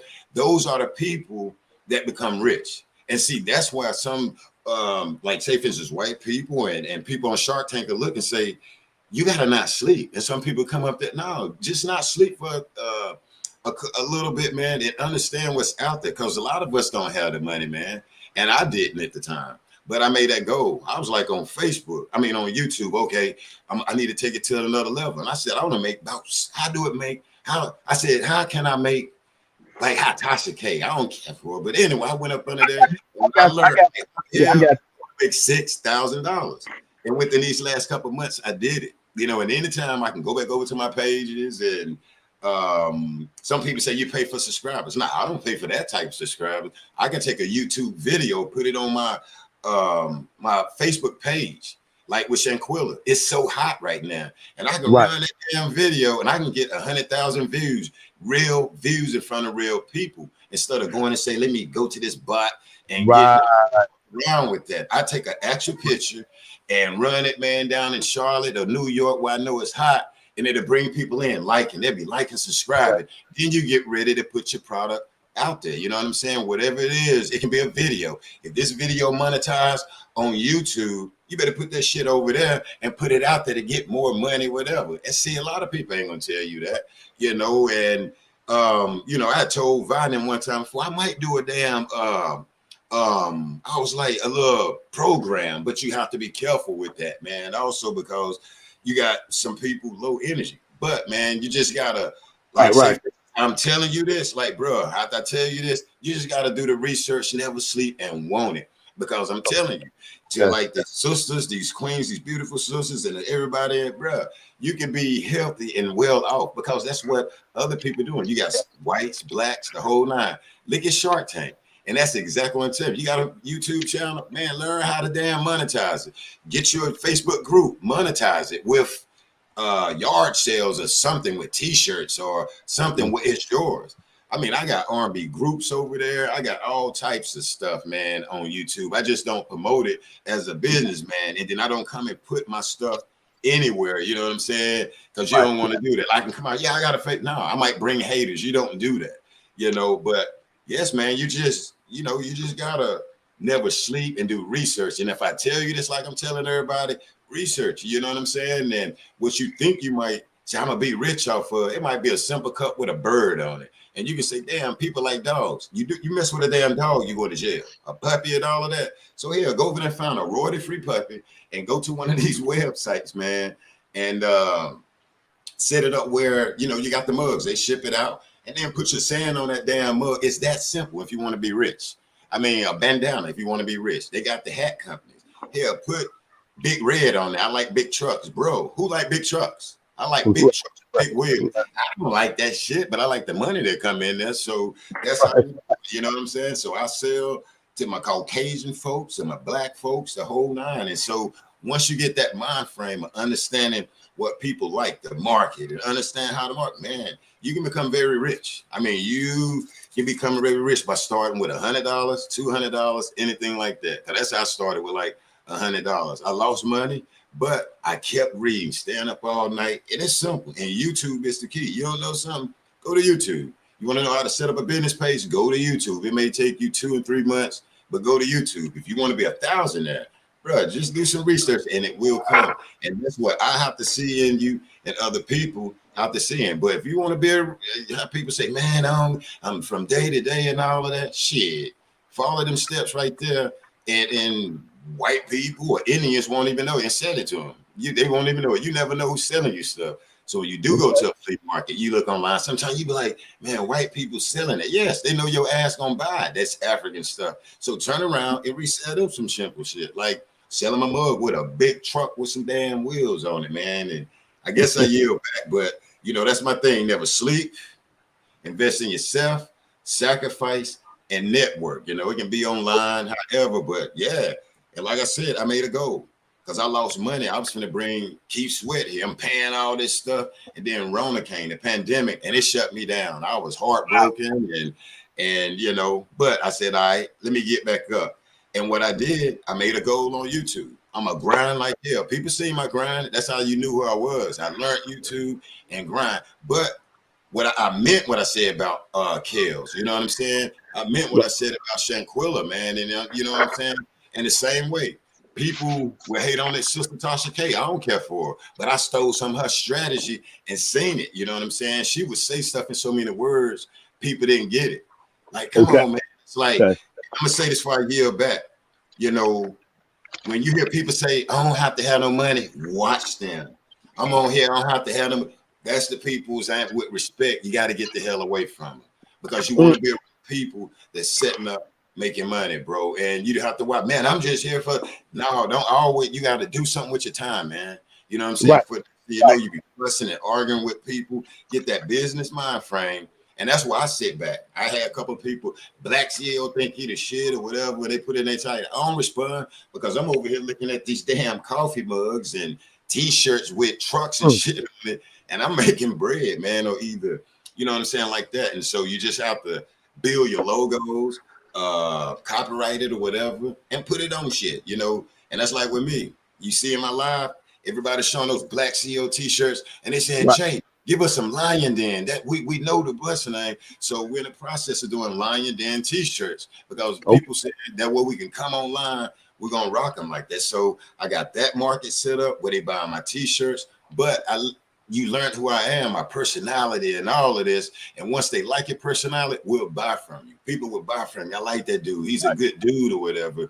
And that's how it'll be. But never sleep, invest in yourself, sacrifice. You might want to make love to the night. Give it 3 days. She'll be there. You know what I'm saying? And make love to her on the third day. Make love to him on the third day. Tell him his ass got to wait, sweetheart. Right. Tell him to wait, baby, and get it. And do your networking. And get it done because it will come. And I'm telling you, you can become by selling a damn mug that's saying Taurus, Virgo, Pisces, Right. You know, Aquarius, man. It'd be that simple, man. You look at it, you know, and it's easy to put product in stores. A gas station, you'll be damn surprised, man. You'll be surprised. A gas station. Understand who is the buying manager. Like, say, for instance, I'm a year back. You go to the gas station, they, hey, what's up, Vi? Yo, what's up, bro? Those are ones you take your stuff to right there. That one that know you, that you frequent in that store. And then they'll promote it the whole nine. Consignment. Can I put these mugs on here for consignment? Yeah. And they put them on there for consignment. The cashier job is to help you promote it if they like it. That's the other catch. So if you know people at gas stations, understanding when they're buying the buy-in day, like Tuesdays and Thursdays, bro, you have cash right there. And then when they have a store, they'll say, I got 10 stores. It's on then. Well, damn, how can I get this in all 10 of your gas stations? And then next thing you know, you walking out with $3,500, y'all. And then you selling stuff online. So those are little politics of that. But when you go online, understand who you're selling to. Like I say, hell, white people, I'm telling you, not knocking it, they buy stuff for the hell of it. How can we make something that's good that they like? You know what I'm saying? How can I make something for my Black folk? You know what I'm saying? Because now I got stuff that they like, the Lion Den. But that guarantee money, shit, you go over there and do them like they do us. They put their hamburgers in our face. They put t-shirts and shit in our face. Targets, Walmart. Go put something in their face. I yield back. All right. Bring Sir Miguel in. Sir Miguel in. Is Sir Miguel still in here? Yeah, I'm still here, brother. I ain't mean to talk y'all, Miguel. My bad, brother. Oh, no. I just want to say this before I answer Mew's question. Black CEO, appreciate you, man. Appreciate you fighting for Shanquilla. all day. Already. I sit back and watch, man, and you made some valuable statements and some valuable information. And I think at the end of the day, it's about research and understanding what you're researching so you know how to promote it, market, so forth and so on. And I'm glad you Mhm. brought up about social proofing because I understood that a while back. And now that you brought it up again, it just gives me more mindset to investigate it a little further. With that being Don't. said, how do we get out of the dark place? Yeah. In One other thing we words, have to do. yeah, how can we break Go ahead. that brokenness? Because I've seen the trend and it seemed to be a phenomenal thing, Black CEO. And Mhm. I'm gonna set up Dean Dollar too. Is the core thing of it at the end of the day, it's brokenness. And we don't really understand, I think, brokenness, Sir Miguel, in its totality, how it Mhm. connects about how we relate not only to one another and abroad, but actually ourselves, because we're still tied like a rope Mhm. to our past, whether it's been whatever happened that causes us to stay in a broken state. Mhm. We attempt, we want to, we talk about doing better. I deserve, I want, but something just keeps. But yet you see others and they get it. They achieve it. Mhm. So I'm no better human than they. They no better human than me. So what is the disconnect? And so Dean Bella, when you come in, how how can you help us understand from your perspective how to navigate and watch the pitfalls that you went through, Mhm. get you, Dean Bella, to where you are right now, moving forward and say, I'm not only through with that life, I'm advocating forward to whoever will listen. From your perspective, Dean Bella, take it away, Sir Miguel. I think one of the problems is when you talk about brokenness, you have to start with self. And as you said, it starts with us. It starts within. But if you're not willing to look at the man or the woman in the mirror and tear that face down piece by piece, you're going to continue to struggle with the past because you're not breaking each layer of you down to get to the root of where everything started. You'll put it on the shelf and take it back off the shelf. You'll put it on the shelf, take it back off the shelf. You'll put it on the shelf, take it back off the shelf because you're having self doubt. It's no Mhm. different when Moses was in the wilderness with the Israelites. They walked in a circle for 40 years in the Woo! same place, round Mhm. and round, round and round, round and round. But God told Moses, I'm gonna stand on the promise that I gave you, but it may happen with 10 generations, it Yeah, may happen 50 generations. yeah, yeah. But until those that's in that generation believe and stand on what I said through faith, they're Mm, going to continue to walk in that circle mm, round and round, round Yeah. and round, round and round. So the brokenness will never be broken because you're still standing in your brokenness because you're walking in a circle round and round, not truly having the faith to know when God says his promises, he didn't say his promises was going to be in 24 hours. He didn't say it was going to be 72 hours. He didn't say it was going to be within 6 months. He didn't say it was going to be in 6 years. He didn't say it was going to be 10. He will show up at the right time, at the right purpose, for the right reasons when it is needed for you to stand on his word through faith. And I'm not talking about the added faith without works is dead. You can have faith and it may come into the next generation. And that's his promise may sprinkle on the seed of your family, which is your legacy. Mhm. mm. So until you peel back the layers and understand that you also have an enemy that's within you as well that want to give you the seed of doubt. Yeah. But until you attack the enemy within, you can't attack the enemy that's on the outside. Woo! So Woo-hoo. now that we have social media, which is the devil's playground for bullshit, Yeah. think about everything Black CEO said. Yeah. How many people think? How many people do you think gonna get something out of it? It may be a handful. I hope everybody. With that handful, they gonna do right. But then you got 20 more people behind them talking about fuck what Black CEO said. I like the bullshit. Yeah. Right. Everybody can't go with you. Right. Boom. See, There when you go. There you see go. when Jesus Like when your Jesus family, I'm telling you. when Jesus had his 12, ask yourself why did he pick 12? Because he knew who he was picking. He knew who was going to do what. He knew who was going to say this, who was going to say that. Why? Because it was setting up the stage for him to show you that I'm building another kingdom that is not of this world. So I'm going to have some doubters on my team. But guess what? I'm going to still stand on what God told me. Even though I know I got doubters around me. Even though I got Judas in my house. Judas was the money man. Now think about this. The money man was hating all the time. Yeah. But he still had a job to do. Yep. Jesus knew that. So Jesus couldn't move forward even without Judas because it was all set up and designed by God's plan. Slow down, Miguel. Yes, sir. Slow down. Woo.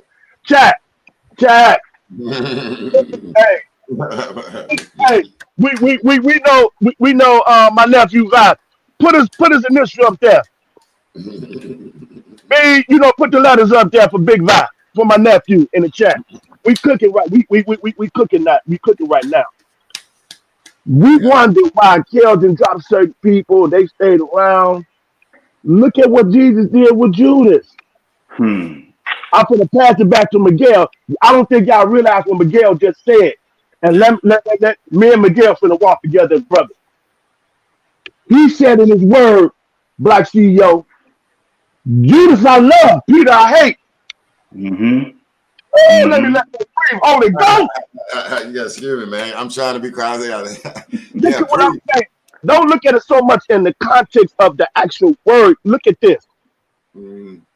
Peter genuinely, sincerely thought that he was protecting the Lord. Oh, you think I'm gonna kill you? No, I ain't gonna. Peter was about that life. Peter was about that life for real, for real. He was one of them dudes. He was about that life. So he thought he was doing something good by protecting Jesus. But what he didn't comprehend in its totality, Black CEO, was the plan of salvation. That this had to have a process followed through. And he was holding that back and preventing that. He thought what he was doing was honorable.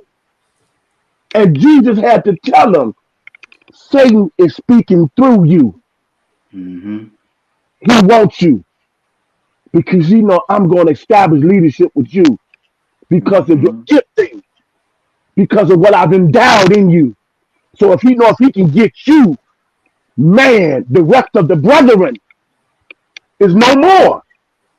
He said, but I prayed for you. He said, and when you get yourself together, come back, strengthen your brethren. But the reason he said Judas not love is because Judas was the one that pushed him to the cross to save all humanity. Go ahead, Sir Miguel. And let me top it off with this. Now notice Judas was the treasurer. He was the money man. Yes, sir. So he sold Jesus out for what? 12 pieces of, was it 12 of 30 pieces of silver. But guess what? Notice where the money was. It was in the person who Jesus loved. Yeah. So Judas actually sold himself out for 30 pieces of silver. Why? Wow. Because he had to go kill himself in order for Jesus to go do what he did to be on the cross. Great. See, the money bag sometimes can be bad because all money ain't good money. Say that. You better say that. And then I'll say it with this. See, when people tell you that Jacob wrestled with an angel, no, he didn't. The angel was stopping him from crossing over to protect him from what was on the other side. That's why his thigh was broken. Yes, sir. He couldn't wrestle with an angel because an angel is 10 times stronger than a human being. Yeah. Until you understand that God is going to push you in directions that you may look, well, damn, Lord, why are you doing this to me? Because I'm protecting you for something that you can't see. Mm-hmm. Reference So that, as long as I'm, Sir Miguel, reference that to R. Kelly, Sir Miguel, if you can. so if you want to use R. Kelly, for example, the man has not said one thing about anybody, negative or not. Even the people in his circle who used him, who abused him, not only financially, but mentally and spiritually, he's still walking tall. Why? Because he's standing on what God has taught him, not only through his mother, but that was also foretold before he even came in this earth. See, you can't stop a man that's already been anointed by God. Even when he fails, God will use that which was meant for evil for good. Hallelujah. So say what you want about him or any other man or woman that's going to be used by God. Because sometimes the very same person that you think that is evil is actually good, and the person you think that is good is actually evil. Oh, So you have to differentiate the two. Preach. But if you can't do that, then the devil will always show you, guess what, the grass is greener on the other side, but it's actually dirt with nothing growing. So he will lead you into a path where there is no water for you to grow. Yes, so sir. you will continuously die. So even though the grass may look green on the other side, it's just a facade to show you that, guess what? When you get over here, I already got you because I gave you something that looked good in front of you, and you not knowing underneath the surface, I was looking for you to die anyway. Tag me, Sir Miguel, tag me right quick. Tag me, Sir Miguel, tag me. Go ahead, brother. Hey, great Come on, example. Holy Ghost. The enemy, chat, the enemy will give you something. The enemy will give you something that he's going to take from you tomorrow. But God will withhold what he wants to give you. And I'm going to give it to you right now. What he will do is take you through a process. Miguel just said it. The late Daryl Cody had a song, Black CEO, was entitled, He's Preparing Me, Lavish Lady. He's preparing me for something that I can't handle right now, the song said. Like Sir Miguel said, we get detoured. We start devaluing the gift because we listen to the enemy. We don't think we're worthy of the gift. We don't think we will make a difference with the gift. So we hide.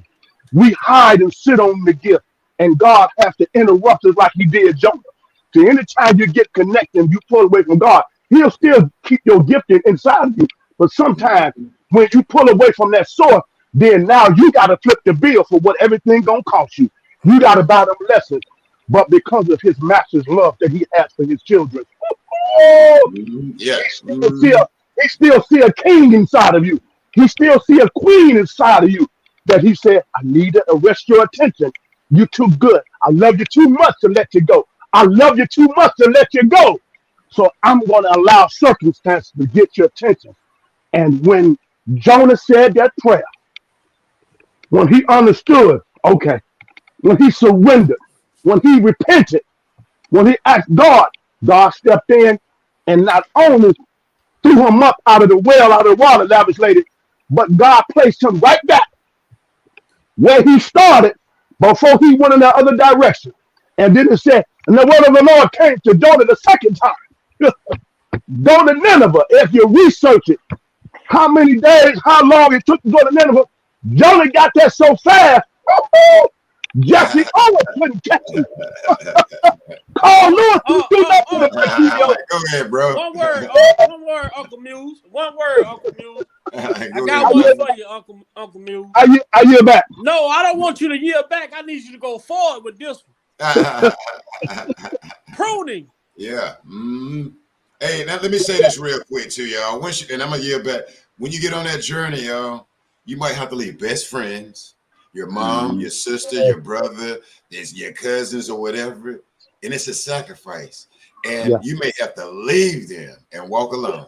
Some people scared to walk alone because you might think, hey, I got this what's name right in here. Guess who make it, y'all? A black sheep. Yeah, When you I'm hear a little.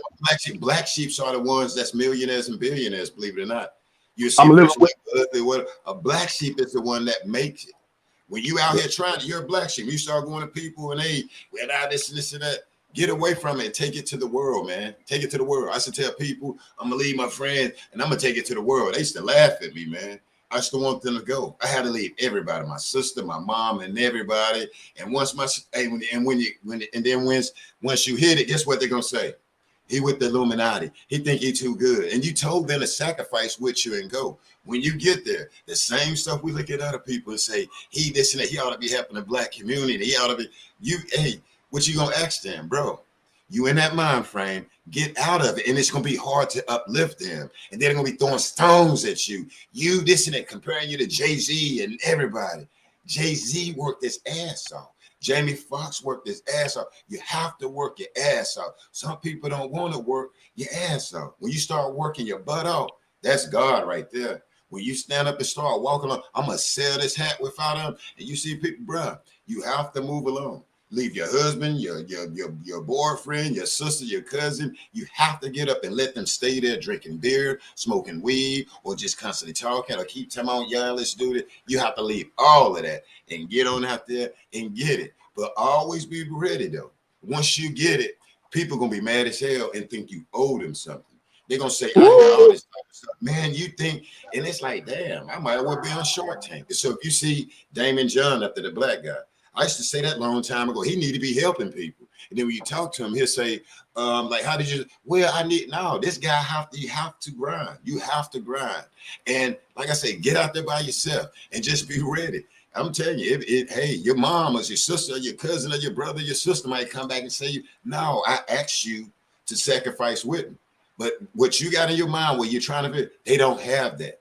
Take that what you got and get the hell on out there and go around people that with that same mind frame, and you'll make it. Now, when you get up there, he with the Illuminati, all it is, no, and you hold your head up high. That's why you look and you see people still walk on by. So these people did the number one rule. This is where you won't pay no attention. That first thing I say, never sleep. After you never sleep and get it up, you ain't gonna give a damn what nobody say. And then you'll turn around and pray to God, and God will say, good, keep it moving. And he'll take care of you. He'll take care of you. And then you'll know how to move, man. And I'm telling you, but I had to leave family, friends, sisters, and everybody. I try to bring my best friend with me, my homie, my little sister, but it hindered me. And I'm not saying this to knock them. I would tell them, I need you to do this, do that. But God told me, hey, baby boy, you got to go on your own. When I tell you I was scared as hell, y'all, and I felt like I needed my homie and my sister, man, it was scary as hell. But once I started seeing the fruits of it, man, it was amazing. And people, boy, they would come running. And that, boy, these people will come. The same ones that didn't want to sacrifice, you have to sacrifice. That's just putting in the work. These people you see on it, these Mark Cubans, you look at the Amazon people, look at he over here, he did. No, man, once you catch, understand what they do. That's why they look at people like that and look at us sometimes. But when you do what they do, you'll sit back because you'll be looking at a person because they're going to say, help me. No, what I'm going to help you is to tell you, like what we talking about right here, like all we talking about right, you got to take it. Like how you guys saying, what do we need? Okay, and I'm gonna give it to you. Let me tell you what you need and go get it. You know what I'm saying? And that's what you have to do. And then when you come back with me after you do it, we can hook up. We can hook up because I'm telling you. But when you do it though, just be ready because once it jump up there, man, you have people calling the phone and you'll hear him say, hey, we, and that we word is going to offend you. Where you looking like, hold the hell up, man. You're going to hear people saying, hey, we need to do this. And once you start kicking up, we need to do this. It can be your cousin, your mom, your sister, and you got to tell them no. And that's when hell probably break loose or whatever, but you got to keep it moving. You know what I'm saying? You'll have time when you come back to the people. But you might have to leave people, your boyfriend, your girlfriend, or your family members. I'm telling you, even your grandma, because they don't see the vision. Once you get that vision, tell some people. And you'll see some people kick in and say, shit, okay. But when you don't see it, don't wait for nobody. Go get it. Mess up, trial and error, mess up, educate yourself. Like they say, mind is a terrible thing to waste. Don't waste it. Don't waste it, man. And just get out there and get it, man. You know what I'm saying? Because some people come in, but Jay, God got me on a journey you don't see. Well, man, I need you to this and this and that. I'll be back. But God got me on a journey. And once I hit it, God said, you know, I was like, hell, I want to make $6,000 off of YouTube, you know, not cash apps. That's why I said people said he made this up or that person made, man, no. It's now, man, you can make $100,000 a month off YouTube. Right. That's what I'm trying to be by the end of the year. You know what I'm saying? But yeah, man, I'm telling you, and you have to go. You probably have to leave people. They won't understand. A lot of people ain't gonna understand. And once you hit up there, you know, that's like around here now, people know me in my city. I can be at a gas station and it'll throw me out. Hey, dude, this and that. And they come, I need you this and this and that. Hey, man, with $5,000, shit, I ain't finna give you no $5,000. Then you got to watch out because this person don't understand or whatever and saying it. No, man. So just go ahead and do what you got to do. You might have to leave people in the beginning, but it's like a big old circle. When you come around, it's going to be fun at the end of it. Where you'll be in control, stay in control, and watch the people that'll come say, hey, Val, what we can do on your channel, or not nobody here. I'm just saying, once you take it to that next plateau and you like, damn, okay, set that goal. I mean, I set a goal, y'all. I was like, I want $6,000. I went over there, and that's like with the Shanquilla thing. Shit, if I know it, I'm at 10, 12 grand. You know what I'm saying? I'm up there. Then I'm looking at subscribers. And then I said, damn, that's like the book. It's a book called The Secret. And I learned the secret, and it happened. And I could take this all types of ways with it. Like I say, selling mugs, t-shirts, and all of this stuff. Right. I'm telling you the secret, y'all. I'm telling you the secret. Go out, and when you look at some stuff, it'll say, set up an account. You know what I'm saying? Create your shop. Create your shop. And you look at this right here. Damn, I can do hats. I can do that. That's in our face. And some people don't get it. I don't know how to do that. That's what my son say. I made him sit his ass down and put Trap House Soul Food on the logo and told him he needed to send it to me. It took him about 2 months, but he finally came around it, and I kept pushing him. You do it. I'm going to show you the programs. You have to do it. So, but once you get to going, everybody ain't going to be able to go. When the class coming, Black CEO? Ain't gonna buy it. We had I this conversation. Up, man. We had this conversation a while back, and you said you were thinking about doing a class. You were thinking about doing a class, a instructional class. And not to cut you off. See, that's when God was working with me, Vi, at the time. You know what I'm saying? He was still working with me. You know what I'm saying? He was working with me, man. And like now, it's kind of stable now. And I don't know, you know, I may do it together. And I hate to really say, hey, y'all, I'm going to set this up where you pay $15. I'll be real careful with that. You know what I'm saying? Right. I don't mind, but if you get a demand, I'll do it though. But man, I'm telling you, fam, everybody up here, understand, we all can be millionaires. I'm telling you, and it's simple. You can take $500 and become a millionaire, like I say, off a damn cup. And then you understand it is a market out here. You mean to tell me I'm working damn hard and my son and this and this and that? Bro, you can be at home every day on this thing, on your computer, get the program, how to do transparency. I ain't know, I paid $30 here for programs, $40, $20, $50.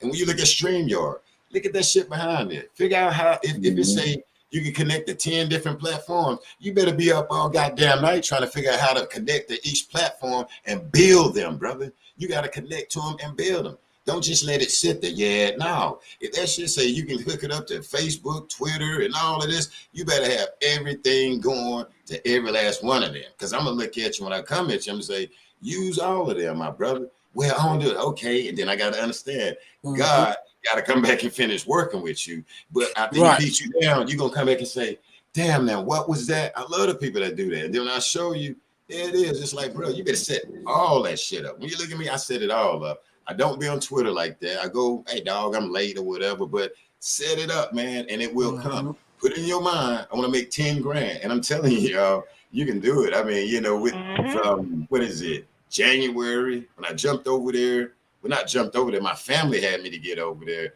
with the Shanquilla because this sister was naked. I wasn't trying to monetize, but that's what God gave me. And in my mind, I was like, damn, not wasting my time on here with whoop. But God did it. You know what I'm saying? And then you hear people say, he doing this for the money. Don't pay that no attention. Get out there. These people ain't gonna say, damn, Big Vi made Whoppers with no onions.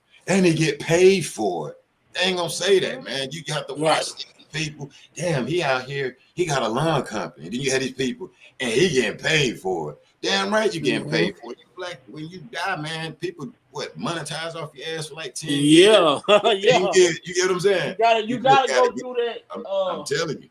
process, man. If you got to sell cookies, man, it will happen. We can be millionaires, thousandaires. So, and I'm famous Amos, man. Off of right. And I'm a year back. I said I wanted to be a thousandaire. When that shit hit y'all, it was like, oh my gosh, but I wanted to actually be making an impact on something. I don't want to be out here just messing up. Bro, it came. And then when I'm looking at stuff, numbers behind the scene, I'm like, wow. When I said it, I went viral, y'all, for the first time. And then when I'm sitting here, I was in a barbershop when it happened. I never seen me gain 1,000 subscribers, 2,000 subscribers. And my stuff was just going crazy. And I had to call family members because I'm in a barbershop. Look at my channel. I'm like, something is wrong. It was God. God was like, you asked for this and you true about this young lady. What you said, God was like, no, I got you. That's why people can't really throw rocks at me, because I went by with God. You know, yeah, God come, but God pour it out. You mess with me, you'll probably be sick because I got God back there. He did it. And then I'm looking over here at this account, looking like, what the hell? Like, what the hell? This shit say 3,500. Wait a minute. Then you look the next week, you going viral 6,000. Like, what the hell? And it's all about that grind right there, bro. You can one video off on YouTube and be a thousandaire, millionaire, and you had these people saying he be getting cash apps, bro. Cash apps ain't shit. That's just like a donation. When you understand all this stuff around your social media, bro, and put it in there and move back with God, bro, you'll be amazed, man. That's why, like, say for instance, we see Tasha K sitting up there. You see her on Western Land, and she don't respond to say, you okay, she ain't. However, go steal their damn format. Really understand how they got their stuff set up. And I'm telling you, it will fly off. And you know, you keep God in there, ask him, move along, and you'll be amazed, man. I mean, because you know, these last couple of months, man, I got a new grandbaby, man, and I'm able to buy anything and just all types of stuff, man. And it's just so much potential, man. And like I say, when I focus on that, y'all, I went viral and it tripped me out. I'm saying bread, I'm saying subscribers. What the hell? I'm getting out the barbershop. By the time I get out the barbershop, I got 1,500 subscribers. By the time I get home, I'm at 2,300 subscribers. By the time I sit down at my stuff, I'm at 3,000, man. And videos hitting 100,000. I never had that to happen, man. And I just thank God, you know, phone ringing. Hey, man, what we need to do? No, we don't need to do nothing, bro. I got this, man. And just being thankful. So, but man, we can become thousandaires. Man, that's a major salute, man. You being the blueprint, you being the face of it, and God is gonna continue to bless you because you are not selfish with as far as knowledge. Thank you, man. As far as the knowledge goes, you willing to spread the word to tell people. I can give you the word, but it's up to you to follow it. It's up to you to follow it. I've been, in the last few months or so, I've been going through a phase where somebody said it to me one day. They told me, like, Vi, pruning, they asked me, do I know what pruning is? I didn't know it. Like, what? I don't know it. And they told me, like, pruning in life, at some point, pruning is necessary. And I'm kind of like, then me and Unc one day was talking, then I heard it again from Unc. Unc said it one day. And I'm like, hold on, I heard this word like 2 or 3 times in the last week. So I'm going looking it up. Pruning. What does it mean? Oh. Then I get to looking at the word pruning in the definition of pruning. And then I started to think about my circumstances. I started thinking about my surroundings. I started thinking about the laughs and the giggles, the smiles, the what's ups, the bros, all this shit. Then you start to realize a lot of the shit around you ain't for you. Right. But as long as you allow it to hang on, it stunts your growth. It stops other things from growing. Oh, what? Mm-hmm. Yes, man. So if 'Cause I see, don't prune Big Vi, I'm gonna be stagnant in the same place trying to make a point that nobody gonna hear. yeah, don't try to prove that to nobody. Go ahead, Vi. Don't try to prove it. When you do it, just go ahead and do it. You see, Preach, Fact, bro. fact, Preach. fact. Preach. I Hey, can't do. I gotta start pruning and allowing God to project outward.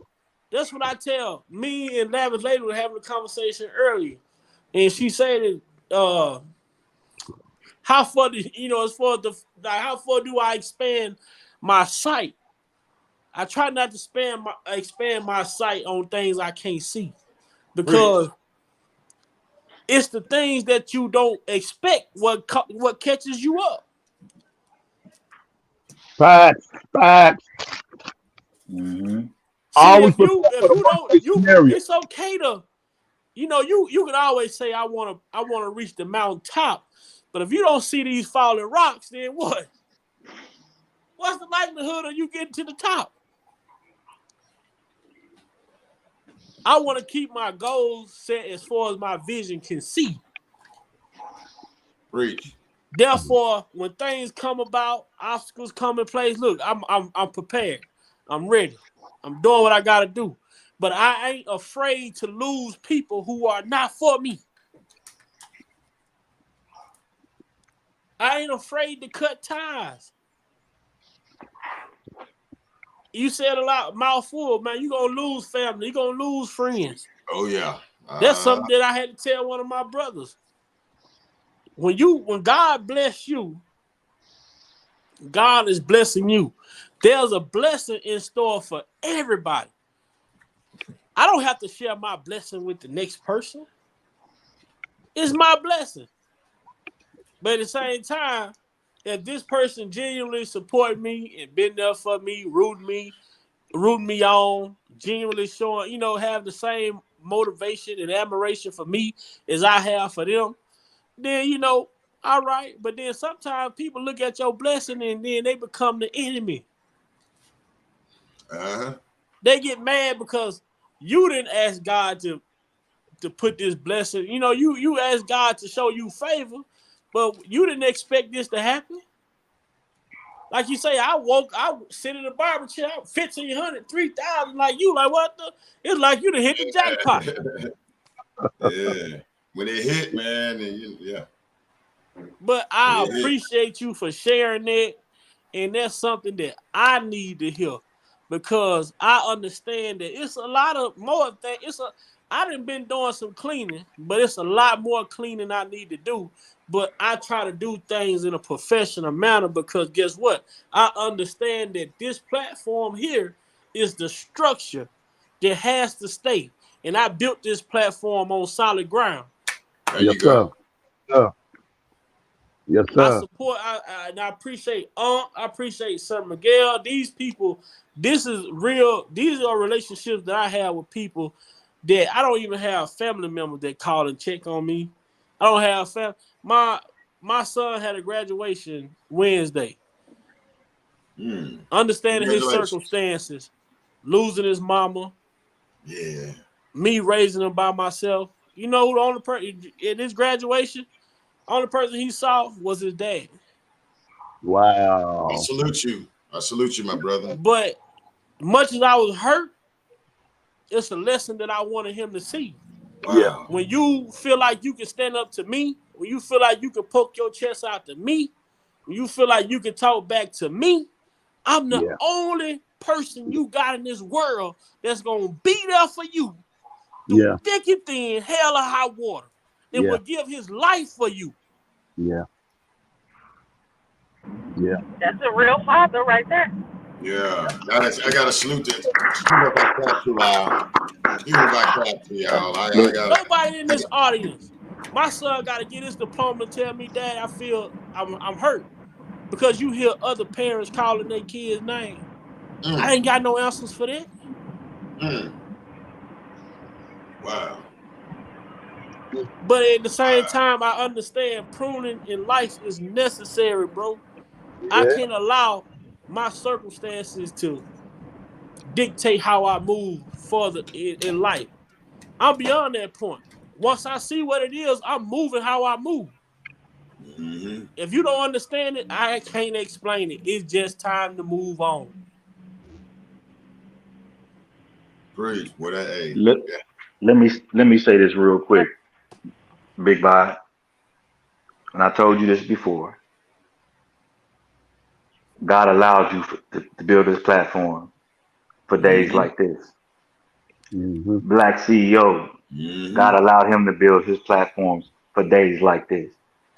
When you have men that believe in who and where their power come from and who their creator is, he put them in the right place at the right time for the right reasons for situations like this.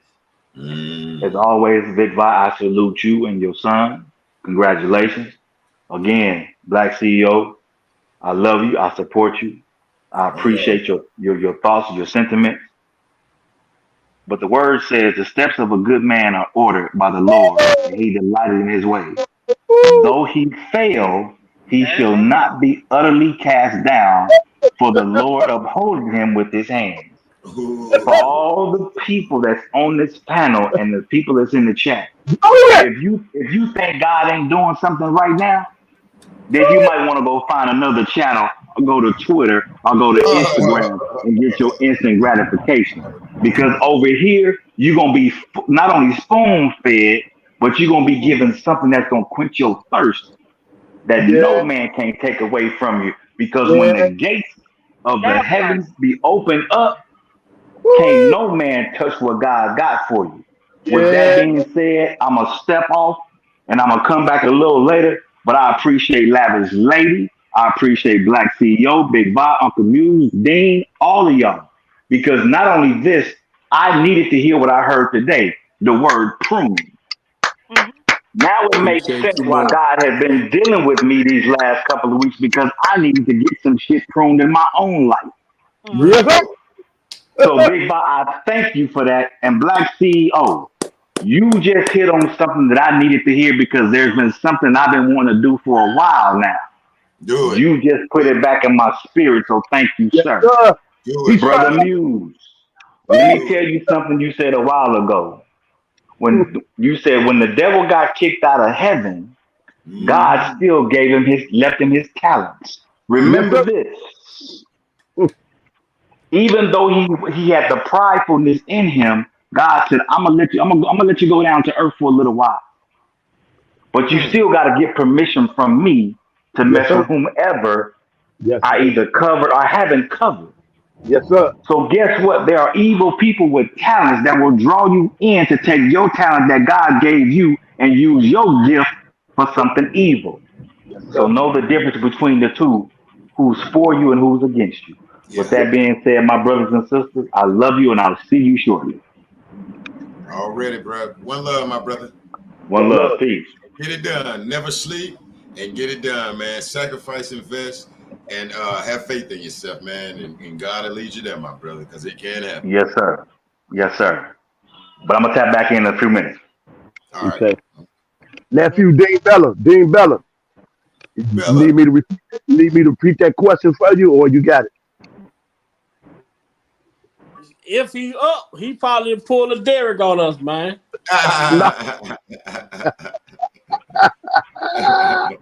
You know, this right here ain't for the weak, man. When you talk about this right here, man, this ain't for the weak. This ain't for the weak, man. Hey, there you go. I see you, nephew.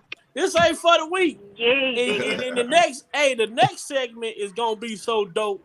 The next 6 hours is gonna be so lit with adult talk, because this has been the question that's been going around about 50-50 relationships. Who should lead? Hey, we gonna talk about it. Hey man, if y'all want to get a little love language in there, we gonna educate our people, man. Yes, sir. Because we ain't getting nowhere without an understanding. Right. And in order to understand, we gonna have to go back and say we gotta communicate effective communication. Yes, sir.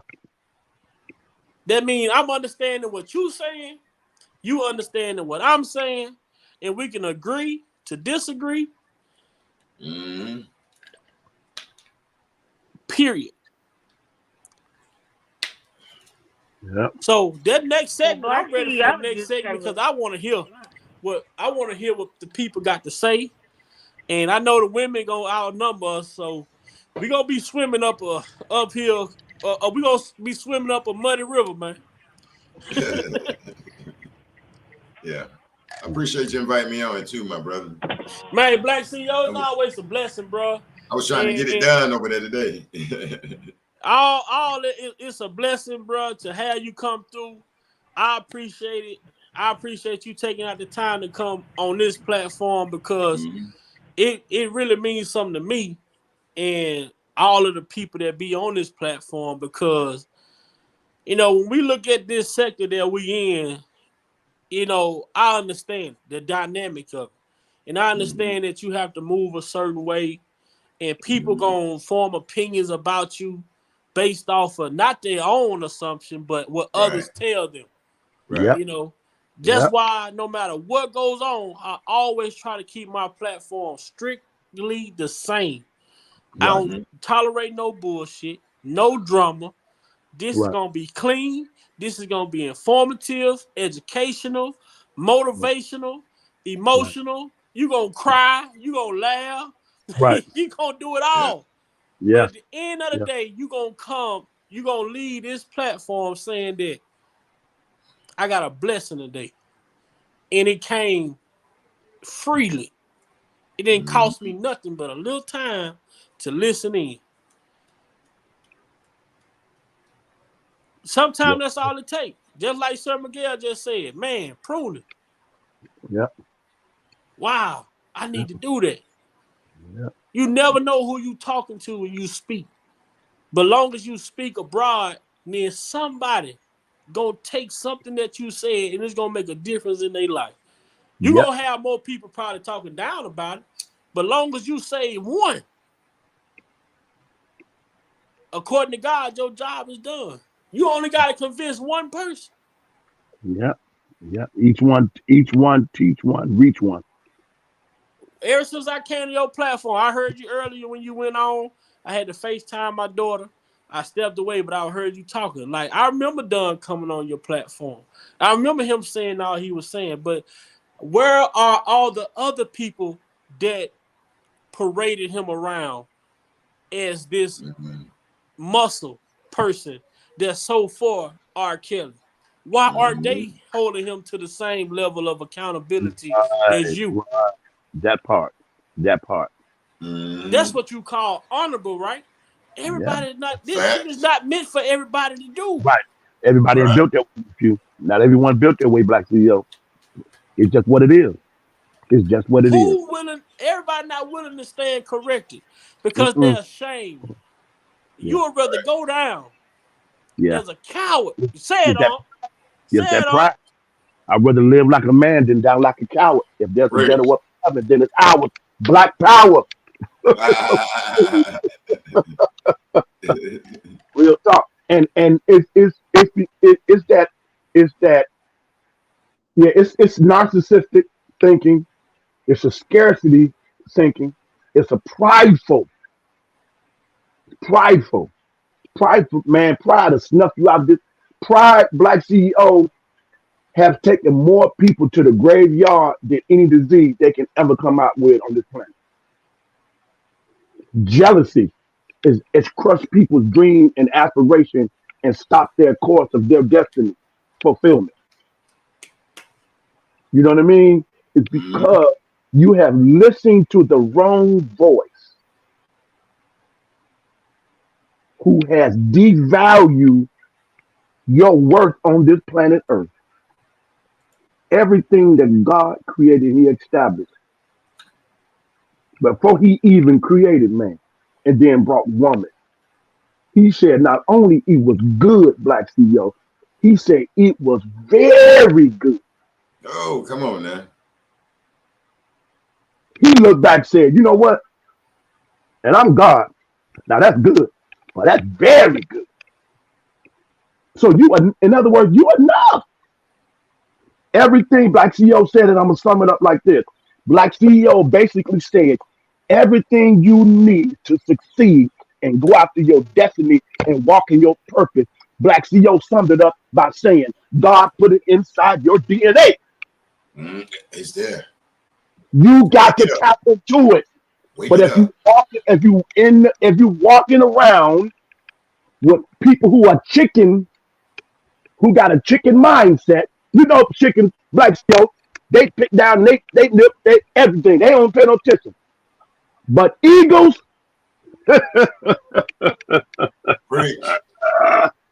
eagles fly so high away from the BS and the bull crack and the distraction, Black CEO. Man, preach. They got their vision. They protect their gifting. They know, Black CEO, that there's individuals in this life you have to guard your heart with. You can't tell everybody your dreams. You can't tell everybody you can't share that with everybody. Because there are dream killers that's walking around in this world. And I get back on this, Black CEO. A lot of those dream killers are members of our own family and community. Now that's the toughest thing we have to deal with and walk through. Because you understand outside of you and your community. So you expect it. You prepare for it. You're not surprised by it. It don't really sway you like that. But when it comes from family, that's why I like what Nino Brown on YouTube always said, as he coined the phrase, blood makes us related. He said, but loyalty makes us family. Let me say it again.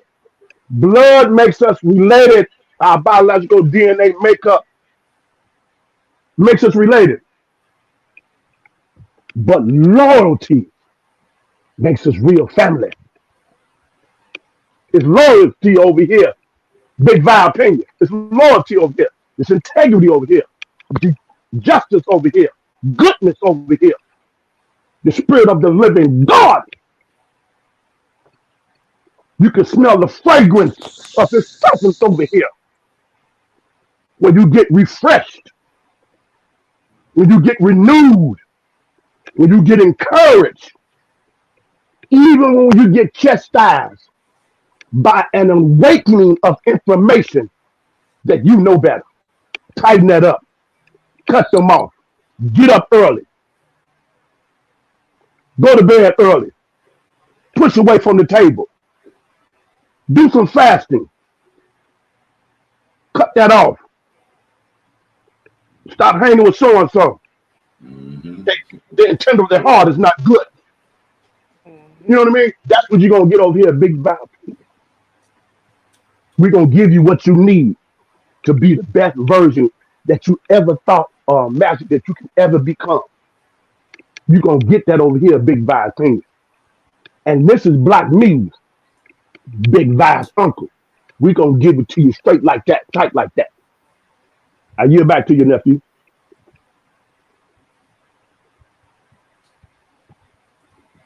I'm gonna get ready to get out of here in a few minutes. I got to get my grandbaby, man. And in a few minutes, but I want to send a shout out, y'all, to Lex Wren, the brother. Be in my inbox, keeping me updated, sending love, man. I don't know if Vi got him do it, but I do appreciate it if you had that brother, you know what I'm saying, reaching out, man. And I definitely support that. Keep doing what you're doing, Vi, okay? Keep doing what you're doing. And the more you do this, God is going to show you how to take this channel to another level, man, okay? Keep letting the community come out here. Keep working it like that. God is going to give you a vision, man, all the way how to be able to take care of your house, your home, and your son, man. Y'all don't let nothing say fences. You know, if back in the day something happened, leave it in the past, okay? Try your best to leave it in the past, man. Once you leave it in the past, you'll see doors open and you'll see people get pissed. Don't get pissed with them. Let them be pissed by themselves, even if you got to leave family. But once the doors open, you'll see people get pissed because they're going to see you leaving it in the past and they're going to want to keep talking about it in the past. Don't stay back there, okay? And that's the thing. You got to get up out of that chair, off of that damn the curve, or sit the blunt down with them, or sit the beer down with them, and go get it. People gonna get mad. They gonna call you lame. They'll do all this other stuff. But at the end of the day, you gotta get up and move different. And as you do it, you'll be able to protect yourself. And then you'll see where you need to be. Next thing you know, you'll see, like, say for instance, like where you need to live, where you need to be, who you need to hang around with. You know what I'm saying? And the more you just get away from it, bro, and leave that past, man. And once you see people, say for instance, get mad, you're gonna say, wow, you're gonna be like, damn, you know what I'm saying? You're gonna see yourself producing stuff, making stuff, your channel, and all these different beautiful things, man. And you just keep it going, just keep it going. And then you're gonna be like, damn, I was sitting there stuck with that, thinking about that girl or whatever, or that guy, or whatever, or this, what happened. Still keep it in your heart. Nourish it. You know what I'm saying? Some stuff we can't. But take that out the front of it and put it at the back of you, put it on like your ankle, whatever, and just keep moving. After you finish your work, think about it. You'll be able to control it, and you'll be able to manage it. You know what I'm saying? God will help you manage it. But wait till the sign. God is going to show you, man, how to take this platform to another level. It may not be today or tomorrow, but when it hit, man, hey, just get ready to follow him. It can be a t-shirt. It can be I'm telling you, it'll be something that he is going to show all of us, to the queens and stuff that's in the chat, that's up here, whatever. I'm telling you, and you just keep it moving. And then, like I say, you'll see some people get mad. It might be your sister, might be your brother. Like, man, you're doing that. They may call it crazy. You're a black sheep. Black sheeps become millionaires and turn it out the whole nine. You may feel like, man, get away from that stuff and go out there in front of new people. When you go in that gas station, you see people like, damn, I know he got a lot of money. He owns this. Yes, get in that mind frame, because that's finna be you. You know what I'm saying? Man. Ask questions to people, man. Go in the store, and just for the hell of it, Vi, if you know a guy, the cashier is my brother, ask him, say, what day is the buying manager? And they're gonna be like, oh, Thursday. The buying manager got something. That way it can trip you out. And that way I'm gonna show you that money is right there on our broke days. We sitting there like how to get it, whatever, and it'll trip you out. BP. Bruh, have $1 million budget on Thursdays. In other words, I'm gonna say this and not go too long. You know how you get up early in the morning, 6 o'clock, you pull up at Wilco, and you see a Coca-Cola, Pepsi people out there. You get what I'm saying? A little car, the guy in there, right? That has to be you. You got to say that needs to be me. I found myself doing that, getting up in the morning with my polo shirt, Black CEO Media, with my damn shirt tucked in, with a briefcase going in there, because I want to be them. I had to figure out how the hell to sell something. Guess what I did? I made chocolate chip cookies and put labels on them and went in there with baskets and was selling, man. You have to look at that, people. Okay. And I was like, damn, I got a sign to put on my car. Shit. And I go to pulling up, man, after I drop the kids off. That's me on my days off, man. So when you look at stuff like that, say, I want that to be me. It ain't hard. It ain't hard. It ain't hard to start a record company and all types of stuff. But when you see certain stuff, that can be you. You know what I'm saying? It can be you, and put yourself in there. And ladies and to the brothers, get a polo shirt. Make sure you get Big Vi on it. Damn it. Don't wait. Get your hat. Get Big Vi on it. When you go places, that's when you're being taken serious. Just get a polo shirt for the hell of it with Big Vi, your logo on there. And guess what? You're going to grow. You're gonna grow. Once you put your name on stuff, you're gonna grow. And real quick, I remember being in my recording studio. Wow. I listened to Master P. Back in the day.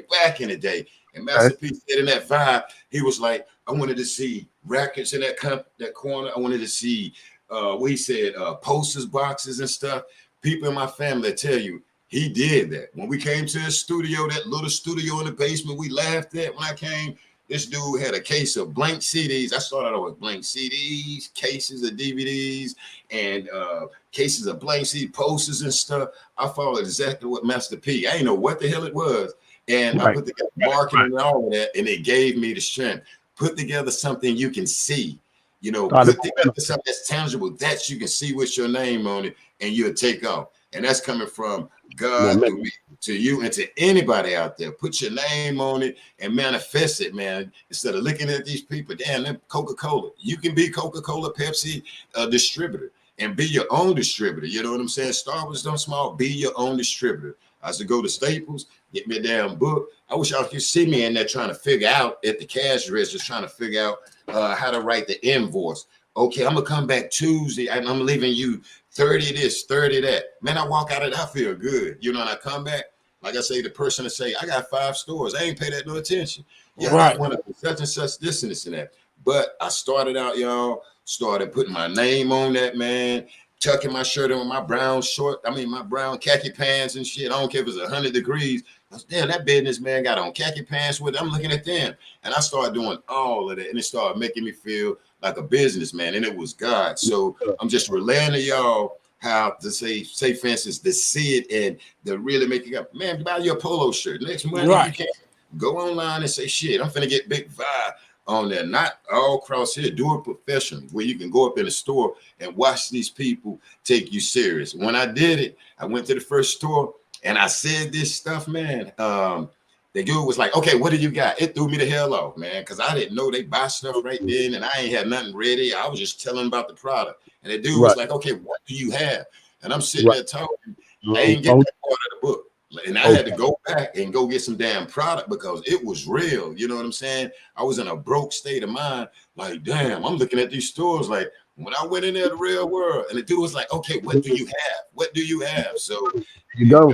get your stuff together to anybody. You know what I'm saying? Put your name on it. That way you can start getting self-esteem and get out there and get it. You know what I'm saying? Because that's how everybody did. You hear, like, say, for instance, Dame Johnson from Shark Tank. That's why he sit up there like this. If you ever look at it, you be like, he don't help these people, whatever.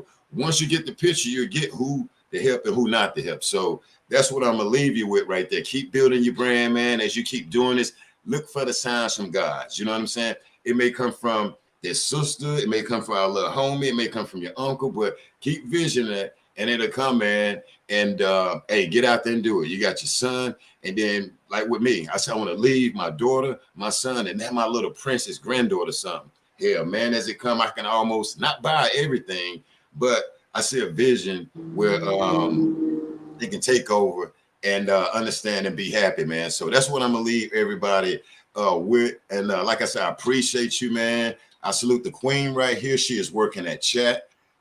Sir Miguel and everybody, man. And but I do got to get out of here and go get my grandbaby. But like I say, those little keys right there, man, the jewels. Hey, like I said, mugs.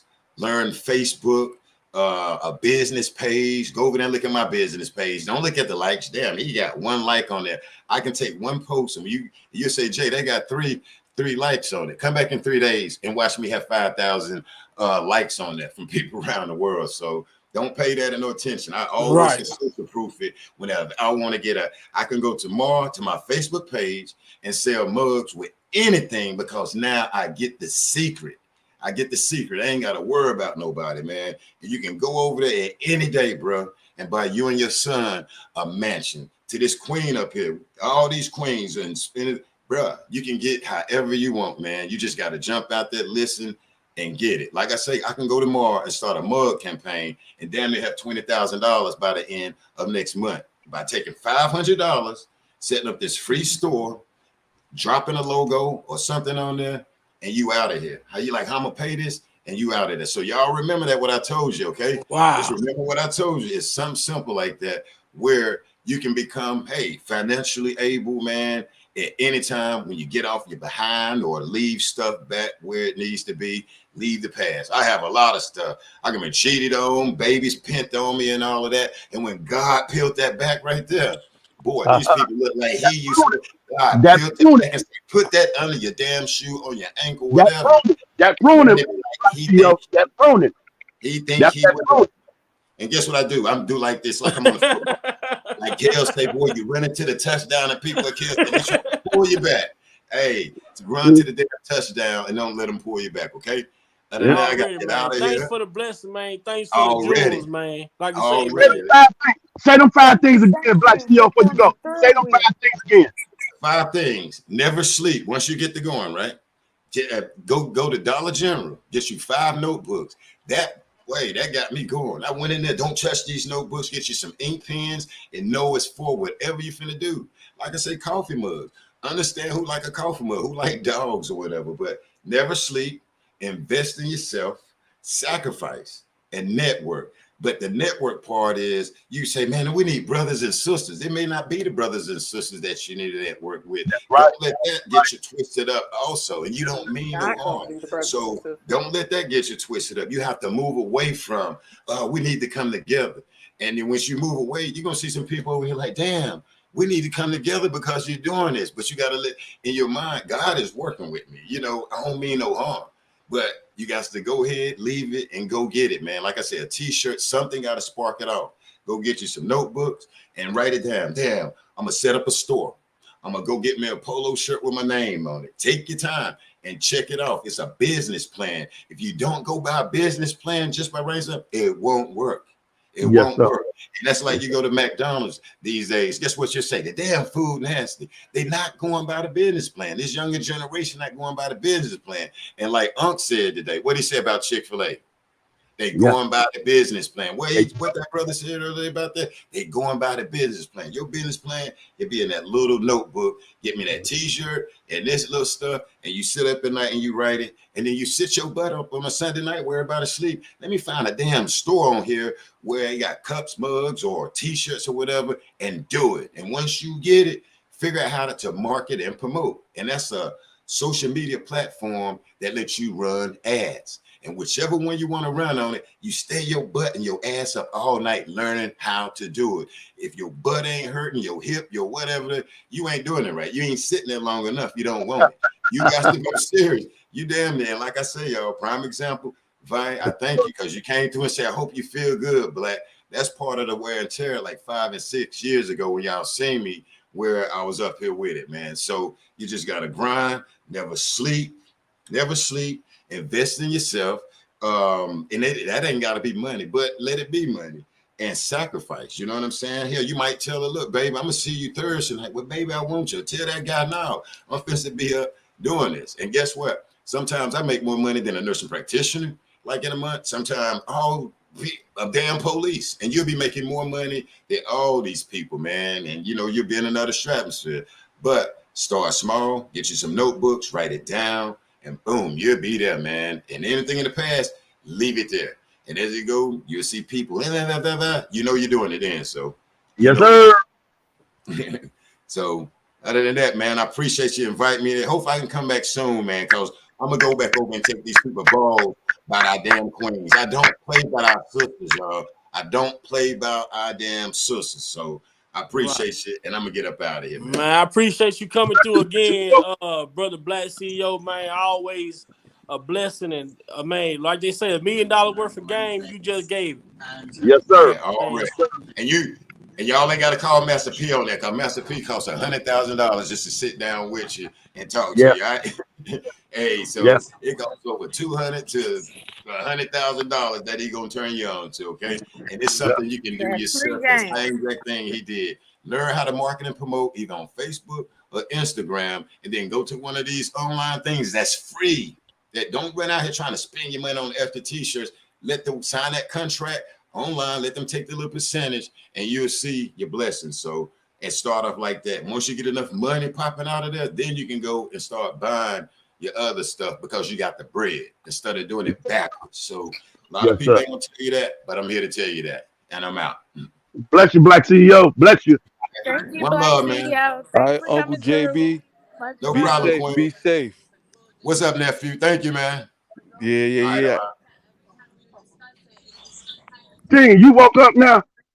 Nah, not my fault, Unc. I was what you call it. I was helping my cousin do something. I was helping him. My bad. Nah, but I was listening You the done whole went time. MIA, Dean. We ain't gonna be fooling with you. Nah. I'm here. I was listening the whole time. I don't know if y'all hear me. I'll come in from time to time. Like I would just say, preach. you know me. Nah, I miss y'all though. Cause Vine going all week. Yeah, he needed that, get that everything together. But hey, did you remember the question I asked you? If not, I can ask you again. What, Go ahead. Okay. I asked Sir Miguel something that he had spilled after Black CEO. So I came to you. From your perspective, for your age bracket, from the wisdom that you have gained, which is beyond your age. Mm-hmm. What can you help us and walk us through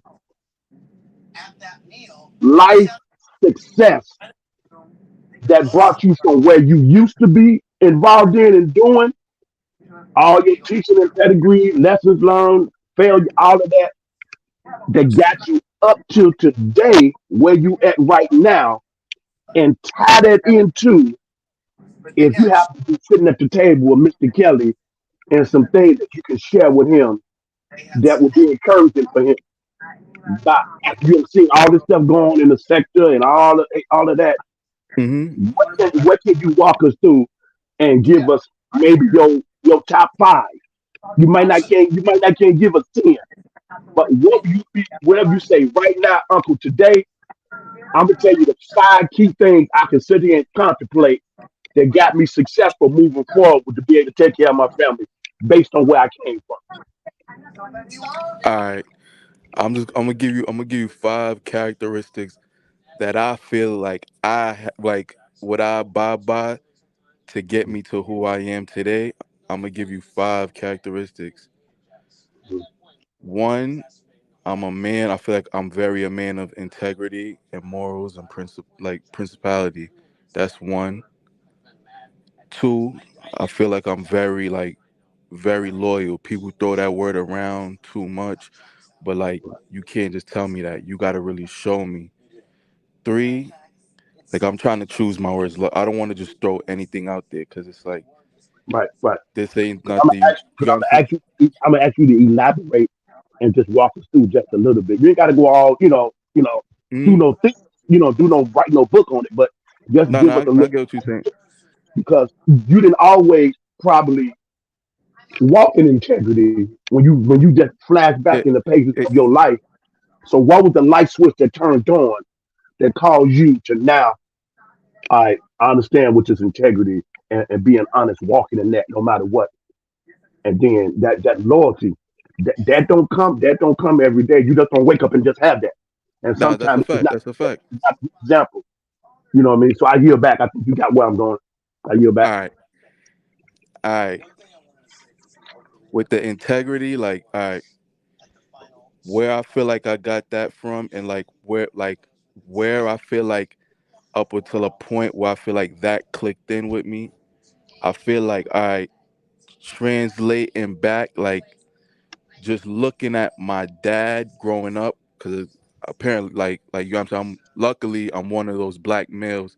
I could say you get what I'm saying. I have my father in my life. So it's Okay. like as time going on, like you get what I'm saying. I seen him as like being a role model to where it's like you molding, you getting older, you want to shape yourself, and on top of that, I got 2 daughters, Unc. So Okay. I feel like once I had my first daughter, it's like I know I'm Mm, not living for myself anymore. Like I got mm, somebody out there looking at me every single day. Like you get what I'm saying? I always tell right. people, even if I wanted to be a deadbeat, I can't. My mom wouldn't allow that. Like my Yes, family sir. they just you get what I'm saying? Like so it's like me knowing that I have 2 daughters, and it's like, don't get me wrong, like I'm not perfect. Like you get what I'm saying? I'm a man. Like, and I always feel like, as my mom said, what makes you a man is being able to admit your wrongs. That's what makes you a man, is be able to admit when you're wrong. So I know I'm not perfect. Like me and my baby mom, we go through it, we fuss, we fight, whatever the case may be.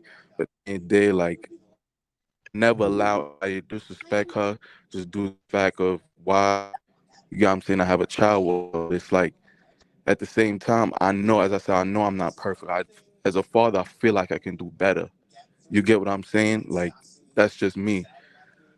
But as I said, like integrity, I feel like once I have my daughter, that's where that clicked. That like I feel like I got somebody looking at me. You got what I'm saying?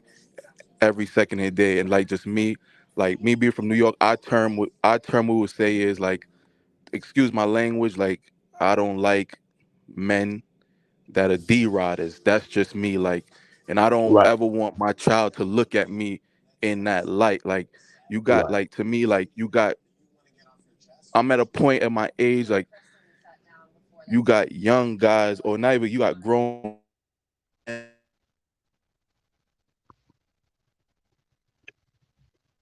men, your You there? big homie. You might as well tell him he could go ahead and go sleep with your wife. Like, you get what I'm saying? So I always wanted to model myself with integrity to where my kids could look at me like and be like, they're very proud. Like, at least my dad, like, he stands for something. Like, Yeah, yeah, yeah, that's where that comes from. And then two, with the loyalty is like, as you said, that's not something. Loyalty is not something you could just wake up and say, "Oh, yeah, I'm loyal." Like, no, that's something you have to show that. Like, you really have to, like, you got what I'm saying. It takes time. Like, loyalty comes with time, cause it's like you have to show me. Like, you can't just tell me you're loyal. You get what I'm saying? yeah. You keep going in and out. Let me pause for a minute. Everybody in the chat, can we welcome Miss Nicole Carter in the chat? Miss Nicole Carter in the chat. Can we put some hearts in the chat? Miss Nicole, it's a blessing for you to grace us with your presence. It's a blessing.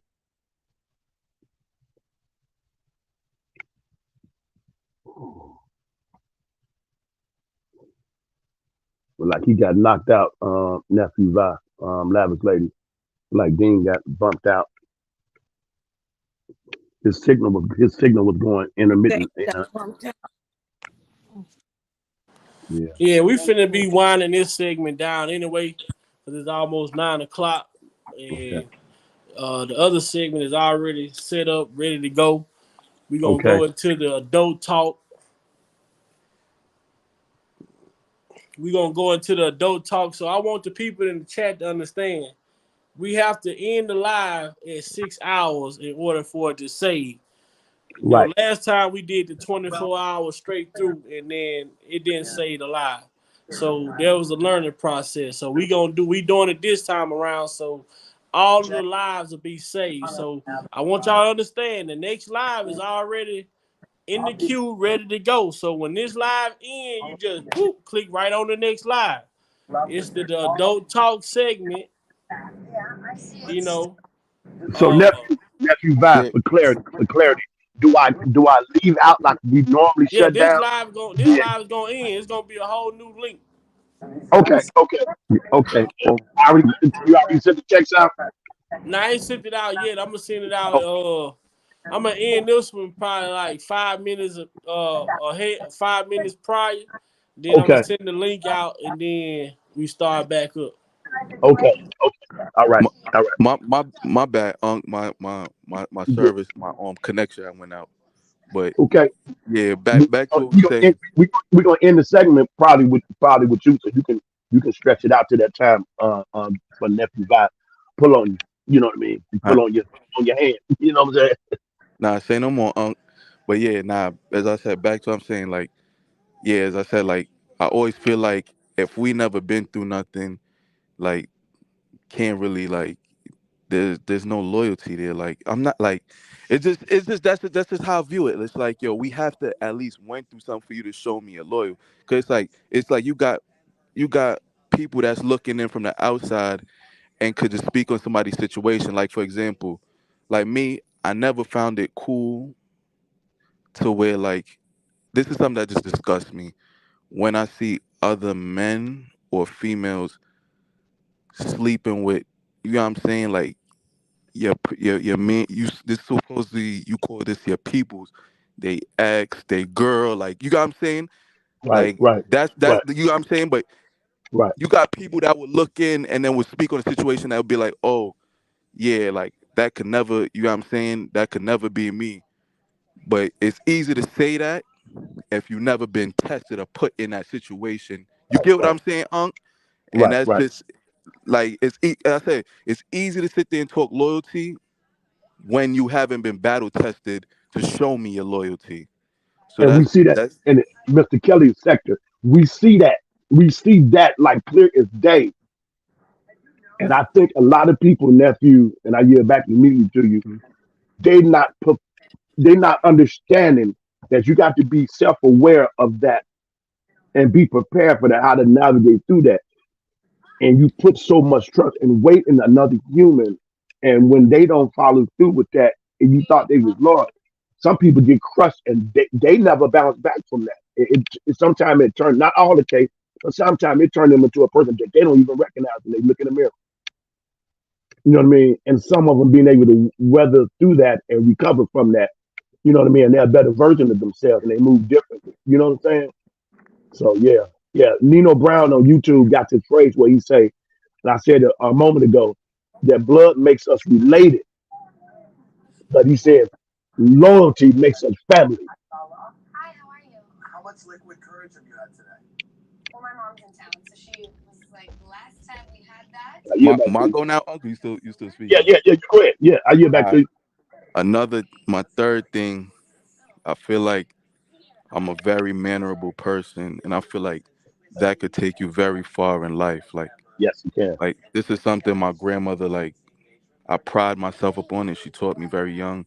Like manners is something, you got what I'm saying? Like as I Yeah, said, like when I was growing up, I couldn't walk down the street, and I don't got to know this person, and then say not saying hi, and if right, I get back to my grandmother that, oh, your grandson walked past me this morning to school and he didn't even say hi to me, my grandmother would have went off or went upside my head for something like that.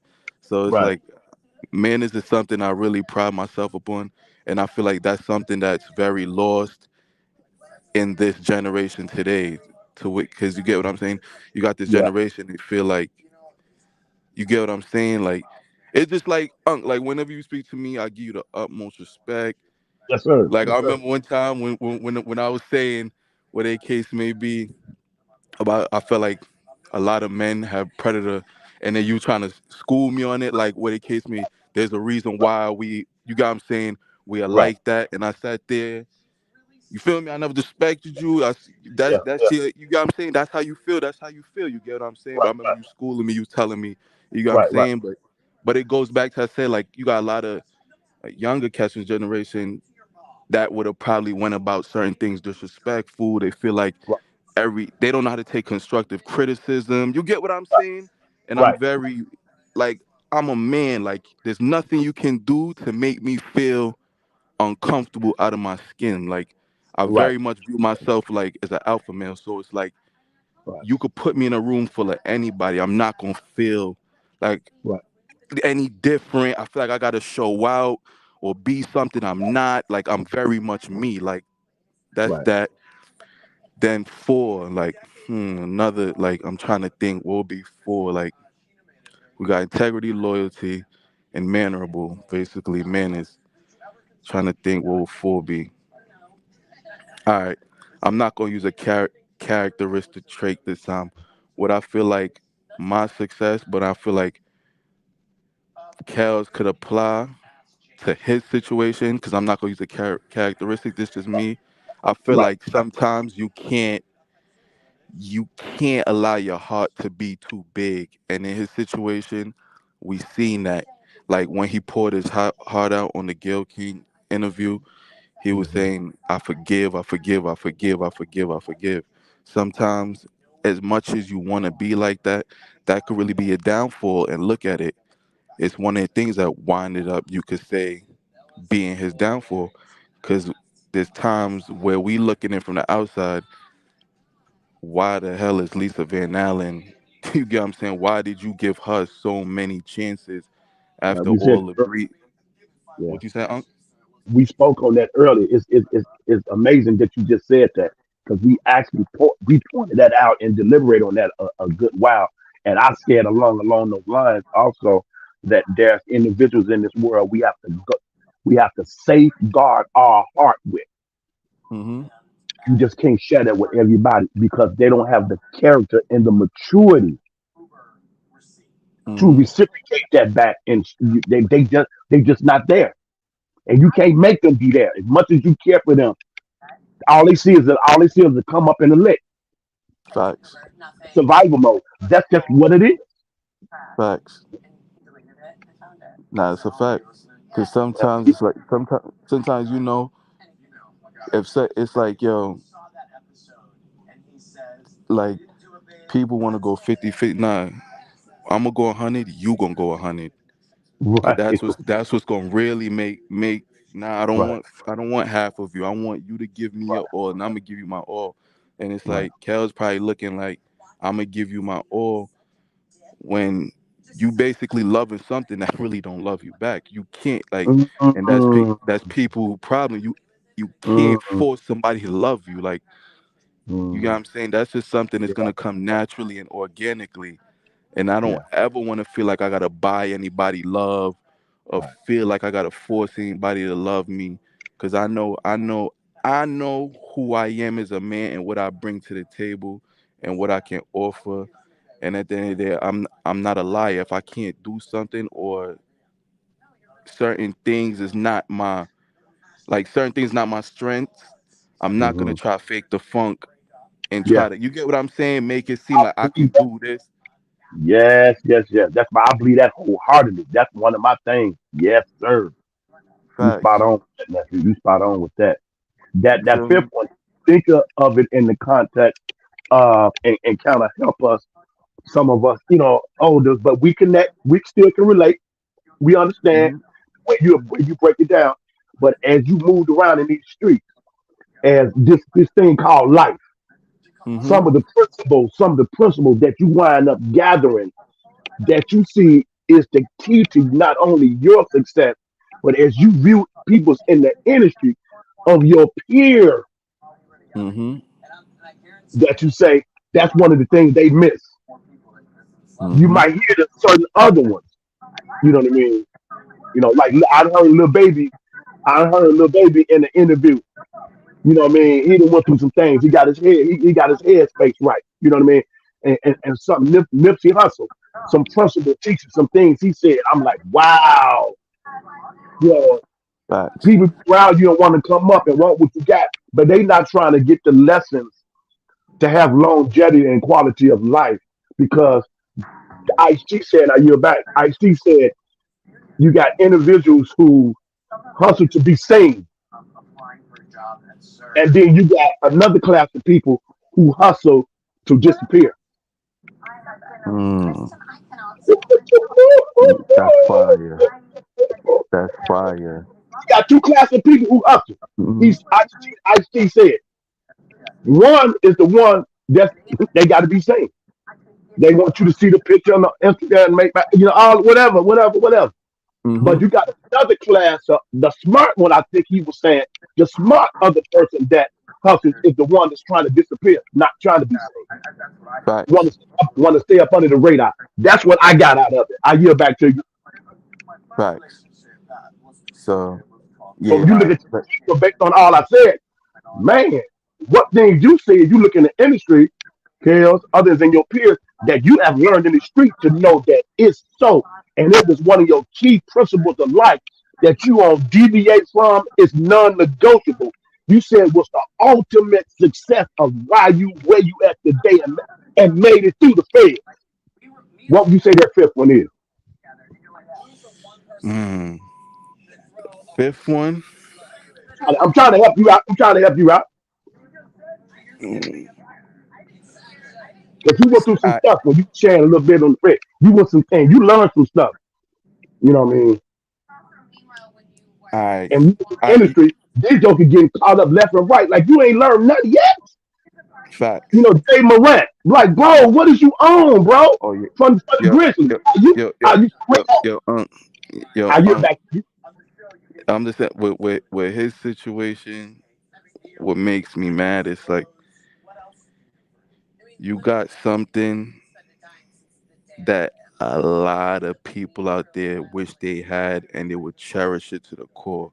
He don't understand you a $500 million like nigga, like you really a $500 million nigga, but you really out here acting like the average Joe on the block. Like Mm, it's crazy. Like mm, I would trade it all just to be able to, you get what I'm saying, like just to it would I would just love to burden that weight of the shoulders to where I know everybody can count on me, and I know I'm gonna go out there and I'm gonna put on to where it's like, but I'm not gonna let my people down. Like, and right now, like to me with John Moran, he letting like he letting us down, man. It's like yo, it's just like, come on, Yeah. you.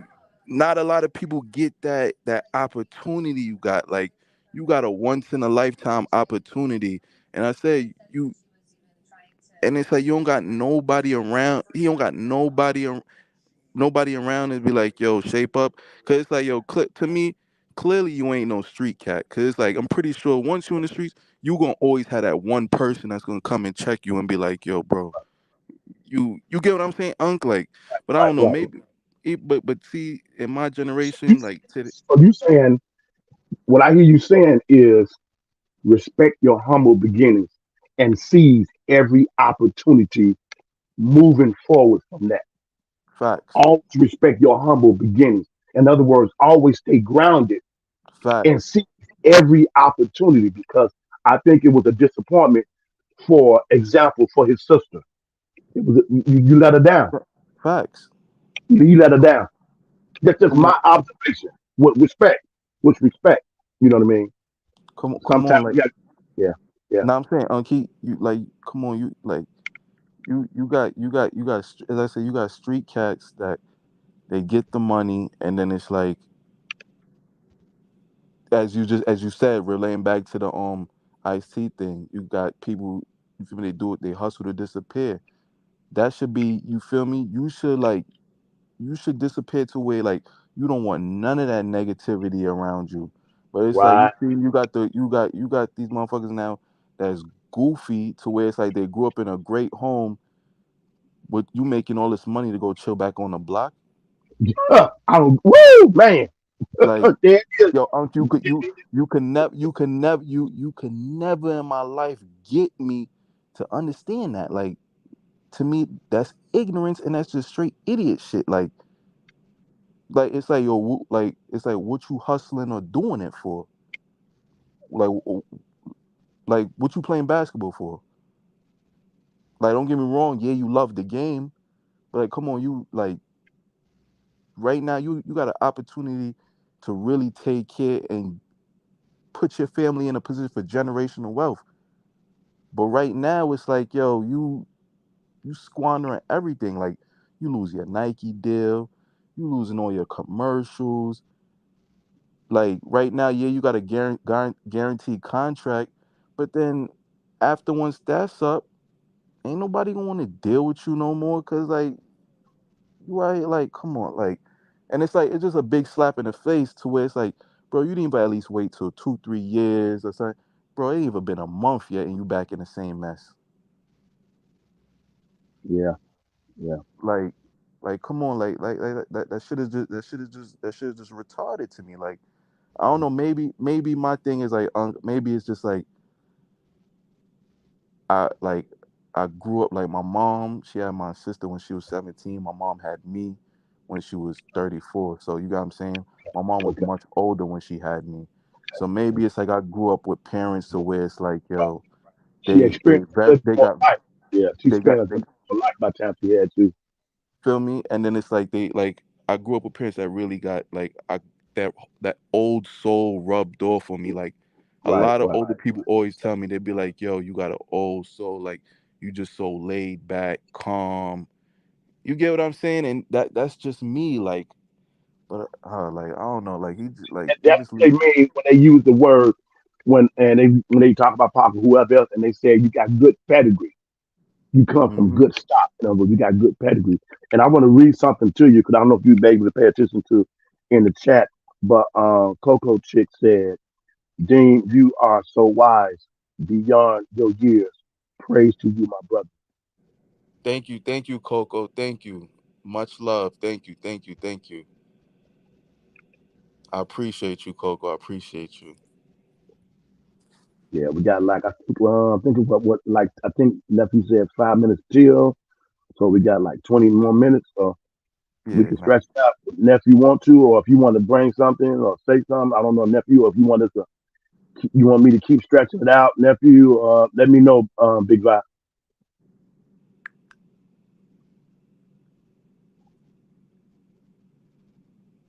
Also, Brian, but if everyone's been enjoying the content, and if you forgot, can you be so kind to just hit that like button so we can push this off into the algorithm? That's it. Go ahead, nephew. First of all, people must be evenly yoked, have like minds. Can't let just anybody in your space. Well, Coco Chick, you gotta say that for the next segment. You finna go off into a don't talk, don't get a call before they pay for it. You never get a customer the product without getting the money. facts, Yeah. facts. You never give a customer the money without the product without getting the money first. That son of a bitch can run way faster than you can reach. Facts, Hustle backwards. You say they hustling backwards, nephew? They hustling backwards, facts, man. Hey, facts. nephew, I heard shout out to Miss Spitting Fire. I'm crazy about Spitting Fire, man. That's my sister, man. I remember Spitting Fire talking about LVA. She said you took the watch, all that shit. And then you gonna get the thing you supposed to give just to the keep whoever was, and then you turn around and try to go get, and then you gonna go back and try to get what you gave to them. Like she said, you got to be the. I can't do it no justice like Spitfire said. I say, wow, Spitfire. I never thought about it like that. Like, you hustling backwards. What kind of you got the stuff? How you gonna turn it over to somebody else? You know what I mean? Like, wow. You know what I mean? Mm-hmm. Man, said the world dumbest criminals. Too smart for their own good, nephew. As much. Let's see what we can get some kale before we get on to this next segment. You hear me? If you ain't did that thing in a while where you put them faces on different individuals. Man, I got kicked out the account, so I gotta go back. I gotta figure out how to get into the account on the Pinterest form. Yeah, Okay.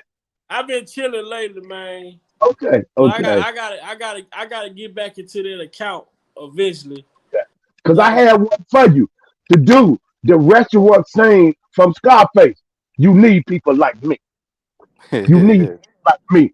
So you can point your finger and say, that's the bad guy. He said, what that make you good? You're not good. You just know how to hide. And then he said, here comes Dean. He said, me, I don't have that problem. I always tell the truth, even when I lie. In other words, even though he owned what he owned, he still walked with integrity, even on the stuff that he owned. And y'all supposed to be good, thinking y'all supposed to be so much better, and you can't even. You scared to be who you want to be.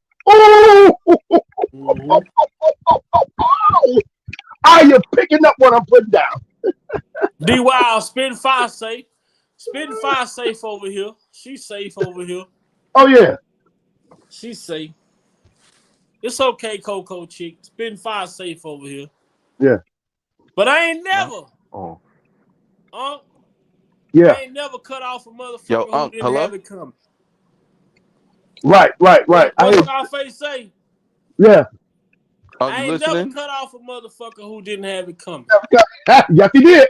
Keep going. Yes, he did.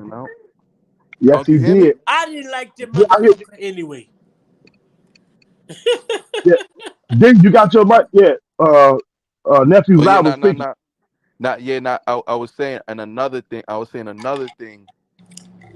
Another thing is that I feel like if you like want to be just like, all right, so people don't understand success could come in many ways. You don't have to have the big house in Malibu or the Fortune 500 company to be successful, or the Ferrari sitting outside. It's like I always tell people, if you love being a janitor, my mom always tell me, be the best janitor out there. If you want to be a robber, be the best goddamn robber you could be out there. If you want to be the best, if you want to be a man that pick or cut grass, be the best man that cut grass out there. So success could come in plenty Right. plenty different ways. And my thing is, you can't have no success if you don't have that laser, that laser focus and that dedication. Yeah, You that focus. leaving Yeah, one I'm gonna thing yell out. back. You Laser. leaving one thing out, Dean. Yeah, we What? laser What? focus. What? You leaving one important element to success out. What's that? What's that? Teach me, Vi. Like, You can't have success without failure, man. of Hmm. course, of course. 'Cause you got to know what it's like to fall and get back up. I Hmm. agree. You I got agree with trust all me. of you guys, but I think You success is trust a me. Now, I mindset. 100% agree with you, Big Vi. Because you got some people out, once they reach, they could sail to the top. They probably never hit no crazy bumps, no nothing. But when they fall, those are the type they fall hard and they don't know what to do.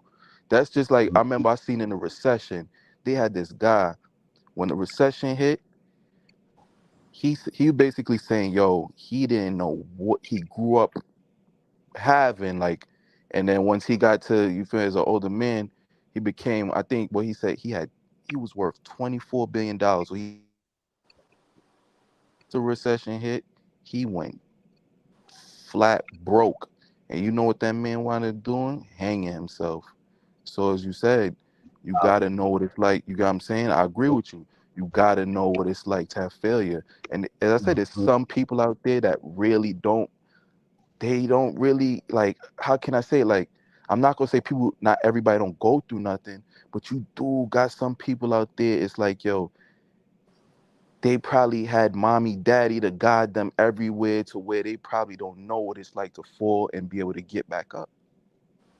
Cause there's always probably they always somebody there holding their hand or being able they Them could crutch crutches, on. You man. get what I'm saying? So Them crutches, man. agree Don't with you. you got them crutches under you. You know, I had them. If I'd it, be a if it, damn fool. I was sit. I ain't uh, gonna sit here and lie. I had Vi, Vi, crutches Vi, my I whole life, 100% man. agree. I 100% agree with you. And still to this day, I'm not gonna sit there and act like I don't have them, cause I always say it.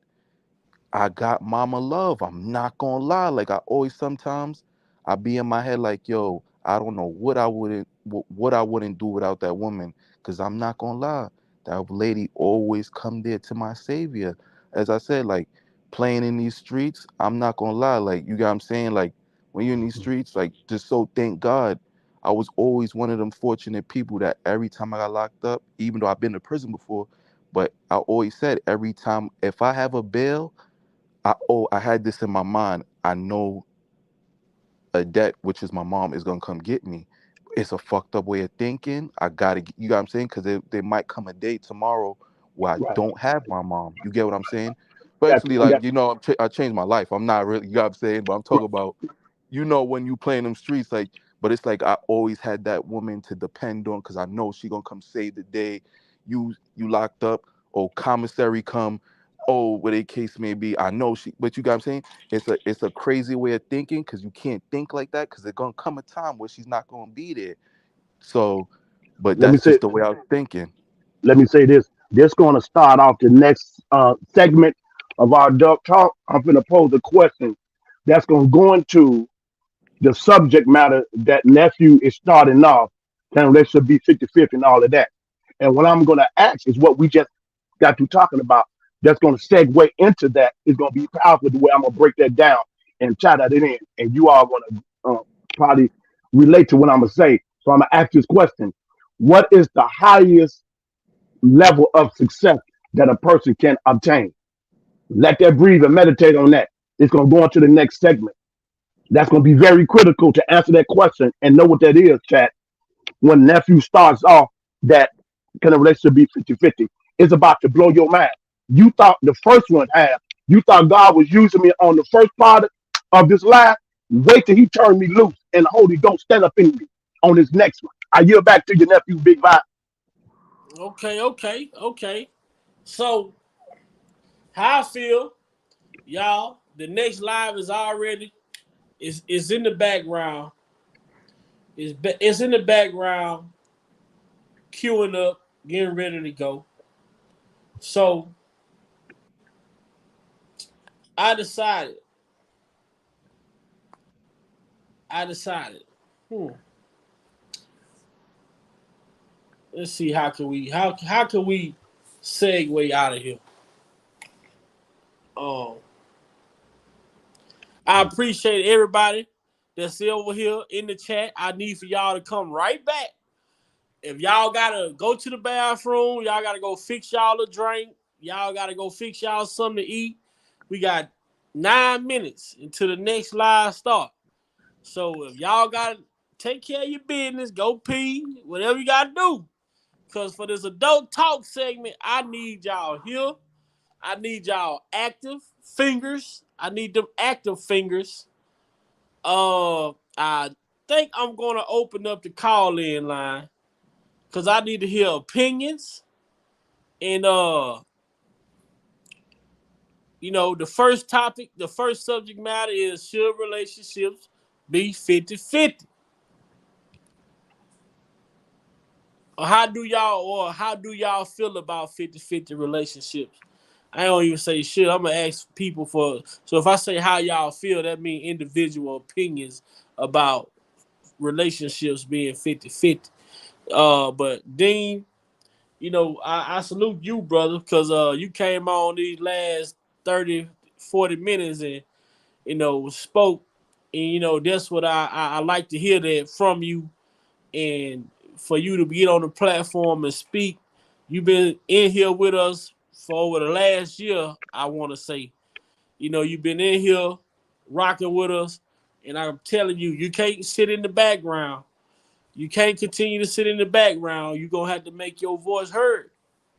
Speak. You got opinions. You have a life. You will live. You didn't sing.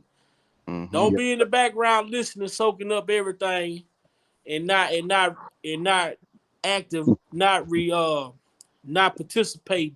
You know what I'm saying? When you speak, whatever it is you got, let that shit out.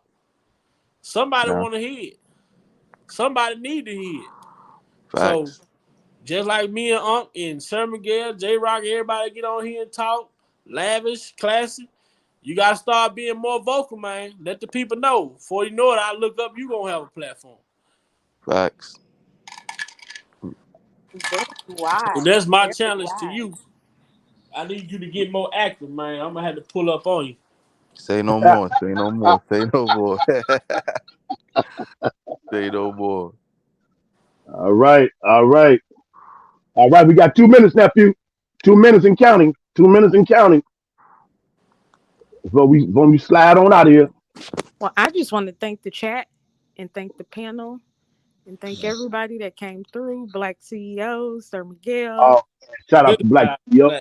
No. Uncle Muse, Dean. Dean gave us some jewels tonight. I'm so proud of him. I'm like a proud big sister. Vi, much love to everybody. Thank you guys, and get ready for the next one. Much love to y'all. As I always say, I really genuinely love y'all from the bottom of my heart. And anybody that knows me, my lady could tell y'all, my mom could tell y'all, my grandmother could tell y'all, anybody knows me, I don't fuck with a lot of niggas. I stay to myself. If you've been through what I've been through and know what I know, you get what I'm saying. I'm just a loner to the T. Like like you get what I'm saying. Like I always just view life like this. Like the less people I got around me, I'll just feel like this. The less drama I'll be in. I don't like drama. Like I don't. Don't get me wrong. You bring it to me. I tell people, you come over here. I always tell people, you come. You gonna jump the port? You come over here. You gonna put them jumping cables on the nephew? You gonna put them jumping cables on? Oh, my fault. Now I'm just saying. You gonna fuck that radiator, Dean? You gonna fuck that radiator? Dean, look at the chat. Look what Coco said. You wasn't smacking. Hold on, I'm about to look. And you wasn't snacking. You ain't had them chips or nothing. Ah! You didn't came through and killed My yourself. bad, my bad. Yo, you said I Big wasn't sassy. baby, baby. Oh, son, what does it profit a man to gain the whole world and lose his soul? I want out. But it's hard. I need answers, Mama. Robert, I need answers. son,